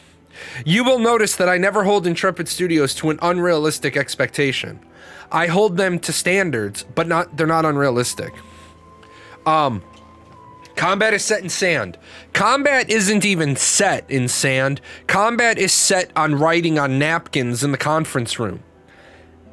They don't know what direction they want to take yet. And until they know that, they're only able to work on things that don't require combat. I don't expect Alpha 2 anywhere before November or later. I think that there will be Alpha 1. I think there will be Alpha 1, 2 spot testing. By the way, what are you guys talking about with YouTube, by the way? Hold on, let me jump back over here. I think you guys are all killing me. I think you all are trolling me for a second.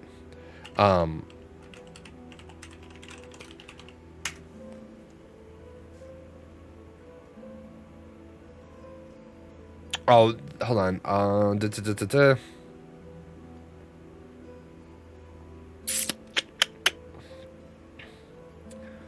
Let me go in here.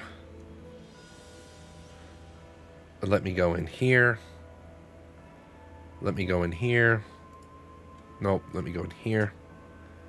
Let me go down to the bottom. Show how many viewers liked this video.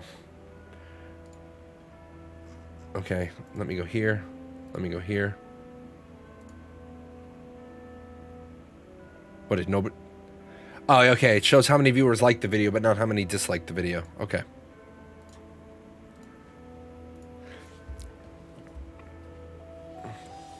Nothing showed me that YouTube leadership has crippled IQ debt like the decision to remove the dislike button counter. Dude, Dark Paladin, this is like your final warning, man. Stop being negative and stop trolling my chat, okay? If you're gonna say stuff, be able to back it up. I just don't feel like you're not even trolling. Okay, the dislike button counter, the removal made sense. It had nothing to do with the leadership. It had to do with the creators, okay? And it had to do with the creators. It wasn't a decision that they made on their own. They made that decision by polling creators, okay? So people who had channels got asked their opinion on this. The dislike button is fucking dumb. So is the like button. Get rid of them both. You don't need them. The dislike button is used to cancel culture people. The dislike button half the time is clicked by people Yeah, big companies and political videos got massive disliked in a lot of videos for the wrong reason. People dislike the news of a video, not the quality of the video. What about guides? Who cares? Who cares? It doesn't do anything to them now anyway. If a guide has something that's a safe... Imagine the Verge PC build happening again without dislike. If you're stupid enough to watch a guide and not cross-reference it, you're dumb. People also use like buttons to put videos on their liked playlist. Yeah, and guess what? You can just simply you could simply put a button there that says watch later. Watch later. Watch later. Watch later. It accomplishes the exact same thing. You can accomplish that same thing a different way. Again, the video, if there is somebody putting out a how-to video and you know, and it's got content in it that's dangerous, you simply report the video. This video contains content that is dangerous. It will lead to people getting hurt. And guess what? YouTube reviews it and removes it. So the core intent of what you want to have happen happens without people getting their channel canceled. It's just that simple. People aren't responsible enough to use a dislike button. It's just like the people who leave reviews on restaurants that aren't even open yet. I went here, the noodles weren't good and the prices were too high. And the response is, that's interesting because we haven't ever served a single customer. We don't open till the end of the month. Because people are assholes. People are assholes and they leave negative reviews because they're pissants and they have nothing good going on in their life. I don't think that we need to continue to give ignorant ass people a voice. I don't think you need likes and dislikes. I don't think you need likes and dislikes on a video. I don't think you need a dislike at all. The dislike button should just be gone. Watch again, just call it a watch again. Boom, put it on your watch again list. I recommend this video. A positive only. I recommend this video. I want to watch this video again. Save this video to my playlist. Why does that not get the job done?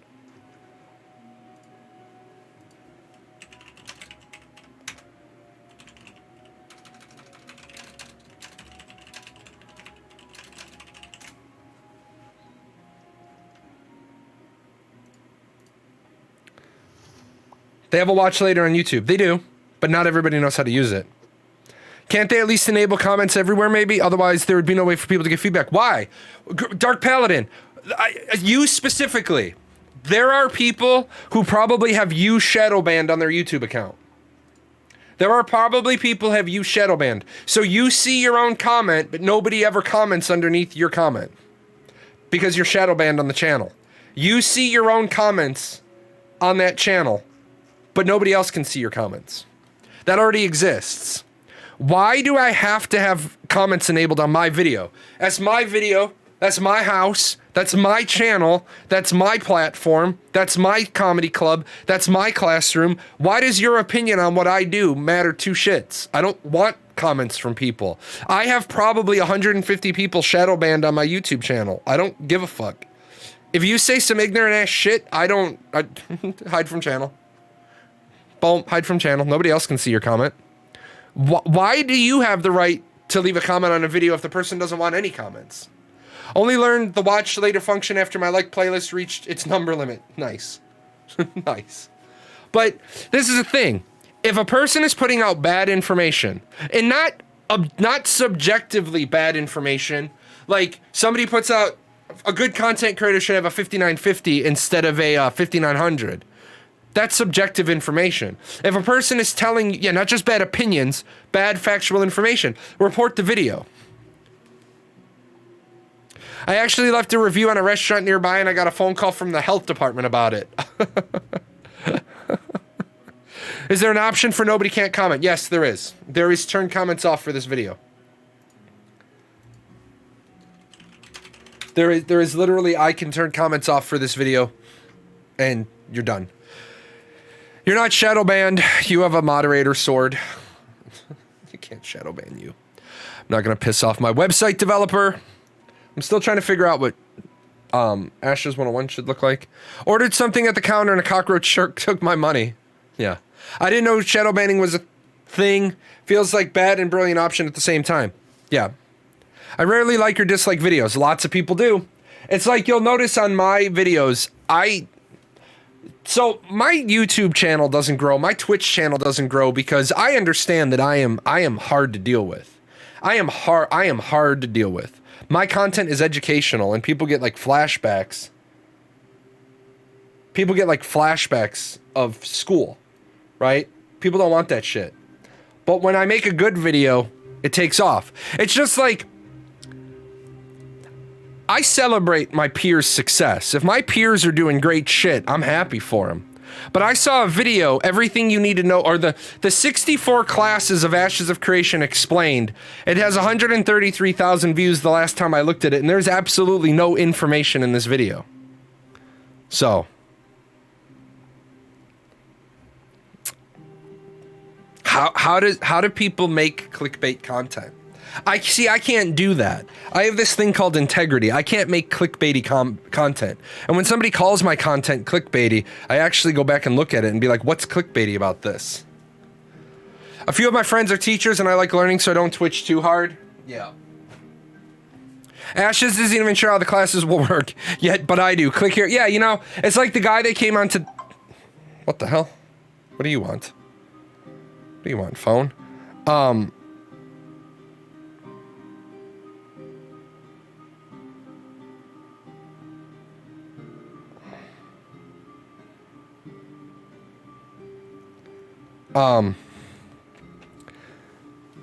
I feel like you can build a better community by avoiding clickbaits. Yes, absolutely. Shouldn't then the like button be removed as well? No, it depends. It all depends on what you...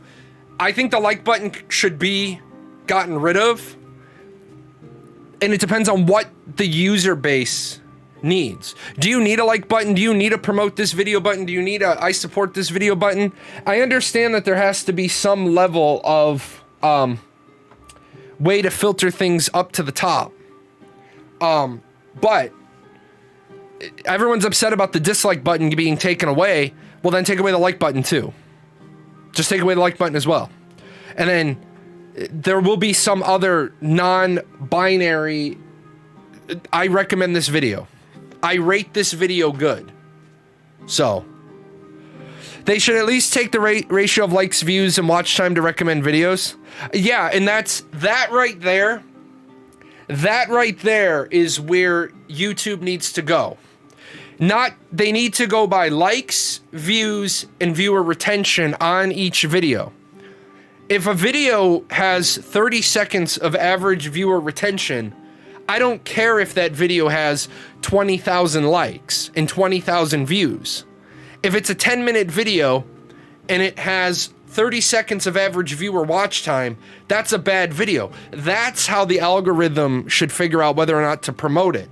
You got a 10-minute video and the average view time on that video is above 50% of the video because people watch in times 2. So you got a 10-minute video, the average watch time is 6 minutes and 13 seconds. That video for that search queue should be going through the roof because that's a good video. Okay? Now, some people are going to say, well, it's only 61% watch time. And I'm going to say, yeah, but the times 2 thing causes an issue. Unless, of course, they're properly factoring in. If you watch all 10 minutes at times 2, you're actually 10 minutes of watch time. I don't know if they get that right or not.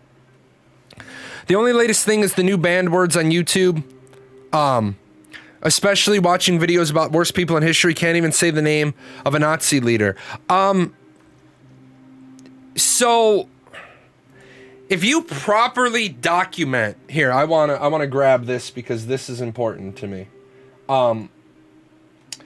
The latest thing is new banned words on YouTube, especially watching videos about the worst people in history. Can't even say the name of a Nazi leader. If you type up the description of your video properly, then you can. The problem is, a lot of people are not making academic quality content. A lot of those videos aren't being taken down because of the content. a lot of those videos are being taken down because the substantive nature of the content is not academically sufficient to be on the platform. There are a lot of people that say, for example,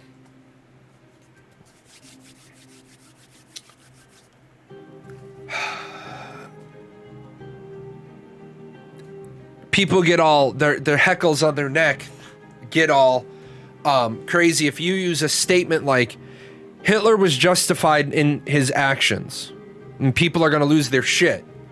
Hold on a second. Which actions are we talking about?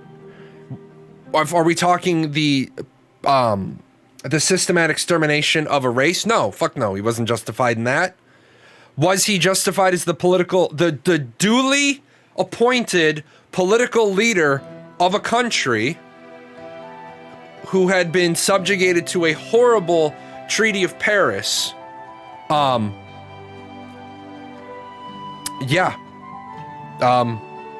I think everybody who is a World War II historian, a World War I to World War II historian is going to say, yeah, there was a Second World War was a foregone conclusion the minute the Treaty of Paris was signed.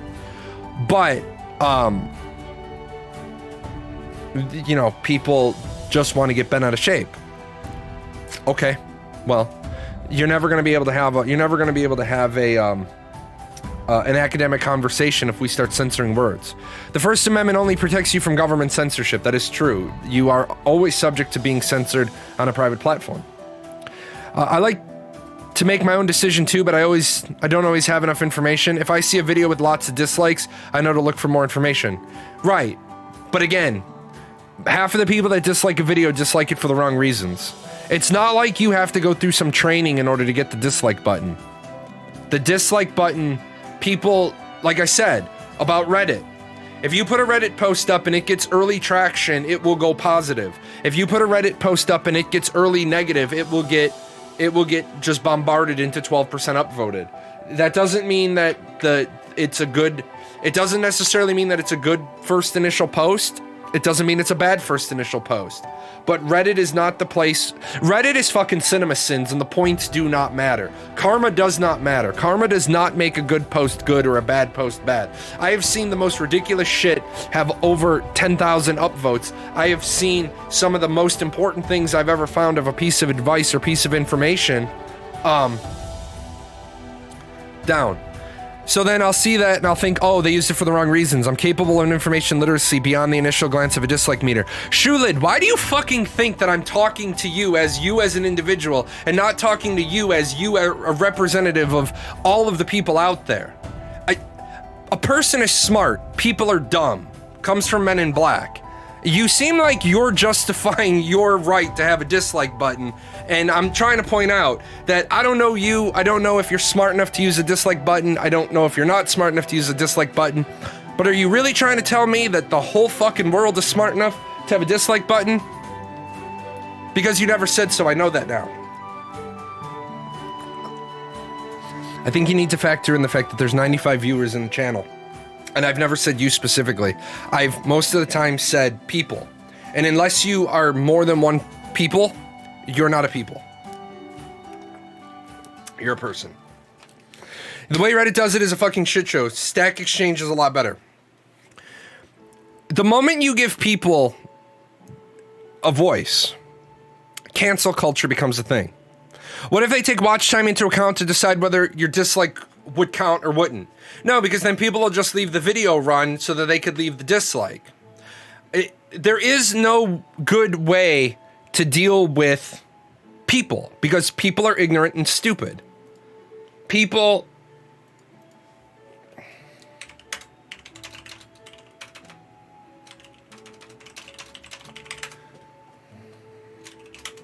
Hold on.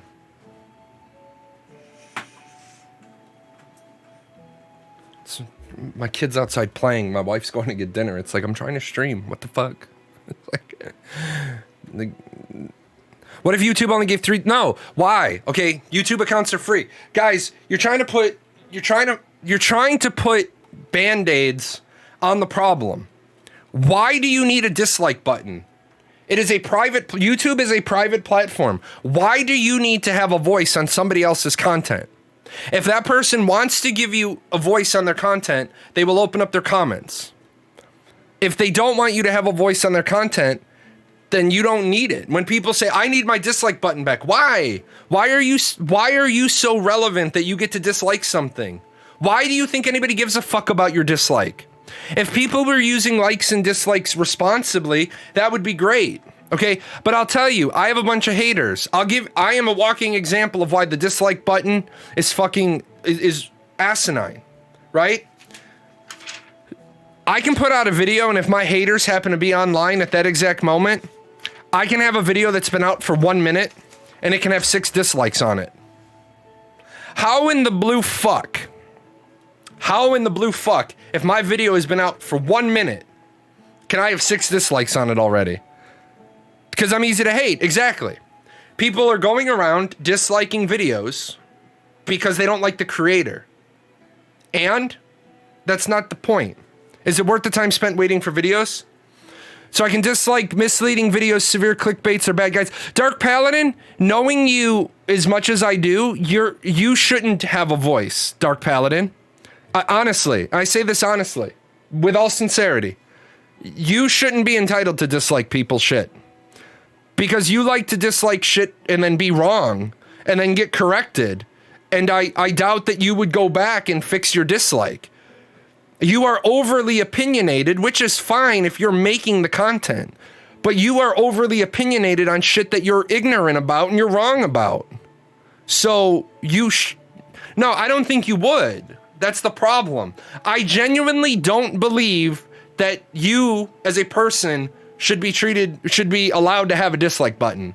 Knowing you, knowing the shit that you post. Okay, I often switch my dislike to a like while watching a video. So you just admitted you're part of the fucking problem. Okay? You shouldn't have put the dislike or the like on the video until you watched it. Unless there was something early in the video that was factually incorrect. Factually incorrect. Factually incorrect. Not... Yeah, you disliked before it's completed. So you disliked it before your mind is made up. You just proved, why would you pre-dislike something?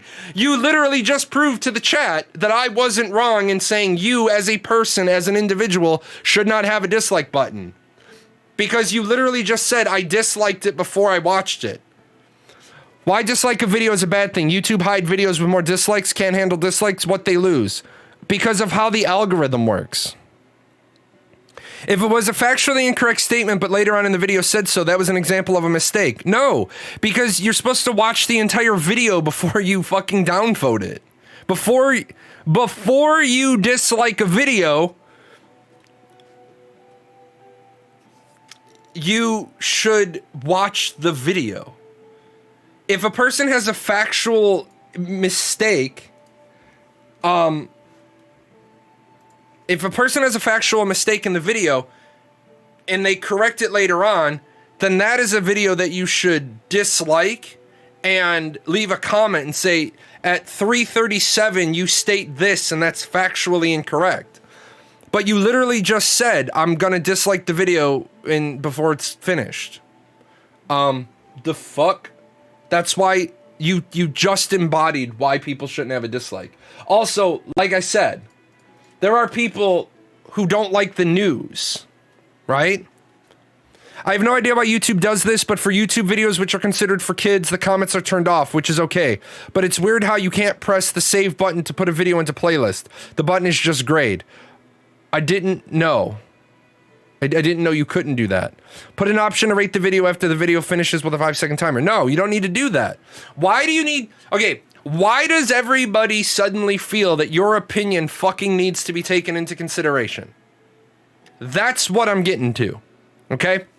Why do you feel you're entitled to leave a comment or a like or a dislike on somebody's content when I can articulate to you why the majority of the people shouldn't have a voice?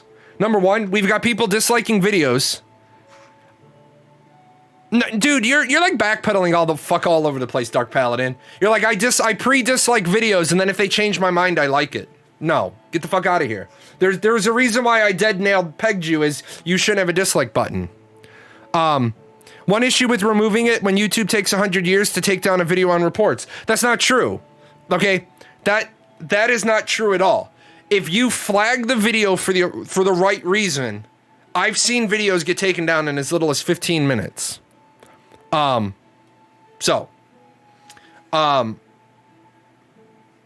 If it's a video that is dangerous, I've 15 minutes.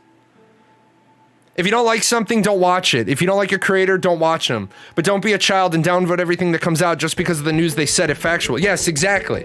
So that's the problem, right? That's the problem. If I report to you today, if I make a video today and I tell you that Bobby Kotick has 100% been guaranteed he's going to remain CEO of Activision Blizzard after the merger, that video is going to get downvoted to shit because people don't like Bobby Kotick. Why should my video get downvoted because you don't like the news that I reported? I reported the news. The audio quality of this video is good. The camera work is good. The B-roll is good. You didn't like the news, so you downvoted the video. Not understanding the way the current algorithm works, downvoting that video is going to affect the next 2, 3, 5, 10 videos that I upload. That's where the cancel culture comes in. People are canceling creators by downvoting. If it's hate speech or conspiracy theories, they can take ages to get taken down. Why? Hate speech gets immediately removed by YouTube. Just because you don't like something doesn't make it hate speech. And if you report it as hate speech, it gets reviewed within 1 hour. But remember, a lot of people like to run around and call stuff hate speech when it's not. If you don't like what the other guy has to say, that doesn't make it hate speech. You can hate what I'm saying, and that doesn't make it hate speech. I can hate on you in the video, and that doesn't make it hate speech. Hate speech has a very specific definition. Which definition matters? America's. Are you reporting an American video? Is it a regionally controlled video? So, Facebook does it a lot, even when it's not hate speech. No. Facebook has every right to do that. Facebook is a private platform. Facebook has the right to remove whatever they want off their platform. Twitch has the right to remove whatever they want off their platform. Twitter, Reddit, anywhere. Those are private platforms. Why'd you remove my content? Because I don't want it. YouTube's they're private, so it doesn't matter. They can remove whatever they want. YouTube's definition is the one that matters for hate speech, but only on YouTube. Absolutely. I'd even like a video if I fundamentally disagree with it, as long as the creator has put effort into the video to make an argument. And see, you should get a like button. You should get a like button. What is hate speech and free speech depends on the country, and I think most of hate speech counts as free speech in the US. It absolutely does. And that's what people don't understand about. See, what people don't understand about the United States is that we are very tolerant of free speech because we have an amendment that says Congress shall make no law abridging the freedom of speech. Zetrix can't walk down the street goose stepping. It's against the law. Get arrested. Oh, maybe not in your country. BCG can't go down Main Street goose stepping, because if he does, he'll be arrested. It's against the law. It's the Nazi march. Free speech doesn't protect the speech that everyone is okay with. Free speech protects all speech in public, not on private platforms. Not on private platforms. I didn't have a chance to watch the development, and I just joined the chat. How was it overall? It was pretty good. The development update overall was pretty good today. I'm gonna try to get the recap done as soon as I can, but I got some stuff I gotta do immediately after the show.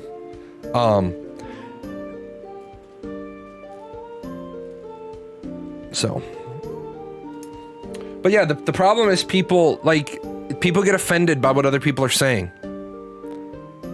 Lady just got arrested in Poland giving a Nazi salute in front of a concentration camp. Well, that was stupid. Sorry, if there isn't only there to protect the speech. Oh, it isn't there to protect the speech everyone was okay with. Yes, that is true. Free speech is not. Yeah, there you go. You are quoting the American president, and that is an amazing quote. You want free speech? Let's see you acknowledge a man whose words make your blood boil, who's standing center stage and advocating at the top of his lungs that which you would spend a lifetime opposing at the top of yours. That's free speech. Show me that. Celebrate that. Teach that in your classrooms. Exactly. Free speech only protects you from jail. It doesn't force others to publish your speech. That is correct. However, what happens is public access television cannot censor what they don't like. If they're allowing one perspective, they have to allow all of them. One shouldn't dislike a video for the opinion or the news in it, but the information in it. I usually use most of the dislike button in guides, tutorials, or teaching videos presented as an objective, in my opinion. The only way a guide or a tutorial or a teaching video deserves a dislike is if it's factually incorrect. And objectively factually incorrect, not the best way to do this is this. So, it seems that social media companies of a whole have figured out that negative engagement isn't needed or important. Sure, they're probably right. The issue for me is that YouTube holds some practical purpose outside of entertainment. In my view, a downvote on educational content often has a different meaning than for entertainment content. You're right, it does. But here's the problem. Once again, the problem with that becomes people don't use the button responsibly. And if they're not using the button responsibly, the button needs to be taken away. Because there are people who have their content downvoted to hell and back because of who they are, or their orientation, or their race, or their creed, or their color, or their religion. Anything, nothing related, nothing at all related. Nothing at all related to the video. So the problem becomes, how do you stop it? The problem becomes meaningful metric analysis, and that and only that is what promotes the video. You don't like that I did a video on the best class to play in Ashes of Creation. Okay, you could dislike that, but it's opinion. Why are you disliking my opinion? Because you don't like it, because it's contrary to yours. If a video has 64, the complete guide to the 64 classes, well, how the fuck is that making traction? Because there's no way anybody other than Steven could make that video, but it does. What do you do about that? I don't know. I think maybe it has to do with how much watch time the video gets. But I don't think there's an answer, because then people can just buy watch time bots to drive their stuff up. Maybe it's comments. Maybe it's, Odyssey, right? Odyssey is a video platform that you buy the ability to upvote videos. But with that way, YouTube can manipulate people's opinion with so much censorship. That's why Zuckerberg had problems with the law. Zuckerberg didn't have any problems with the law. Zuckerberg didn't have any problems with the law. Facebook had problems with the law. Don't confuse the two. Don't confuse the two. Mark Zuckerberg has no problems with the law. His company does. The problem is, Mark Zuckerberg wasn't following campaign law. You have to follow campaign law. And so what Facebook got in trouble about was Facebook is a publicly accessible platform. Public. You cannot deny one political party access to a public platform. Or so Congress was under the opinion of. The problem is, public and private are really important words there. Facebook is available to the public. Facebook retains its rights as a private platform. And guess what? Congress got sent packing on that. Congress was like, well, shit, we're wrong. Just because something is available publicly doesn't make it a public entity. If it's not taking federal money, specific federal dollars, this is a private platform. Get fucked. It's like people try to claim racism or sexism or separatism or whatever ism is best gonna fit their complaint. If I have a private club, if it's a private club, I can have whatever the fuck rules I want. People are like, no, you can't. I'm like, really? What are you talking about? It's a private club.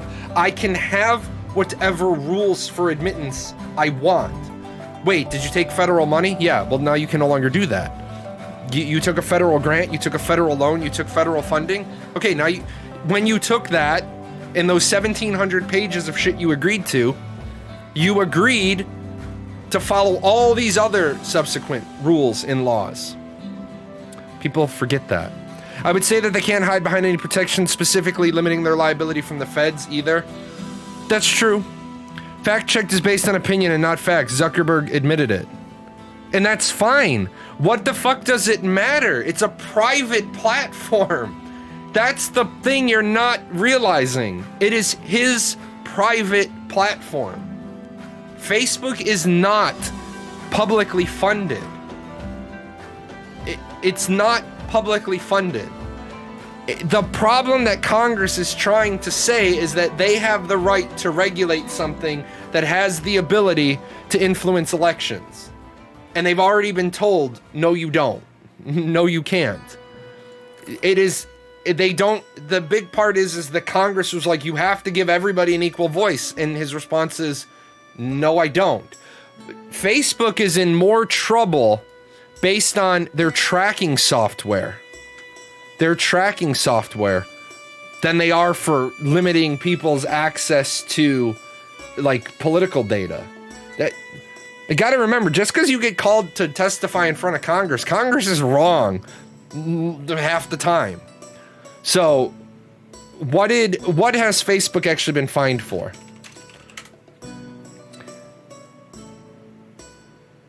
Facebook has been fined for failure to report all information. Facebook overpaid FTC fined by billions to protect people's investments. To shield Mark Zuckerberg from personal liability in a 2019 settlement over the company's role in a massive privacy breach. Facebook paid $4.9 billion more than the initial fine, according to shareholder lawsuits. FTC investigated Facebook for allegedly failing to protect users' data. Company paid $5 billion to settle the complaint. Shareholders alleged the agency to keep Zuckerberg, who they said had personally named in a draft complaint, for failure to oversee privacy at Facebook. See, Zuckerberg gets dragged into that for criminal culpability. Remember, you cannot hide behind your corporation if you are criminally negligent in violating the law. 99% of the shit that could happen with my content creation career, my company would be sued. But if I have your data and I'm not protecting it, and I'm willfully and negligently not protecting it, then I could be sued. The same thing with Steven, the same thing with Intrepid Studios. If Steven, if it could be documented that Steven said, oh, people's personal information is at risk, oh, fuck it, don't worry about it. Don't worry about it. They'd say, no, you're culpable. You're on record as saying, don't worry about it. What did I think about the VEC? I have a question into Steven about the VEC. Originally, the VEC were supposed to be the shortest race. I'm gonna be right back.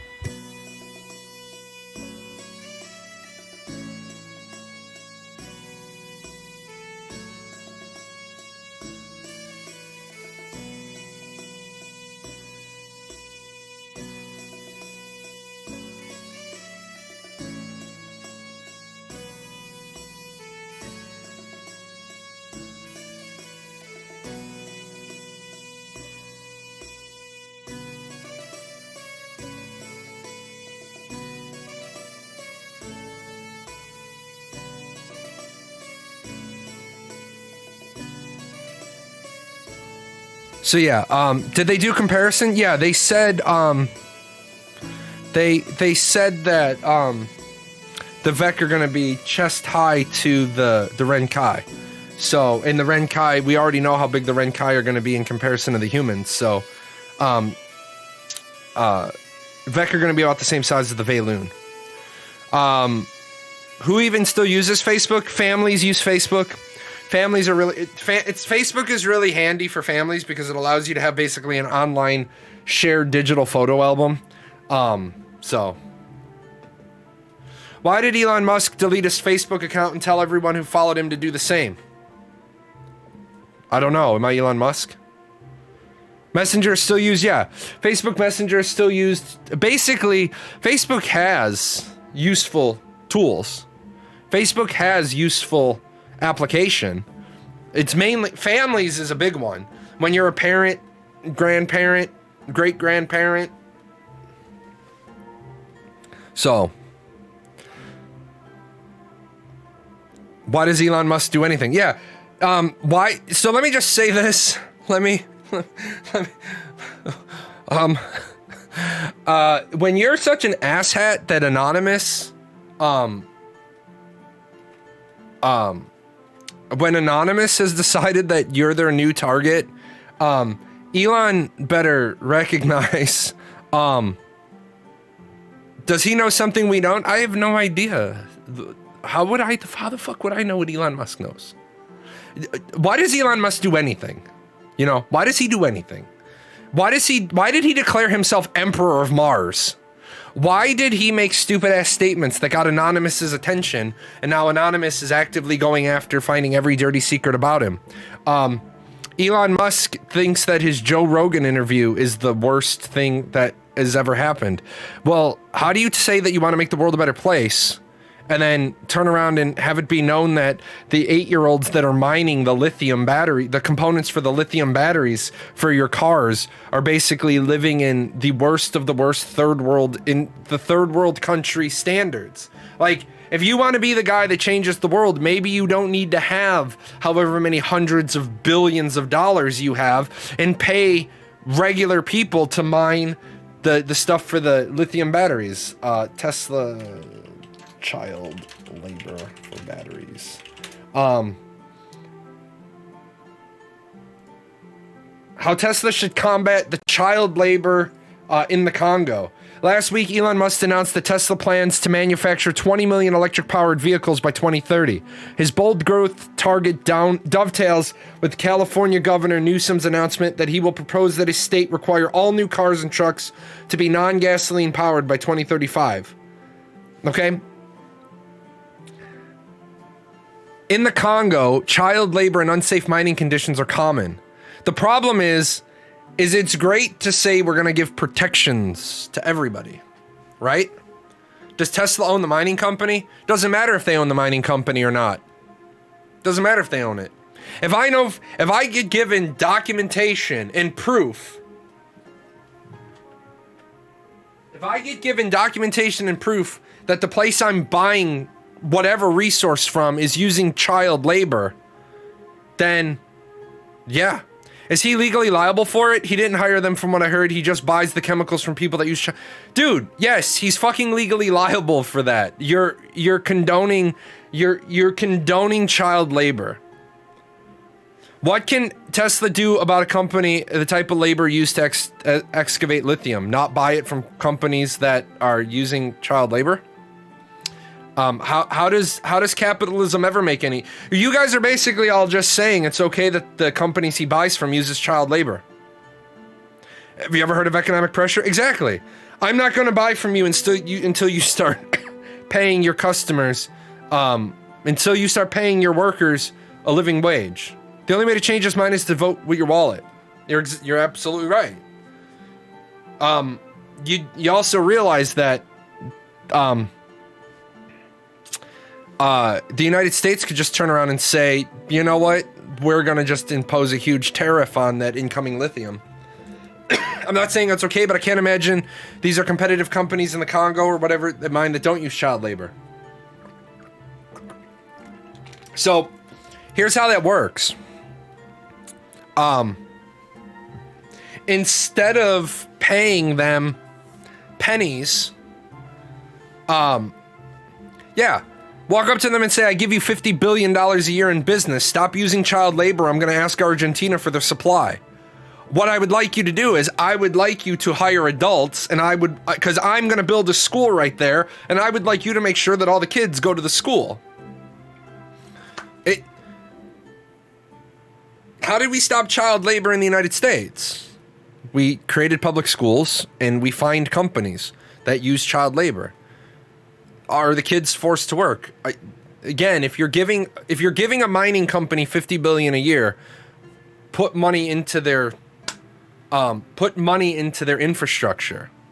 They will still use kids. It's stupid. Right. Because you can't tell a country what to do. But then Tesla would be too expensive and fewer people would buy it, except when the only cars that'll be able to be sold in 15 years in California, 13 years in California, will have to be electric vehicles. Do you suddenly think that there's going to be a bunch of other companies that can jump up and start making effective cars? And if they can, welcome to a world of capitalism and competition. The problem is that if Tesla is importing lithium that's being mined with child labor, then the United States steps in and says, here's what we're going to do. Since you refuse to do the right thing, we're going to jack up the tariffs. Like, you know, we did to China. You're going to not stop using child labor? We're going to put a fucking protective tariff on all that stuff. So that when we have to pay workers that can't find a job because you're paying somebody $1 a day to sew soccer balls with their teeth, well, it doesn't exactly help the person with the dollar, but it makes it so that you're better off paying an American to do it because the tax is more than the differential in pay. Does anyone have a right to directly interfere in other countries as a single nation? Yes.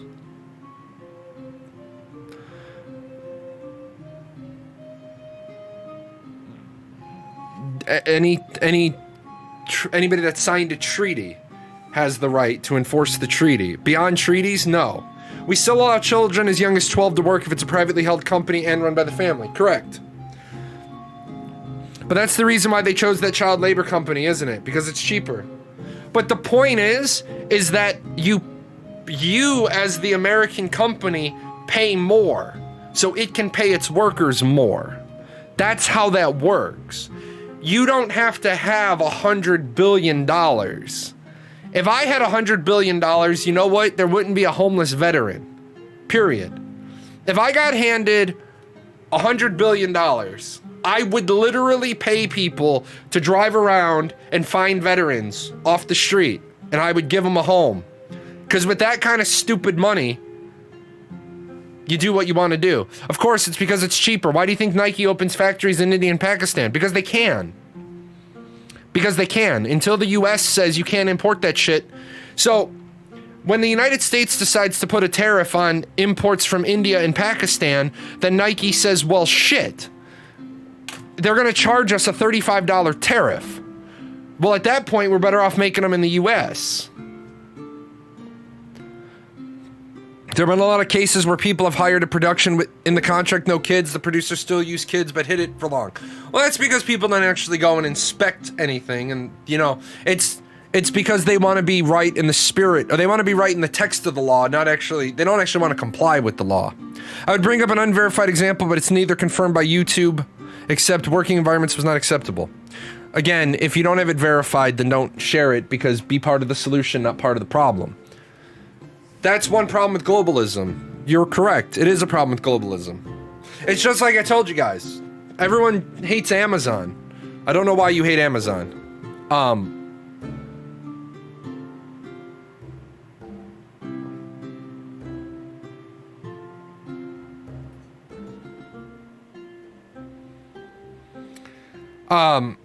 Everyone has a problem with Amazon, and the tornado that killed 6 people is like that facility's like 20 miles away from me. People were like, Amazon this, Amazon that, Amazon the other. I'm like, whoa. All that shit happened.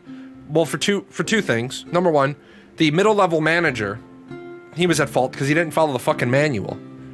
Amazon actually has a manual for how to handle tornadoes, believe it or not. Or emergency operations checklist. Didn't follow it. But then everybody turned around and said, well,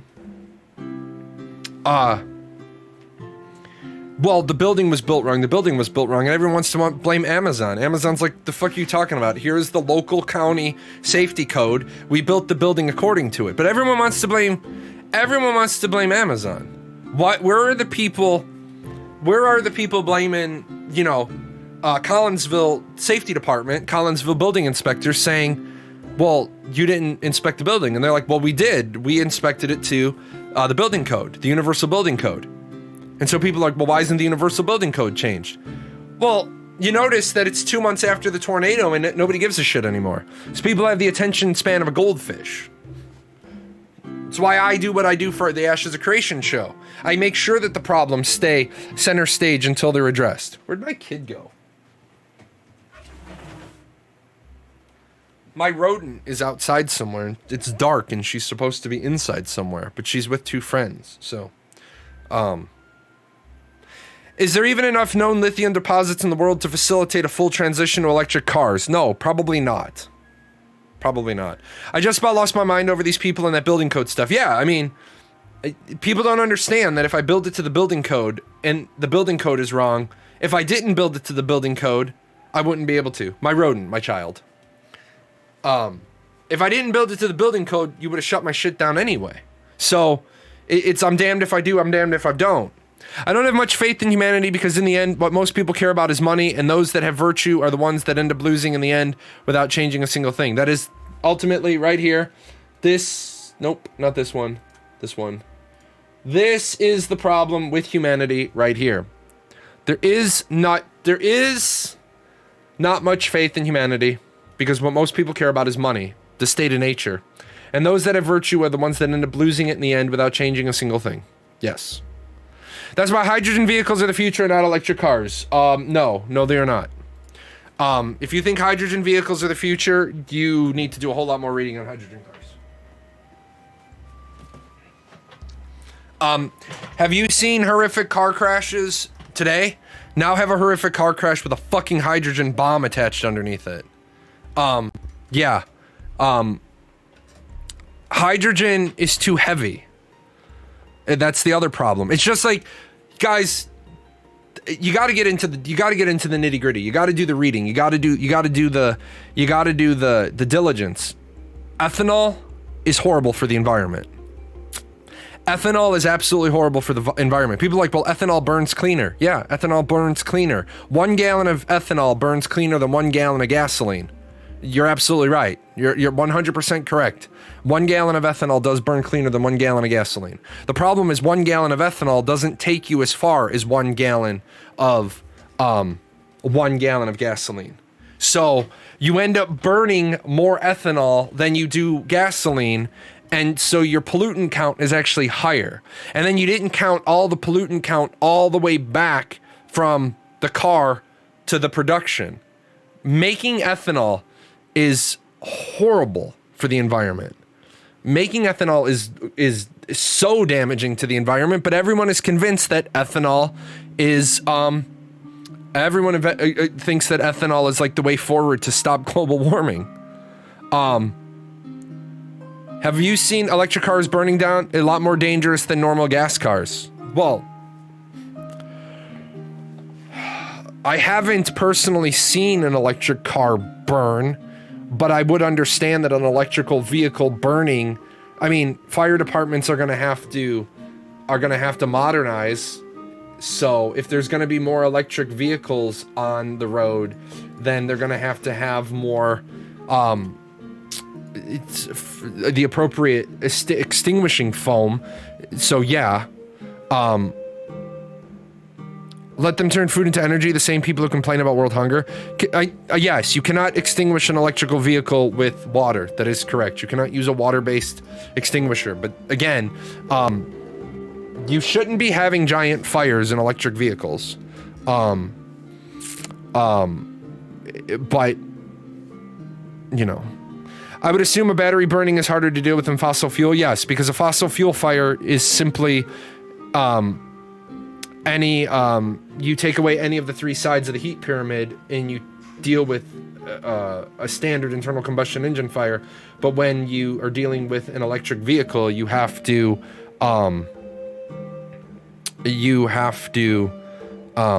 have the foam, basically. It should not happen with hydrogen, though. The thing is, Zetrix, is that if you have a hydrogen vehicle, you need to extinguish it before it basically pops the hydrogen tank. If it pops the hydrogen tank, then you're going to have a really big bang for a really short period of time. and then you're going to be done. You either get the hydrogen vehicle extinguished before it explodes, or it just explodes. It's that simple. There's no middle ground there. The issue is they need to make the tanks literally tanks. Yes, there was a video somewhere of burning electric car that firefighters just stood and waited for a massive container to dump the whole car into. Correct, because if you don't have access to firefighting foam, then you're not going to have every vehicle on every rollout have firefighting foam.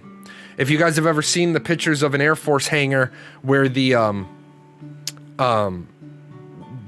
hydrogen, oh, hold on, let me see if I can just grab one real quick.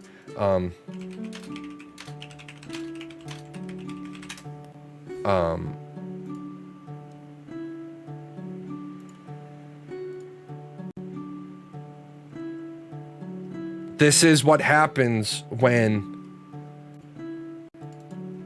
What? Why does this not let me...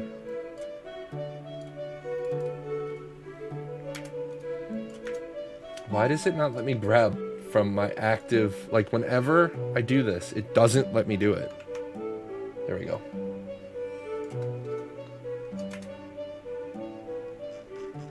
So this is firefighting foam. And this is the way Air Force hangars and Navy hangars are designed.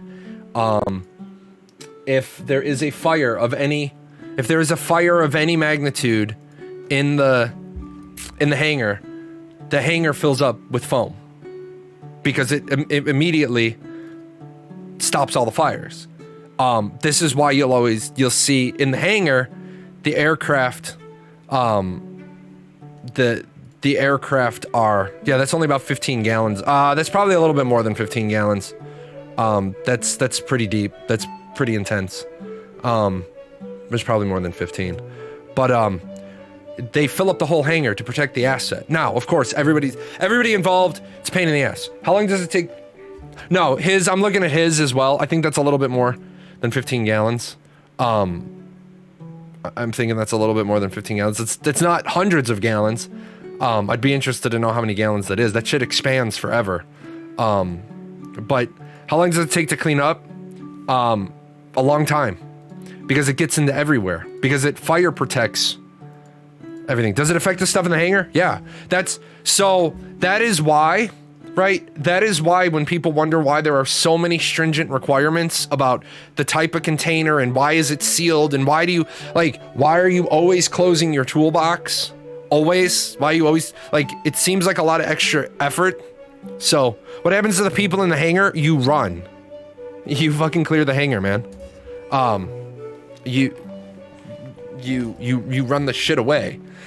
Way more than 50 gallons. The tanks are taller than me. No, the thing about it is, how long until the foam deploys? 30 seconds. It's basically the same. It's basically the same as if you're in a server room that seals with Jahlon. You have about 30 seconds. So mechanics be digging foam out of things for weeks. Yeah, exactly. That's the problem. But the problem is, you got to remember, manpower is cheap. You don't want to lose $100 million jet. You would rather have 8 guys spending the next 2 weeks taking the jet. And then at that point, they take the whole jet apart, right? Because they got to. And then they look, okay, what was this jet scheduled to get? Okay, we're going to move up this maintenance, this maintenance, this maintenance. Why? Because we're taking all the panels off anyway. So it just changes the schedule maintenance. But that's the shit that you're going to need for all these electric vehicles, right? That is going to become the problem. You're going to need basically to have twice as much fire response equipment, because it's going to be, we have a car fire. Okay, we're rolling out a foam truck. The foam is better than the alternative. Yeah, I mean, you lose a whole hangar full of shit. There was one case I had to be the investigating official on.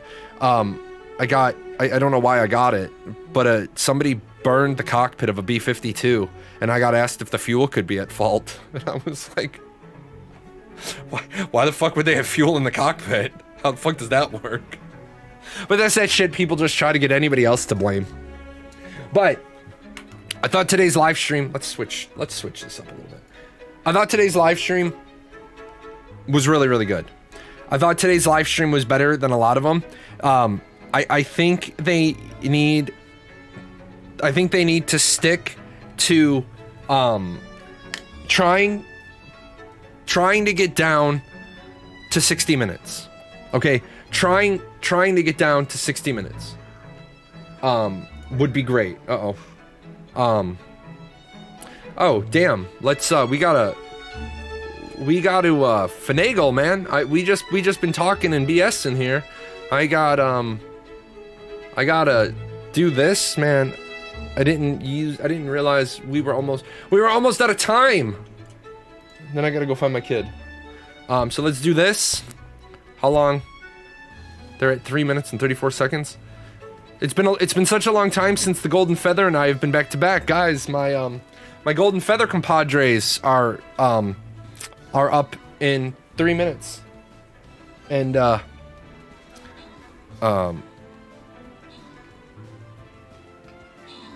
so been slacking. Remember, guys, I am here tomorrow. On my Discord, there is an event. We've got PvP tomorrow for Stream Raiders. Well, how else do you put fuel in a plane? You open a door and just fill it, right? Essentially, yes. Essentially. I mean, you have a moose head, but essentially, yeah. That you attach a pump, a nozzle. For lack of a better word, you attach a nozzle. It's called a moose head. So, what time?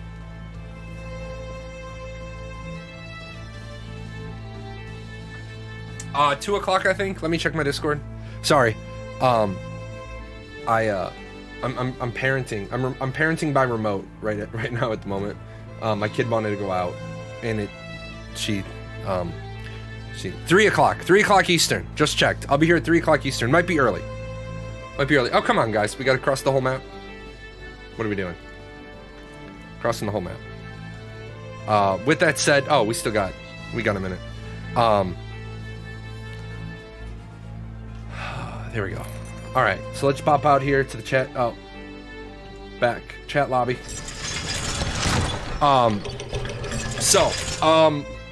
Anyway, all the music you guys heard today is on PGN Music, which is on the YouTube channel. It's also on Spotify. I have a Discord. I already linked that. No, I didn't. Oh, yes, I did. I'm not gonna do it again. I will be here tomorrow, and remember, we have 25 codes. We won another PvP tournament, so got 25 codes to give away. Unfortunately, they're not my skins, but you know, any port in a storm, right? With that said, they've got 1 minute and 28. What I'm gonna do is, my wife just got home. I'm gonna raid the Golden Feather since they're here, and then you guys be nice. Pick your seat, grab a beer, be nice. Never be mean to the Golden Feather, or I'll beat you up. I will talk to you guys next time. I say, Sprocket, we've reached the end of another video. Time to thank the sponsors. Yes, that will do, that will do. Shall we pop off for a spot of tea?